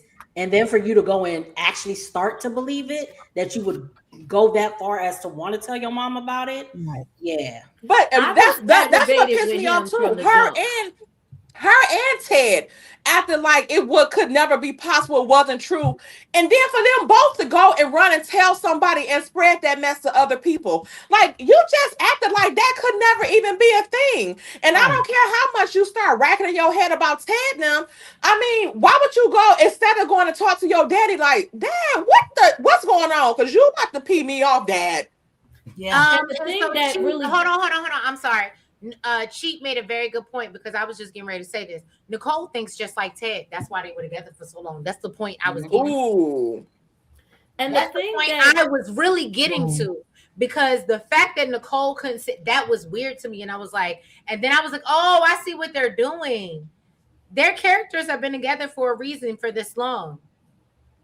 but the thing They're that's not crazy that to far me- divided. They're not that far divided. No. And the thing that's crazy to me is you knew. He knew when she told him. He was like, no, that's crazy. How do you know? Whatever. So I was already beside myself when he told Nicole. I was like, first of all, Mr. Man, if you think that this information is so important, so whatever, why don't you put on your big draws and go and speak to Vernon yourself? Why would you say so? Technically, this has been your family for 30 years, divorce or not. This was your family for 30 years. Why would you go and tell her something like that about your father, about break her heart again? From when you know that you got it from an unreliable source that has been doing nothing but lying and wrecking havoc all up and through the town since she got there, and has a particular vendetta against the Duprees for literally no other reason than simply the fact that you just happened to marry into the family. So there was no reason for him to even tell Nicole. And then Nicole telling them, I'm telling you, this goes back to what in my head goes back to what we were talking about earlier with the change in writers. This felt like they changed writers in one day as opposed to 6 months. It felt like somebody wrote the one page on Monday and somebody else wrote another page on Tuesday, and nobody in between thought that the character would sound crazy on Wednesday. So And Joshua, they do this all the time, though. When they show us a show and have one conversation, and the next day they act like we didn't just hear the conversation that from the happened. last day. They've been doing this over the last few months. And mind Yeah. you, the kids were there, significant others, Hey. that Madison's there. She ain't in the family yet. Smitty just barely family. They just got back together. Like, why couldn't it wait? Like, we gotta tell her right now. I Yeah. know Why you call want her to every tell her time? now. Danny, like, what? Hold on, y'all. On Christmas? So y'all remember, and this is what bothered me. This is what bothered me more than anything. And I'm sorry, and Princess, I love you, boo. Little sis, I love you. I gotta take it there. This is where misery loves company. Yep. Because you wanted to wait till the moment, and then you said, well, I don't want it to be like when we found out. And you know how hurtful that was when you found out in front of a room full of people. Yeah, and that's what you wanted to do to your mother and say, well, maybe it's not like us and she'll stay with dad, but I still want to tell her. I said, I don't want to subscribe. If she's on BetterHelp, take me. I don't recommend her to me. I don't want no parts of it. My insurance probably don't even cover her, and I don't want it. I'm sorry. What if she would have Because told when it her with comes- Anita having cancer and all that mess, and she would have told her that mess? And then if you think about even from it, like going to that piece of in front of everybody, Vernon and Anita don't have 6, 7, 8, 9, 10 children, in terms of everybody in that room. They have 2, Danny and Nicole. So literally every single other person in that room other than Danny and Nicole had no need to know or be involved in any of this, because let's say it something was going down, or even if it wasn't, but you decide that we just have to have this discussion with the parents. Let's say it was you and you decided you wanted to blow up the spot with your parents. You wouldn't have your kids and the other people, grandkids and whatever. It would be you and that one sibling that was involved with you, maybe going to speak to your parents. So she got the progeny involved. She got the kids, great. I mean, what was supposed to do with that? The smarty kids there. Even and in fact, forget about the smarty kids. The Smarties, period, because technically the Smarty kids are great grandchildren. Mm-hmm. The grandchildren is Martin, Smitty, Cat. Well, because he's married to Smitty. Is Martin, Smitty, Cat, and Chelsea. The other kids are the grandkids. So you telling motherfuckers 2, 3 generations down. Right. Wow. And can you imagine if? And I'm not even gonna hold you. I thought Beyond the Gates. I said Beyonce Gates. Jesus Christ. I thought Beyond the Gates was gonna let them get that off before the performance happened, and I'm happy they did it the way they did. And even when they came to Anita, and this is what I love, when they had a come to Jesus moment, they said, "Yeah, we were stupid. We thought that Daddy was, and how dare us?" And that's what I'm saying. The conjunction to the first day when Nicole was like, Vernon will be disappointed that we think so little of him, to jumping to the next day, and because you see him and Sharon laughing and having a good, like, that ramps up your soul to say something. Yeah, that was a trigger. She projected Leslie misery loves Sharon. company. Yep. She felt like that was a moment where, like, oh, but even though she said the first, and that's why I said it was weird, and I realized she was triggered, but I was like, wow, so you gonna do this to your mom? But it was just like how she did then, how she was doing Danny when she was in the thick of the stuff with Ted. But now that she's dating other people, now it's all right for her to be with Andre. Right. Nicole is a very cold person. Honestly, she's very cold for a therapist. The way she acts towards her family members, except for Martin, of course. Like someone said in the chat, she especially needs some therapy. Yeah. No, it's toward Martin too, because even for her to be a therapist and his mom, she never picked up on the way that he changed. Like we even seen, even like Martin got on my nerves before they did the reveal. After the reveal, like he even looked different.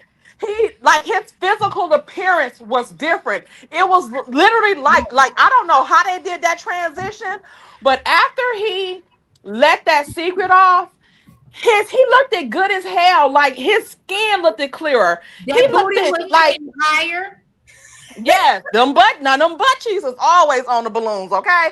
But I like his physical appearance was way better than it was before. And like for her to be a therapist, you didn't notice a change in your child? You didn't notice that? She No. should have been giving him counseling just for the way that he was verbally abusing Smitty. I mean, because That, I couldn't And stand Martin yes. that whole Hello. first 6 months. Shonda, you better Right? say something. Because I was like, Smitty is an abused husband.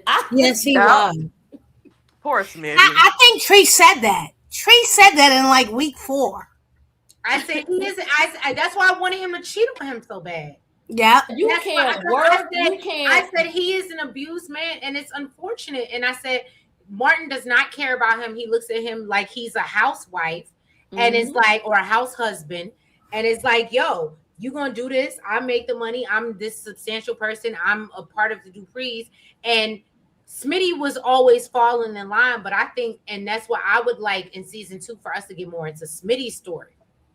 Yes, and I honestly feel like as much of a hard time as everybody gave Smitty about his reaction with Martin, and and obviously, it could be debate all day about it, but I as much of a hard time as people gave Smitty regarding his reaction, there was a little part of me that did not mind because I felt like the Right. situation was still bad. Martin lied to He him had for some two get back. years, He but had a I right wasn't mad about the get back because he was an abused husband. right. Right. He had a right to some. Oh, Yeah. can I say something to y'all? And I know this is gonna be an unpopular opinion because of what she's going through right now. But we gotta, if we talking about trauma, and we gotta talk about Nicole because I gotta give Boom. Princess her thing, Boom. Boom. Boom. y'all. And I said it. I don't know if I could give Anita any astrological sign, I would give her Leo. She I is, could see that. I'm a Leo. I see it. Because she's when so strong and she's so stubborn. yes, But Yeah. this has those traits have absolutely, as y'all have said, that's the Is only Nicole reincarnated? it's Nicole, it's Martin. They have all been passed. Stand up, be down. strong, hide it. Mhm. Don't You show don't no. cry, you don't show no nothing. emotion. And so that's why I think it's so hard for me, like even when y'all see me break down, because Anita does try to be so strong. And when I see her try to be so strong, and I know this is such a big battle, that's hurtful to me. Because like at this point, she's a part of my family. Yep. No, I agree, but I think what and it could be that she's a vet in the game. I think that Tamara, yes, we do get that whole strong thing from her, and we also know that that whole strong black woman thing will kill you, my sisters. Mhm. But she tries to do that, but I think just she's just so good at what she does. She still has a little nuance to it. And you see that in her scenes with Vernon.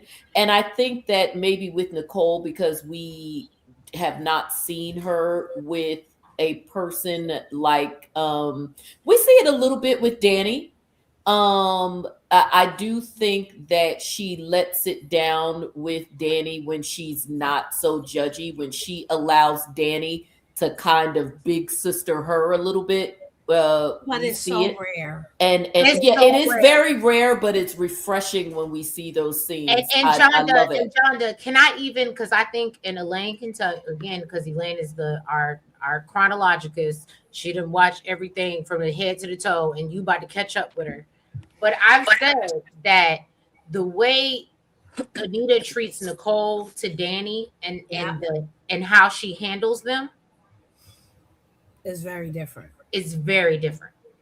Yeah, Oh, it is, but You, it's absolutely. also the granted, thing you of have different kids, and you know they're like, I only have one child at this point, so I literally said that's one of my biggest fears is like, because you think the other child is gonna be like just like this one, and it may be totally, they have a different personality, they're different people, right?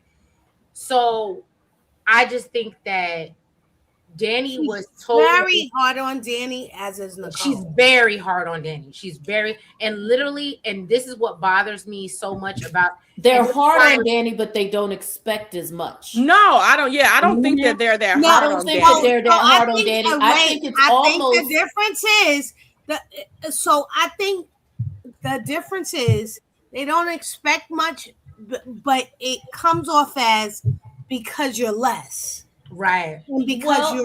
you're It dumbed down. You're not Or the yeah. not guy, even because you're not and as you're strong. Danny. It's the same thing they're doing with Cat. Oh, Cat. Oh, Cat. Oh, Cat is selfish. Cat is Right, silly. right. It's Cat it. is. I think It's the when I same look at thing. Martin is the high level yeah, thinker, and we have to listen to Martin. And oh, Cat, and they do the same thing with Danny. Oh, Danny's being Danny. Oh, I Danny. think it But was we always have to make excuses to Danny. We always have to chase after Danny, and that's not right because everything is not trivial, right. right? And Mhm. so, yeah, if I bust balloons out the window, it's trivial. But if I lost my 30-year marriage and I'm spiraling, that's not trivial. well, and They made it trivial. it's almost like a version of, even though they're both girls, but it's still a little bit of it there with the two sisters. The old adage, when you have a son and a daughter, of women You better they speak, Jonda. You taking women the words out raise my their, mouth. yes, they raise their daughters but love their sons. Yeah. Mm-hmm. Right. But And that's it's I it's get that like from Erica Nicole. Vane TV. She explains this a lot on her channel, and I mhm, Yep. understand it too because Yep. I am the eldest daughter. I'm the So eldest daughter as that's what well. I Yep. yeah, I think that's the dynamic more so of them not thinking that Danny's less or whatever. I think it's more so of She's the they baby. expect more of Nicole, and she knows the expectations, and she tries to be perfect because that's what's always been expected of her. The first child, you they're perfect. You know, they're perfect. This is setting the stage for everybody else. But then by the time them other ones come along, you be tired and you let them, they kind of do a little bit more than what you let that first one do because all of your attention was only focused on that oldest child. But once you have other ones, your attention can't just be focused on one. So Nicole got that because I think she's the oldest kid. And I think that Nicole is also like Vernon too. Like people, Vernon Yeah, is she a is. damn sweetheart, but Vernon is a mother too. Vernon, like when Vernon I is tell you, very like, rigid in his own way. yes, they execute Vernon so excellent because I can see like how tender and everything he is with his wife and his daughters, but with anybody else, he gets cutthroat. Vernon will get cutthroat and not break a sweat. And Yep. I think that's what Bill want to be like. Bill, Yep. he get with other people and stuff like that, but Vernon, the way that he treat his daughter, still he can beat a man, but he still hold his wife and his daughters and granddaughters and stuff like that to this standard. And he just treats them with so much. But to the other world, he's this great guy, but he will get with you in a minute, like how he got with Joey about Martin. Like he will get, like how he got with Bill. Bill towers over everybody on that show, but Vernon and Andre give Bill the most. Like, this ain't that, homie. I don't care how big you is. So Tay, can I say something about that? And because you touched on Uh-huh. something that I thought was very great. So yes, Bill gives everybody the energy, but the problem was, and we go back to social currency, he lost that Mm-hmm. because Yeah. he no longer has a respect because he cut off The people who was giving it. what the respect that people were giving him, which was the Duprees. Yeah. Yeah. So once he cut that off, and what he's really striving for is to have that same level of respect and still family also rocking out with Haley, and that's never going to happen. He can't get that because he haven't even started making Haley dress the damn part. Her coming in that office with that cream bodysuit on with the shorts, with that pink overcoat and them thigh-high boots. That was What in fire. what world is this millionaire He was high-priced giving a real attorney's Mary wife J. in Blige the office tease. dressed like that? That outfit was fire. She Though. came a in real there. Mary J. Blige tease. Haley came in that office like she was on All's Fair instead of And Beyond the she Gate. had the poison in the boot and the phone in the other boot. And I'm like, when is he gonna start making? And then not even beside that was just the one that I just thought was like, are you at the office with this? But the other outfits that she wears is like, this is not the wife of a prominent lawyer. Like, this is not what When he you like. He should have marry make her a dress young different. teenager, this is what you get. Exactly. Yeah, I she think I dressed posted on- like skimpier than like Naomi don't even dress like that. I think I posted on Twitter today. Listen, I know that animal print is her signature, but I am about done with it because Yes. when So you am I, sis. So compare am I. her gear to all of the upper class people, and you're running around in the country club with animal print, you look low class because, and I understand that's your thing and they want that to be her signature, but you're always going to look that way. And so now that we know she's conning him and she's not so young and she's done this before, you just look like a low class con artist. You don't look okay, you look slightly older than his daughter, but you in experience you still look low class. But they dressing her as how her character is perceived as a homewrecker. So she's dressing like somebody who was still your man. Mm-hmm. Don't forget. Yet she wants to Don't forget be the in 4 the country H's. club. Don't forget the 4 H's: homewrecker, hoe, heifer, harlot. Yep.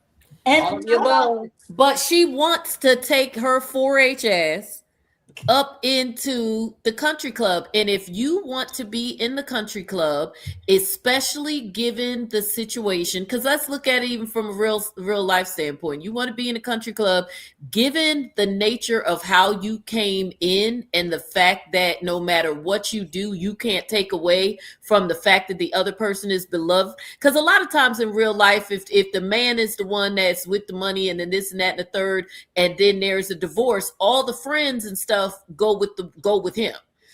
But in this case, that is not what happened. So you're still on the other people's turf. The only way that you get the friends and respectability that you want is you have to conform to them, as opposed to waiting for them to accept you because you're the interloper, and not just an interloper as in you aren't from here. You're an interloper as in you took somebody's man to get here, which is all of those other women's worst fear. But does she really want to be a part of the country club, or is she playing a part to make it seem like she want to be a part of the country club? We know that that's the case, that she's playing the part that, but we know that they don't know that. Gotcha. So, from the way that she's playing it to her husband, then you got to play the ball, like they say, you got to play the ball all the way through, even if it's a scam. Mm-hmm. So if you are playing to your husband that you wanted him to buy this home in Fairmount Crest so that you could be, one of the Fairmount Cresties and be a member of the country club and whatever, then you got to play that hand all the way through, even while you're poisoning him. Because if you still stand out like a sore thumb, harlot, all of those things, to me, it becomes even more obvious when you do kill the man, because you running game, but you're obvious on blast. Blend in, become like everybody else, become respectable, and then when you run that game, they're going to suspect you a little bit because you're the wife, but you got people on your side going, oh, she would never do that. I've watched way too much Snapped. You know, I watch Oh no, I watch all the shows coming up with ways of why the person Yes. didn't get away with it, as opposed to going, "That's terrible." Right. Hey, Michelle, I saw you come in the building. So what is the next? Okay, so we did Martin, we did the anniversary party, we did Chelsea's Big kidnapping. moments. Doug. We did Doug. We Well, we did didn't do Doug's death. Do we think that Doug's death? Because we didn't deal with this question. Because I think it's been a lot of fan speculation as well. Do we think that Doug's death is just going to be a case of letting sleeping dogs lie, or is it going to be revisited to ultimately expose Joey? So I'll be honest, I'm a little confused on Doug's situation because I can be quoted, and I'll be honest. I thought this was just a mission for Vanessa. I'm a big, like you said, I watch a lot of snaps. I'm literally me and my boo was doing couch clues last night when and solving a murder mystery when the new year came in. That's my thing. So I really would have thought that by now it would have been out. And I thought that's why Vanessa was doing this. And now Vanessa begging and No, pleading, she sprung. and she's so sprung out. Like that, I'm like, this can't be for you getting justice, sis. Mhm. So I think you love this man. She And does. and I think because I love Vanessa so much, I'm accepting it. But I was more accepting when I thought it was for a ploy. Now I'm like, you just out here looking sad. But then, the one thing again, we talk about effort. Joey has been putting up the effort. Like she gives him a boundary. That nigga says no. She says, "All right, fuck you." And then that nigga show up and say, "I'm gonna do whatever you said I was gonna do." I just hate that it's the white men on the show. And that he's a murderer. That too. Yeah, I don't. I think he might acquiesce to some of her demands and stuff like that because he knows at the end of the day he gotta keep her under his thumb. He can't be in a situation to where he can let her go, especially right now. He has to keep an eye on her. He has to keep an eye on her. That's why I think he let her do the escort service because he has to keep some type of eye on her. But as far as Doug, I think that because has it been confirmed that Doug is actually sick or in real life? Well, no, I think I that don't know that Elaine it's been Elaine knows confirmed. better than I do. The Elaine is our I don't resident. know that it's been confirmed, but Okay. Because I um, think that they might just have him off for a while to see how so that goes. yeah, I don't Um, think it's been confirmed, but I if he is not sick, I think it's a plot to bring him back when he is able to yeah, give them time. He's yeah, he's not an actor that's on a bunch of stuff.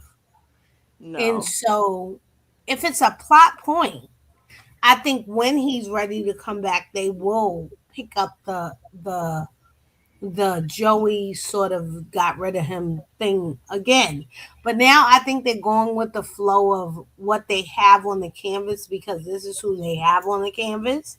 I it always struck me that they were not planning to get rid of him when they got rid of him. I It don't was a think that surprise to he everyone. is cared about or beloved enough, or he's not one of the sexy people. He's not. I don't think that his character is somebody who it's that it matters enough to have him there. I So think the Jonda, situation could be dealt with without him. well, Jonda, so can I and I'm just interrupting because I do think that his character was cared about. I think that what it was, and I can only speak for me. I think what it was for me, I got tired. And so I did start to ask, like, just take him off our screen because I got tired of seeing him being disrespected Right. and taking it and so frivolously and knowing what was going on and seeing his wife cheat with this man and just take Be it. okay with it. So at this point, like when Doug left, it was like shocking, but it was like, no, we had been calling for this for a while, because at the end of the day, you and Vanessa don't really have a marriage. She's getting attached to this other man, and at the end of the day, you know she's getting attached to this other man, and you're letting it happen. You're sitting by, well, I'm just gonna play the long game, and that was never gonna go the right way. That's Because why I think he in the witness protection program, because he turned state evidence on Vanessa not and the witness Joey. protection. Witness protection program. Okay, I think he has turned state witness on Vanessa too. That's because remember when I think when he went to go see Bill, he was like, oh, and F Vanessa too. She can go on as well. Or he might have played it cool with him about Vanessa, but I think he said to Randy, he said it to somebody, either Randy or Bill. Elaine, can you correct me if I'm wrong? I think he said it to Randy or Bill, one of them. He didn't give a damn about Vanessa getting caught up either. Because at this point, and it was after he seen them He said it punching. to Randy, but he wasn't telling the truth. I think he was. I think he was ready to end her too. Like he didn't care I about don't. her either. So the reason why I don't think that's the truth is because the last conversation he had with Vanessa was him saying, "I can't believe you did this to me. I'm calling you and I'm begging you." And He was drunk. Treese will tell you, I was so upset with Vanessa We were because all upset. We that were all upset. because the night before he was killed, he called her and she was in the room with another man and was getting on him. And he was like, I can't believe you're out of town with this guy. And he heard After he just Joey asked her to in go the out of room. town. He Yeah. That heard part. Joey in the room. So Joey said it on purpose. yeah, I don't think he would have ever. I don't think. I don't think Doug would have ever done anything against No, Vanessa. I think Not he what we call was. I think friends. he was, Elaine. I think he was. And then he got drunk and he was like, let me call. I think he just got to thinking about it and was like, let me call her and see this last if I could make this work. And she was with him. And that's when he was like, it's go time, batch. You know what? I maybe I'm just cold because I don't feel any kind of way about that final phone call Wow! between the two of Wow! them. I don't feel bad. I feel absolutely nothing about it because at the end of the day, you all had an arrangement that you were fine with until you kind of felt like in this particular instance, because it was probably like you knew that she had playthings, and as long as it didn't get serious, which it sounds like the arrangement was. Whereas in this one, you could tell that it was a little different because you do know the person you're with. You could tell that she was a bit enthralled with him, but at the same time, you were fine for her to be in danger and to deal with this person, of course, on the terms that works for you because of your debt. And now that you are at your lowest of the low, you can't work anymore because you've been drinking and wilding out all your issues. You've been doing all of these things. Now I got to stop and feel bad for you. Yes, she was away with Joey. And of course, I think that's part of what makes, could pull on the heartstrings because he did sound so pitiful and you're in there with another man. But what difference would it have made if he wasn't with Joey and she was just at work and was like, okay, yeah, I don't got time to talk to you right now. Or if she was, Listen, come on. or if she I'm was with just with you. what's it, Diego. Diego. Yeah, or if she was in the middle of closing on a house and was like, you know what? You be crying and drunk. What day is this? Thursday? Okay, yeah, whatever. I got to close on this house and get this money. Same difference. Yeah, I didn't feel don't bad think for that's him at the same all. difference to a man. It's not the I same. did feel bad for him. I I felt bad for did. him because I again, they you still know I had was the all up arrangement. from the floor of trees. The arrangement wasn't for her to be all frolicking and falling in love with the guy. And she told him also that she was going to stop messing with him because now So it's seeming that he again, and we can't forget. I know Doug was wrong for the gambling and things like that, and I understand him again because I gamble. So I understand the gambling thing, but I think that Joey, I'm not Joey, what's his name? Doug realized that because actually Joey set him up for those losses. He set him up for that stuff. And so that he could use Vanessa. Oh, I don't know if he has some again, but I still don't understand how Vanessa even had the audacity to tell Joey that she would never cheat on him. How was you cool? Like you like and Joey's sitting there like, girl, go, let's oh Not you say, check, "Oh, it's please. cool." Check. Joey was asking for the check because that's what I said. I don't understand what are they going through with this Donnell. Yeah, you have my blessing. And then with Joey like your husband not even cold in the grave yet, and she like the son and everybody else is thinking the same thing. Like Okay, so what?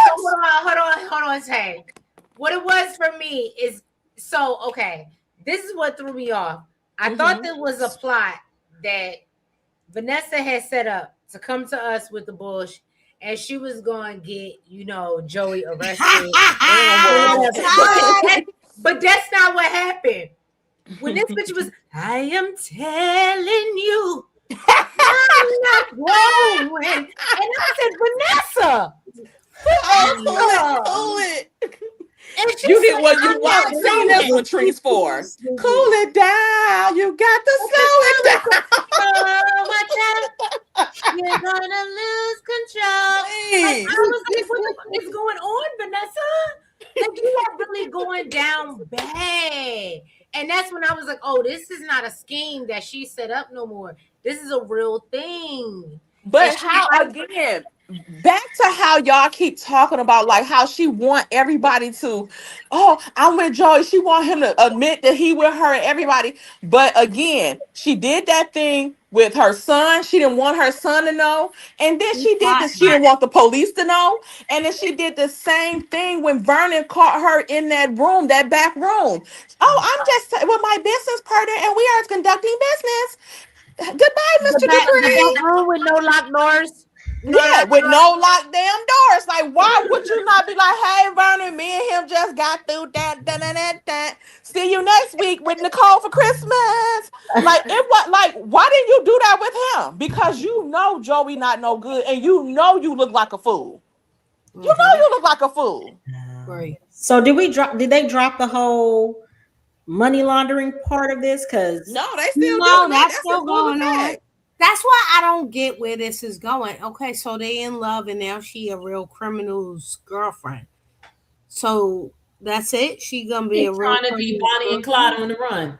Like that's why we need Cheap. What Cheap said, we need more Anastasia. I know y'all don't fuck with her, but I like her. Anastasia, right? So what in? And so the Duprees are like, I'm very concerned about you, and I'm talking about Danny and Nicole. I'm very concerned about you, and she's like, fuck y'all. This is my man. Leave me alone. Don't judge me.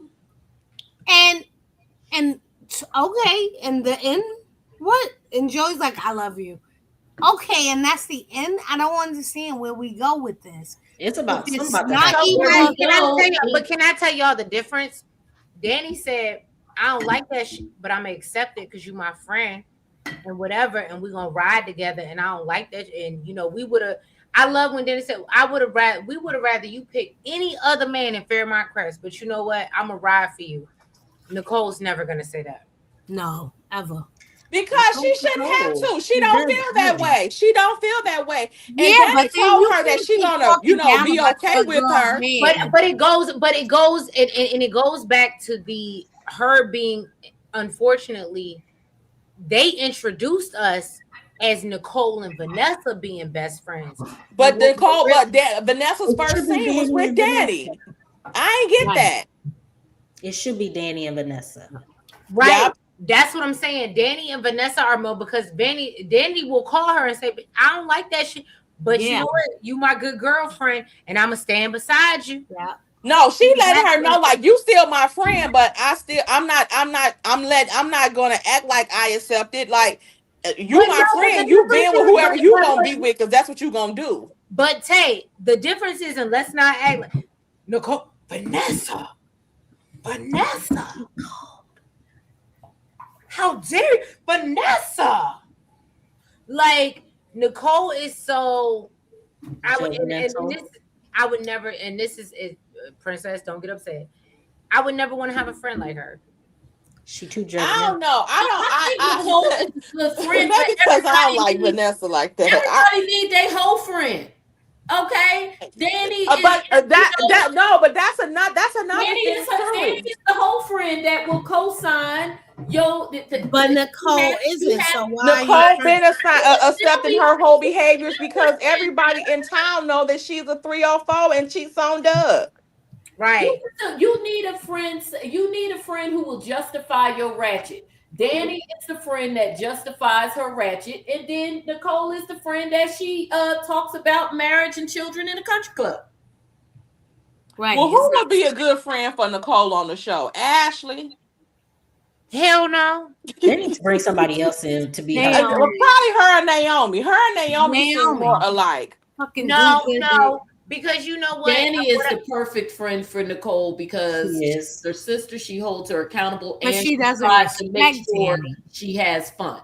Mhm. I know, and we're saying for Nicole, not necessarily for Danny, but for Nicole, that's good. And for Nicole, to Jonda's point, you need someone. One thing Danny doesn't do, and this is what bothers me, and I've said this about Nicole, is that Danny doesn't do the same thing that Nicole does. No. She doesn't go and disparage her. She doesn't go and like when she's outside of her, or she always speaks very highly of her sister. She puts her on a pedestal. And so even if she's interacting with her friends and her counterparts who are on the same, that's still her oldest, and that's still her family. And that type of loyalty. So to Jonda's point, that's what Nicole needs, because even when Nicole treats her like shit, Danny is still going to be there for her. Right. And Danny does hold Nicole accountable. If you watch some of their scenes, she just does it in her own way. Because he does it directly to Nicole and outside. Well, yeah, that's true too. But you know, she's got the soft, sweet voice and whatever, so you know it doesn't sound like she's giving it to her. But you know, Danny. Yeah, Danny is. She's like a little cute little puppy. And you know, when you're the younger sister, you still, it's like, sissy, you know, you do this. You can't say like you need to get yourself together, right? That's older sister talk. But when you're talking to your older sister, you gotta sort of get them to see your point. So you gotta influence while maintaining that big sister, that younger sister, big sister respect. Yeah, she does that very well with Nicole. I can't say y'all. that. So I think we talked about Anita's C-word situation. I don't know if you want to add anything to that, Tay. We got to close out with the articulate, because I think that was the last big thing and that leads into everything with Leslie getting her money. And I think that will lead us into it. But if you want to, because I know we talked about that at the beginning. So do you want to? Y'all was on here crying and stuff, because baby, no, we wasn't on here crying. That was just me. Ooh, but no, baby, it wasn't just you. I didn't even do no thing on it, because it was Vernon and Anita, baby. I'm telling you, when Vernon told Anita in that room that her voice was his favorite song, I said, Vernon, Anita, please pull through. You gotta pull through. I'm going down to the set. I'm putting the port in and all that stuff. Everything. We're gonna get her direct chemo because she pulling through this. But I would have thought that they would have gave like this illness to maybe Vernon, because he's older than Anita in like in real life, so that they can have a way to out him if if it ever comes up again. This could be their exit thing for him, since he's 80 years old with his fine ass. Well, so I think for the women with it being Anita, because the women more likely to survive. Yes, and you know, and it's typical for the man to go first and make them go to widow. I mean, statistically, that's how it happens.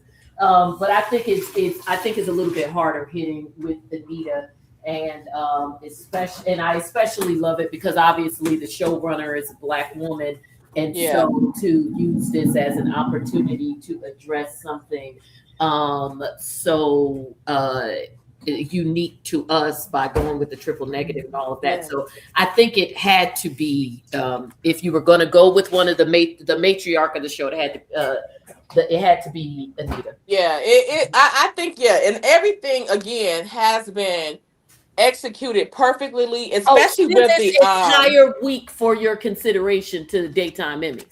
yes, Today's yes. Right. Like the last 2 weeks, the last two short weeks will equal out to maybe like 1 week. But yes, it has been magnificent. Like the acting has been superb with everybody. The way that Vernon had the girls go and talk to and let Anita tell them by herself first. He told Andre, and then they connected together to, go over what was going on and all of that stuff. It I think they did a great job with that story. The explanations, explaining things to people, having her actually in the room, and the doctor talking her through the steps as she's doing the biopsy. I love doctors like that, even though I don't like women doctors, but I love doctors like that explain everything to you while they're doing it so that you know and you're in the know about every step of the way and what's going on. Pull your phone out so you can record this because you're going to forget some of this stuff.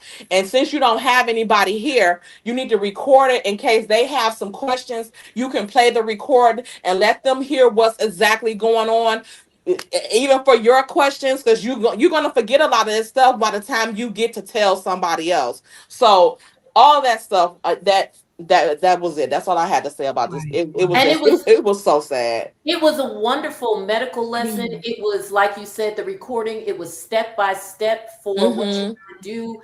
I know as someone who has been through it, I'm sure other people, whether it's cancer or other illnesses, can speak to this as well. Mm-hmm. Once the doctor initially tells you whatever the diagnosis is or whatever your test results are, Mm-hmm. every word they say after that is like you're talking to Charlie Brown's teacher. It's like Yep. wah Wah, wah Mm-hmm. wah, wah wah, wah wah, wah wah, wah. wah, wah. You are in a fog, so it's not even a matter of, yes, you'll forget stuff, but you may not even hear it. Like they're talking and their lips are moving, but they might as well not be saying a word for all the good it's doing. Right, Yeah, right. and Um, it's also telling us black women especially how you are supposed to be treated when you go to your doctor's appointments, to these type of things in the medical field, because we get overlooked so much about different things, and our Yeah. stuff get excused away. This is how you are supposed to be treated when you go to the doctor. It don't matter if it's for a loose toenail. This is how you're That's supposed to be right, treated. Tay. That's right. Mm-hmm. So yeah, I love this. I really love this part. And yeah, we can. I don't want the emotional storylines because I do No, like to have the I emotional stuff to cried. I cry, but oh, it's a lot. It was a lot. So what I want to say is that I hear so many storylines, and what I love about Beyond the Gates, um, unfortunately, we do hear so many storylines because we are supposed to be stronger. And I'm not trying to, let Hmm. me just preface, I'm not trying to offend any of the men out there, but we are supposed to be stronger. So when they get sick, we carry that weight. We're their caretakers, we're their caregivers. But when Hmm. it comes to us, Hmm. We carry that you'll around. be surprised how many men all decide I can't deal with this. Yeah, and they I Yeah. can can't check out. handle it. I They can't decide handle they it. are allowed to check out. And they are Yeah. allowed to check out where we're expected to be hospice nurses. Yeah.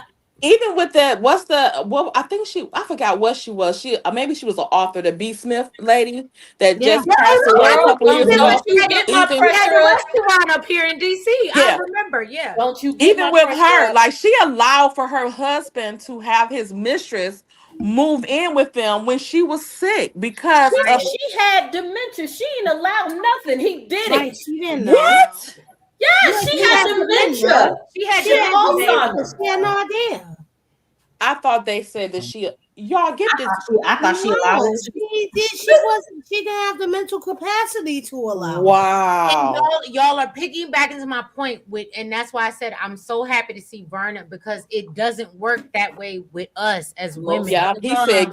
give it to me. Give that to me, baby. He said, I know I can't do it for you, I but you love give me that whatever line. else, give I it to love me. that line. I loved it. Oh, He said, "Give it to me," because she wasn't gonna give it to him. Yeah, She and was that's gonna why I try said to they And could she not wasn't. have And we Vernon in know this she wasn't. role of a cheating role. Like I'm like, y'all can't do this to him because at we this need some right. example on here Yeah, of a because man everybody is loving a his wife and dirtbag his on the daughters in show. respectful Yeah, way. Like everybody is a both of dirtbag them. on the show, and he Yeah, both can't of them. do Like it. Bill, like you have so much admiration for your daughters and stuff like that, but you not a good father because look how you did their mama.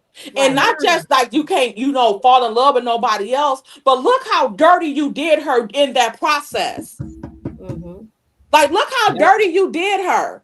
Like, that's not good for your daughters because your daughters had to watch their mother up the mag at a wedding, all for every millions of people to see because of the daughter's video streaming it. Why was And she the even video daughter streaming looks the for her Wait, Bill's hold wedding on, father. anyway? hold on. That goes back to a bigger point.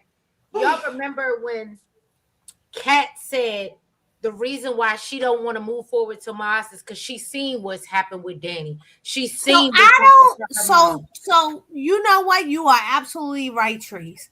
I don't think enough has been said about The how trauma Kat these is people. moving in the way she is because of the trauma that has happened with her parents. She saw her parents in a perfect marriage, and she saw how to behave in a perfect marriage for 20 years. That did not work. And so, what does she need to do to make her relationship work? She's doing all the wrong things. It's accepting bad behavior. It's not. It's it's trying to. She learned that she needs to try to make it work. She Yeah. doesn't know what that looks like because she didn't see her parents Right. really try to But make it and work. Nicole should have been They telling pretended her, that everything was okay. This is we've seen Nicole sympathize with Eva because yeah, she has a dysfunctional parent and a parent that does wrong. We have not seen her look at her own child and say, "What has my marriage and the destruction of my family done to my child to lead her to behave this way in her own relationship?" I have a problem with this. and nobody It's has because told her to leave Tomas. she Nobody saw. has told her to leave Tomas. It's Like because I would have think that they would have been like, no, and this is fresh. You need to go ahead and drop this right now because this is going to become a habit. You teach people how to treat you, and since she took him back so quickly, she was holding firm, and then Chelsea and that mess, and I'm like, what is going on here? Why are what these people? You guys are like the fucking creme. I'm sorry, the creme of the creme of this neighborhood, this area. You are beyond the gates. Like, what are you doing with your granddaughter, Anita? Why aren't you telling her?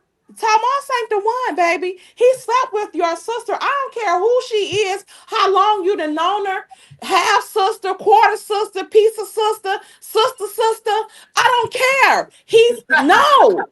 If he it's will because sleep with your sister, he will sleep with anybody. That That means he'll part. sleep with Chelsea. He'll sleep with your mammy. He'll sleep with anybody. it's because she's seen Danny do it all the time. Right. That's Oh, what she's seen. Like her parents had a good marriage for what she's seen. Danny is the one that she saw get cheated on and kept But going back right, to the but man. take it So right. that's how she sees a relationship with someone who cheats on you because Danny was begging this man to come back to her after he cheated on her. So that's what she knows. And the fact that again her mom would divorce her husband of 30 years for an indiscretion that he had way back when, but tell her daughter it's okay to be with this man and she ain't even been with this man for 6 months is mind-boggling to me because Nicole should yeah. have told her, I divorced your daddy and I was with him for 30 years. For You less. ain't been with Right. him for 6 months. Let him go.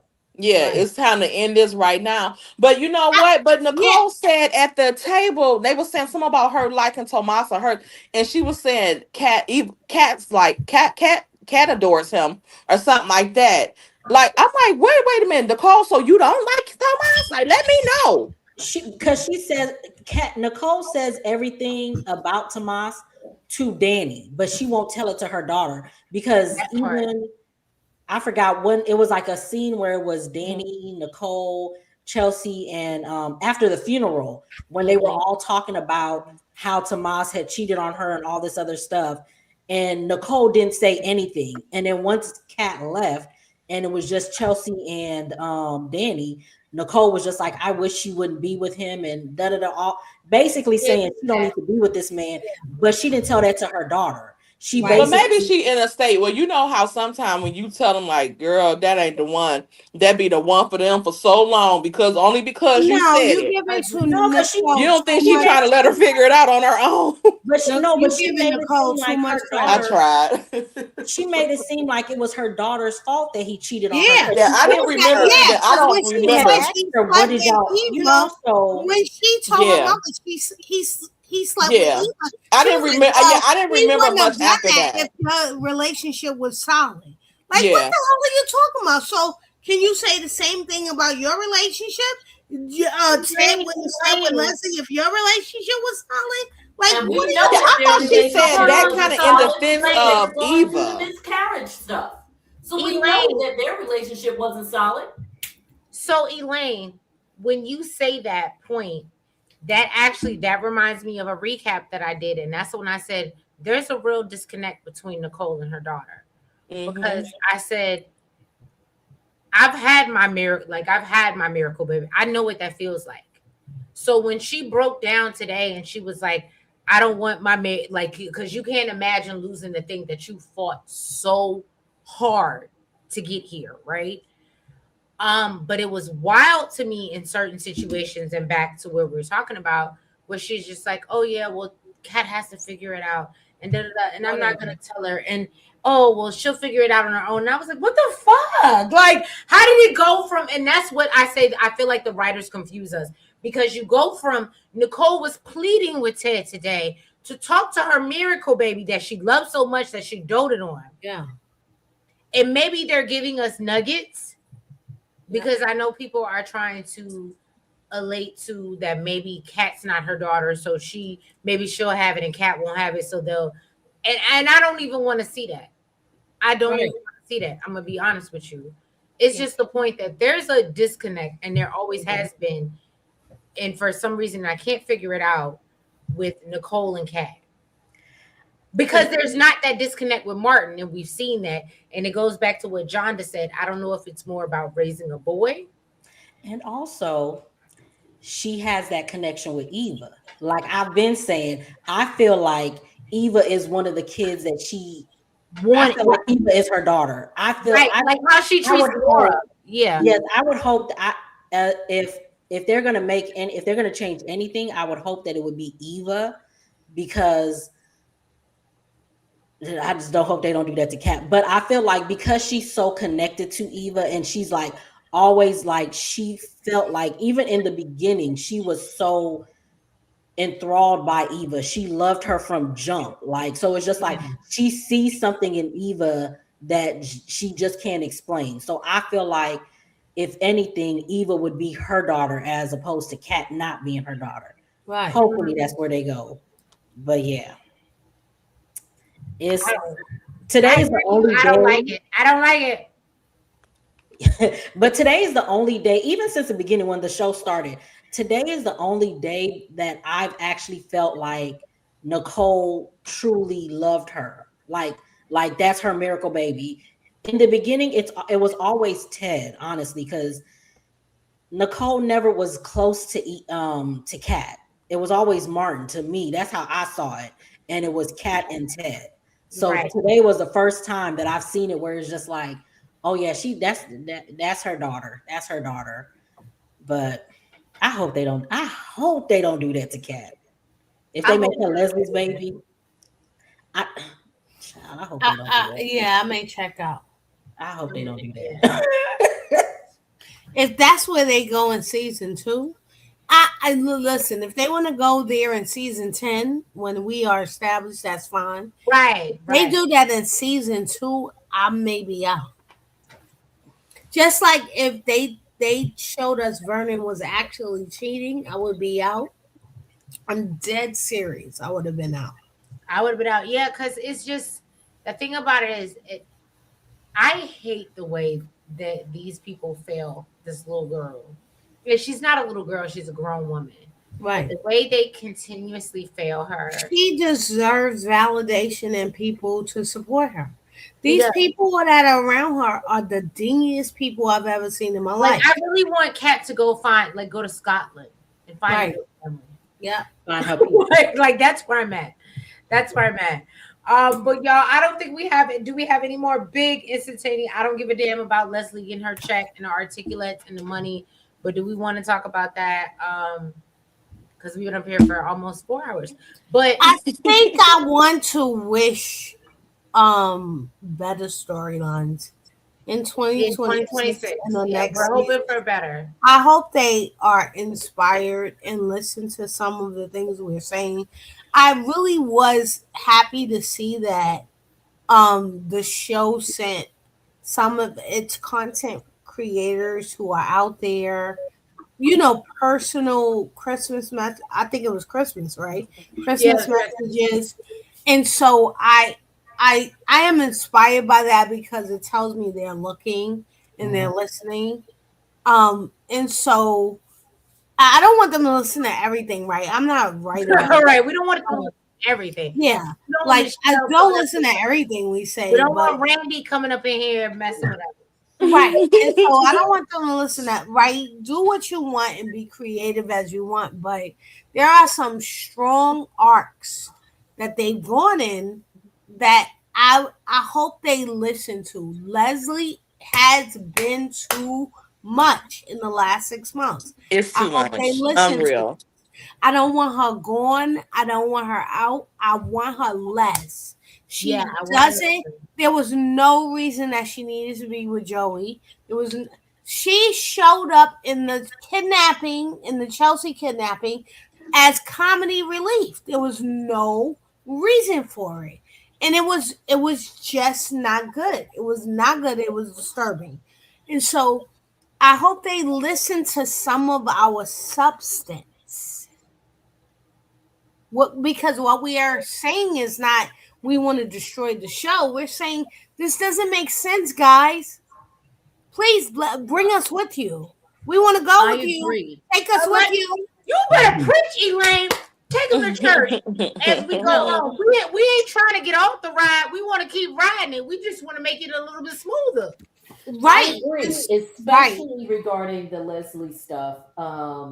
It's just there is a point, and we reached that point where it was just too flipping much. There's no other way to put it. It was just like, okay, we get it, and they didn't even have anything for her to do.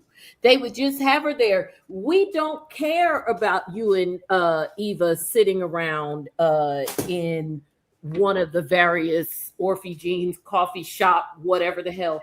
That we how many, if you go back and count, there are an insane amount of scenes between them at restaurants or at the apartment, Yeah. her and Eva just talking. And Celebrating their wins that they how they didn't at everybody else's expense. sometimes they weren't even Mhm. having wins. They were just dumb conversations like, "Oh, mama, I went to da da da da da," and then I also want Eve, the actress who plays Eva, to choose an accent because sometimes that "oh, mama" stuff. I'm like. Are we filming the coal miner's daughter? Like, which is she supposed to be from Nashville? Like, what the Yeah. hell? Mama. Yeah, so it's a lot, but they have got to find a balance. We get it. You all like the character and we like the character. Obviously, like you said, they listen, they follow our lead, and if they felt like the audience didn't like the character, they would tone it down. I think they went too far in opposite direction, and again, because they had not obviously hadn't written enough for her to do, they just kept injecting her into stuff like Steve Urkel constantly popping into Winslow's house. Oh my goodness. Mhm. Oh yes, that is exactly the good example. Yeah. I mean, it was crazy. I mean, at least on Seinfeld, when Kramer came in, he's their friend. Mm-hmm. Leslie just walking in and out of people's houses, like the Halloween thing. But I had it before Oh then. my But the God. Halloween, her coming in Nicole's house, I was done. I was like, you know what? There is It was nothing. ridiculous. I need Oh them my to call God, I was security. so angry. I need them to start calling security on people. Yeah. Because how crazy was that? Like, and it was Halloween. It was nothing going on in the storyline. And there usually never is. I mean, again, she's a bugaboo. But her coming in that day, it was clear that the writers, the showrunner, whatever, was just like, we just need a little Leslie in Let's the episode insert her. today. Mm-hmm. Because Nicole had already told her, I don't want anything to do with you. I'm divorced. You have him. If you want him, you have him.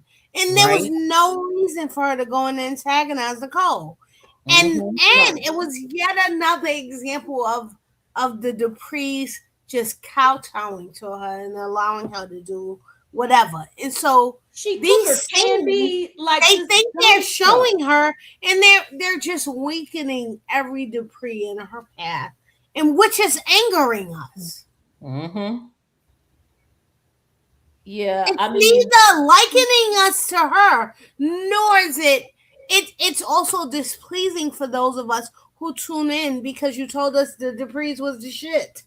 well, and also it cheapens the Leslie character because she, yes, you know, you need a villain, and then sometimes the villain's redeemable, sometimes they're doing them villain-ish, sometimes they're doing stuff that make you go, oh, they're not so bad, you know, whatever the case may be, especially because when someone is gonna be in a show long term, you've gotta give them a few of those redemption arcs, even Mhm. though at their core they're still a villain. I think one time when we were talking about this, an example that I used in that was a Dorian Lord, um, from uh, um, Yes. from One Life to Live. But at the same time, you don't want to make the character unlikable to the point where we won't like her no matter what she's doing because you've Right. made the character just ridiculous and annoying. Right. Mm-hmm. And the stuff Okay. she's doing is unreal. Like it's just Yes. simply unreal. The whole boo thing, boo. Like, what Yeah. are you doing? And who would do that if they are the ones who ran the person over, which we know she And did? everybody knows in the The same. only time someone would, Everybody knows she yeah, did it. the only time someone you would ever have a character in a show that would deliberately like do little things to scare and antagonize their victim would be if it's a character who you are displaying as completely unhinged to the point of being crazy. And yes, Leslie is unhinged, but she's not unhinged crazy because those characters do not have longevity. That's something Helena Cassadine would do. Yes. Mm-hmm. Mm-hmm. So Yeah, Mm-hmm. very I don't know with that.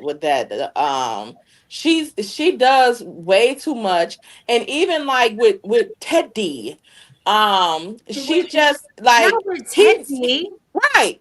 When Nicole, when you was with Nicole and all this type of stuff, or trying to get Nicole back, or claiming you was trying to get Nicole back, you was all with her. What she did to Laura, you had to do plastic surgery on the girl and all of that stuff. And now you even having convers. Why would you even want to tell her you're going to be friends with her after what she did to Laura? And then I wonder what is he going to do when he found out that Eva knew about it too. exactly. And now Nothing. and Ain't gonna then do nothing. and Not of for course you know what Eva. Sorry. Eva's gonna do. Eva's gonna throw Cat under the bus. That's what Eva's gonna do because she a dirty heifer like that.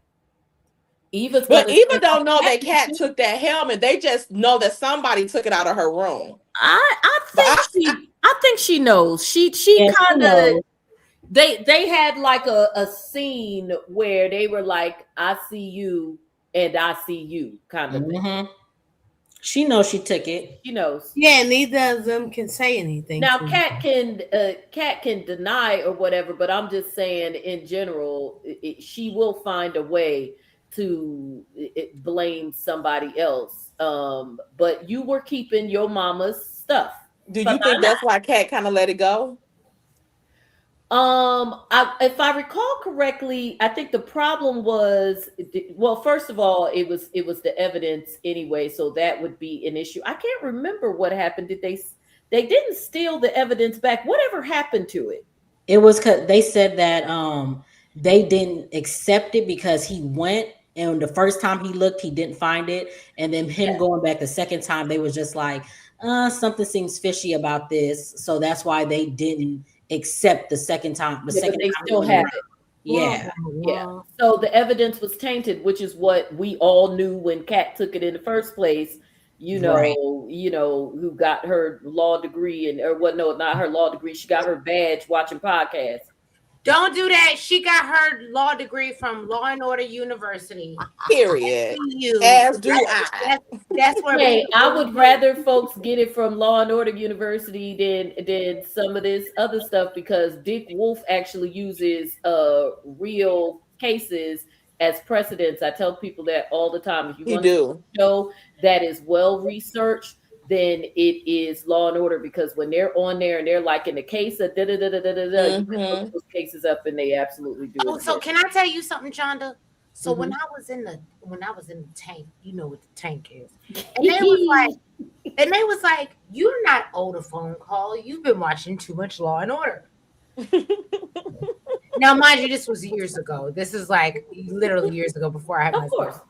But I was Not like, the yeah, tank. no, Y'all should talk about the course. It was last year. no, don't do that. But it was literally like no, my son is 7 now. So it was like almost 10 years ago. And I was in the tank and I was like, yeah, y'all owe me a phone. I was one because I watched Law and Order. I was a bossy bitch. You gonna give me my phone call when I get arrested, but you gonna give me my Yeah, phone the call. drunk tank. So you was in Right, a drunk tank, Trees. Oh right. my Don't do gosh. that. We not I'm doing like, ma'am. and I was like, I got privileges and shit. And they was like, All you no, can call is a sobriety, your sponsor, no, ma'am. That's what you need to be and they doing was right now, they was okay? like, no, bitch, no, you don't. That's not how this works. What you say? Give me my phone call. And they were like, no, they were like, you watch too much Law and Order if you think you're owed a phone call. I was like, You actually, as bizarre as it sounds, you have more rights that kick in if you're actually arrested. yeah, Right, you and see, I weren't wasn't arrested. actually Yeah, arrested, so that's the Yeah. yeah. problem. I was getting ready to say that too. Yeah. In New York, it's the same way. If If you're they can hold actually you arrested. without charging you for 72 hours in New York, and they don't have to do anything. So your family can call around and they don't know where you are because they don't have to check you in anywhere. And with you and with somebody in the tank, so to speak, the argument there is no, we're not. Well, number one, we're not arresting them, and number two, it's we're just trying to keep you safe. We're just letting you dry out. Yeah, they can use that as an excuse. Yeah. Right. Yep. No, we were just questioning you because you were in a area with a known criminal or whatever. Don't do it. I was in there with a crackhead. I work at a criminal justice. No, so Lord, y'all, let me tell y'all, it was the scariest experience of my life. It is very So, scary. because I was in a real that's when I'm a Virginia girl for real. So I was in a DC jail, Oh Jesus. and they put me in the holding cell with like these real crackhead people that They don't care. They don't care. You were be in the cell talking with to all type of themselves. people. Yes. If you got there the same time they got And there, that's then why I y'all was like, are. yo, give me my phone call, son, because yo, I'm You not got there when they Tree got sobered there. up and was like, wait a I minute, was is she a sobered up and hooker? I I'm was like, good. I literally told him, I said, I'm not about this life, sir. I want to get out. I'm sorry. I'm so sorry, y'all. They are looking at. They are like, look, you are basically, if you are there at the same time they're there, crackhead, whoever, all of y'all here together, y'all might as well be like High And School they treat you Musical and all the start singing. same. We're all in this together, because that's where y'all gonna be in the cell, all in it together. They don't care what it is. Traffic tickets, though, you in there with real people that do real crimes, and they had you in there. And again, they treat you all the same. You be like, dang, all this for a speed ticket that I ain't paid. Right. Hold on, let me shout out Princess.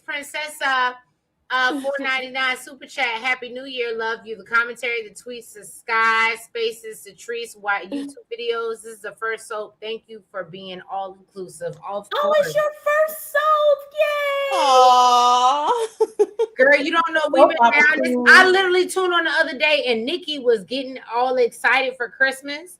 And I was like, I just happened to turn it on. I said, oh, and then she saw Victor. She was having flashbacks. And I said, am I going to do this? And I said, I'm not going to do this.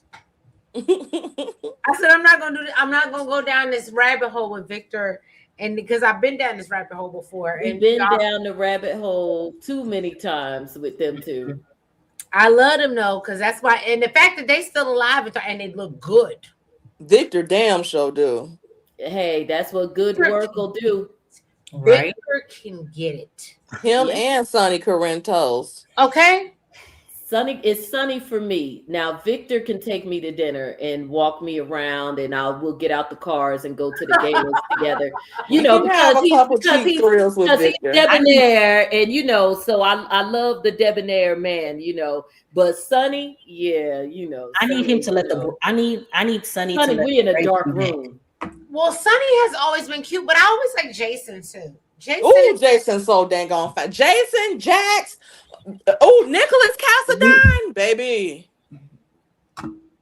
Nicholas Cassadine was cute too. R.I.P.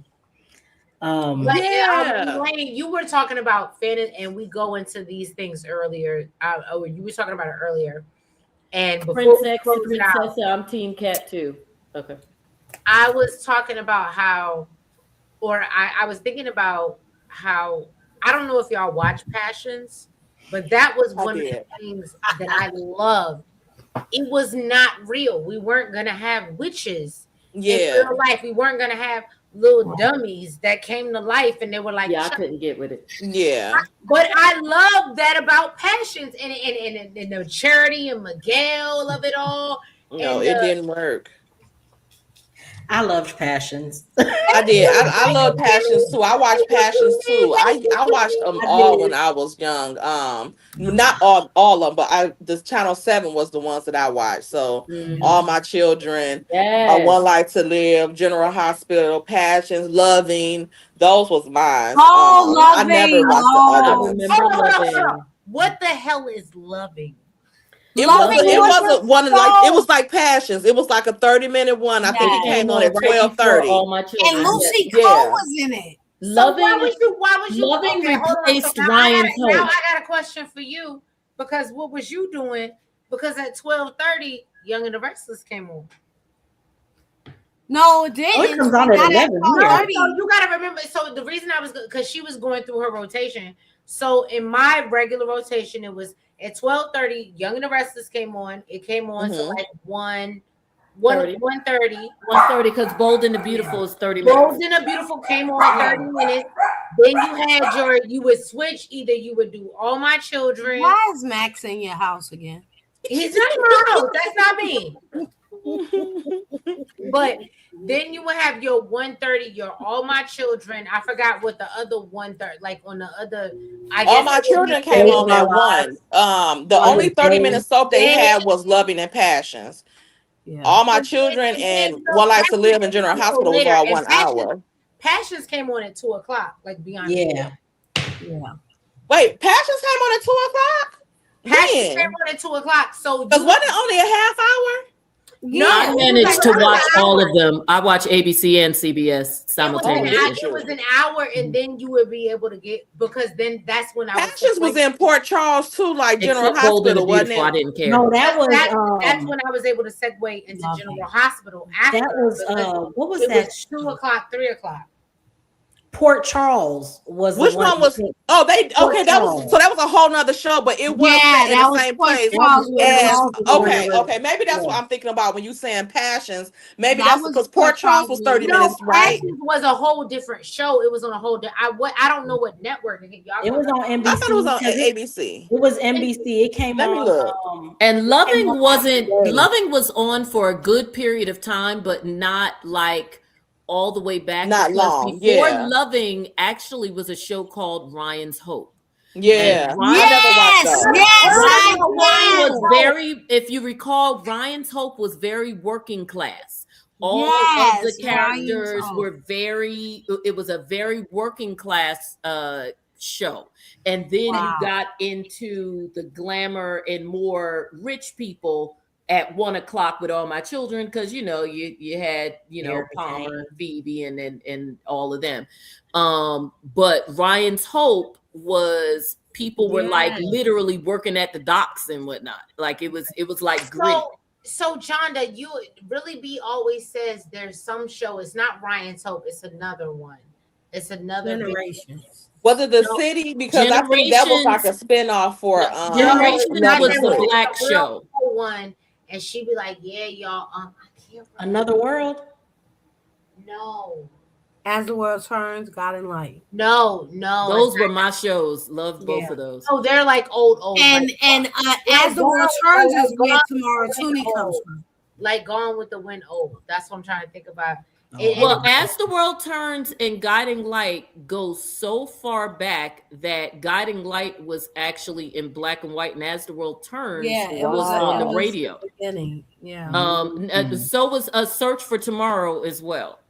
Oh yeah, Search for Tomorrow. Oh my God, that went back. I don't ever remember watching that, but I remember my parent watching that, my grandparents. I didn't watch Search, but it's so funny because you know how there's certain things even if you didn't watch the show. Now, Another World I watched during the Jack A era. Because that's where Jack A. Harry was. Jack A. Harry was on Another World on NBC.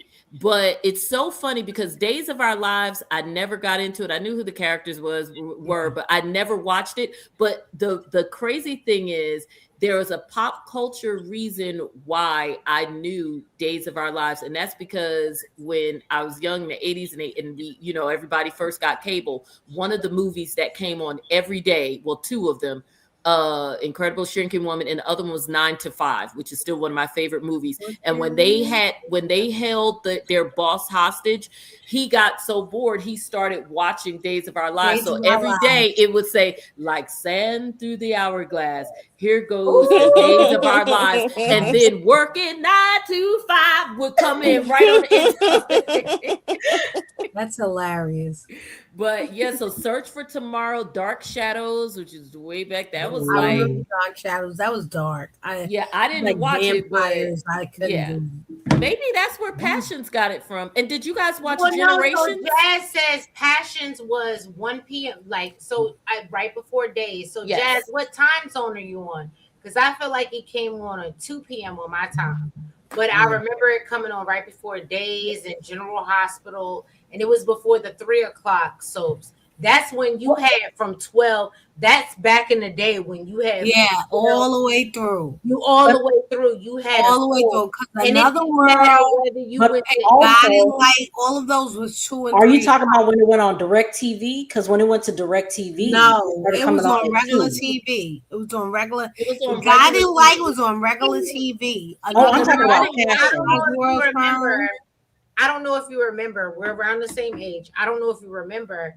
There used to be a time where between that TV block, like public television, like CBS, NBC, ABC, between 12, you got your game shows between like 10 and your talk shows between 9 and 12. But when 12:30 hit, I thought the news came on at like 12, and then like if they had a soap would come on. Yeah.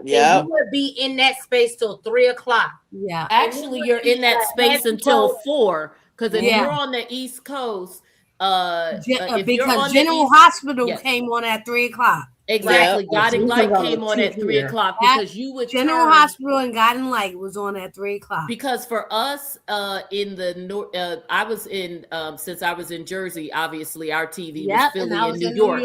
So for Philly and New York, Guiding Light and General Hospital went on at 4, and then you turned to Oprah. So it went straight through from 12:30 when the 30 minutes. Hold on, y'all. Do y'all remember? Because I don't know this. This is the show that really B always talks about. Thank you, RS RJS 1602. Ryan's Hope. I ain't never seen that. We were just talking about Ryan Tope. Yeah, Ryan's Hope. Ryan Tope was the one that was kind of the working Ryan's class Hope. one. Loving, well, Ryan's Hope came before Loving. Yeah. And then Loving turned into the city. So but Loving was more like kind of a I guess sort of a better lead-in for All My Children, because the people were like of the same, more or less the same social class.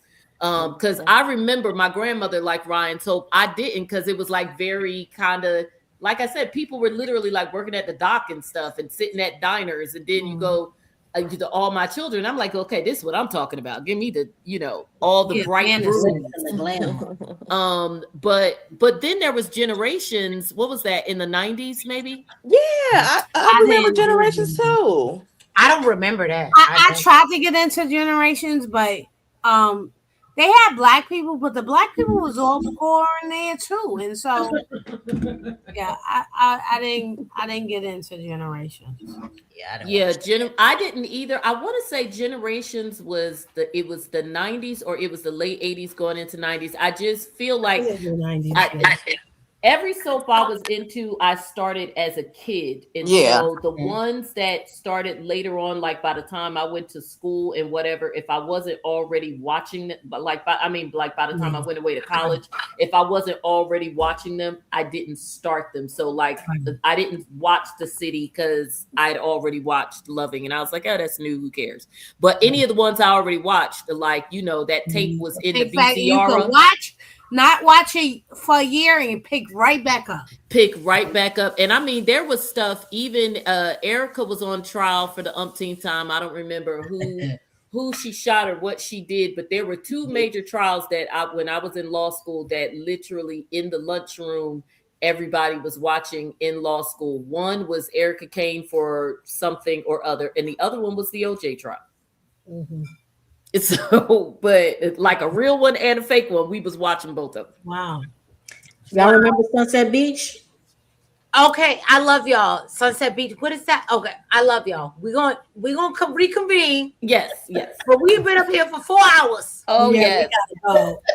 I love y'all. Thank y'all. My husband done show his head like 3 times. My movement down here, he was like, "Are we gonna eat dinner anytime soon?" I went to chess. I did my shit. I gave you a minute.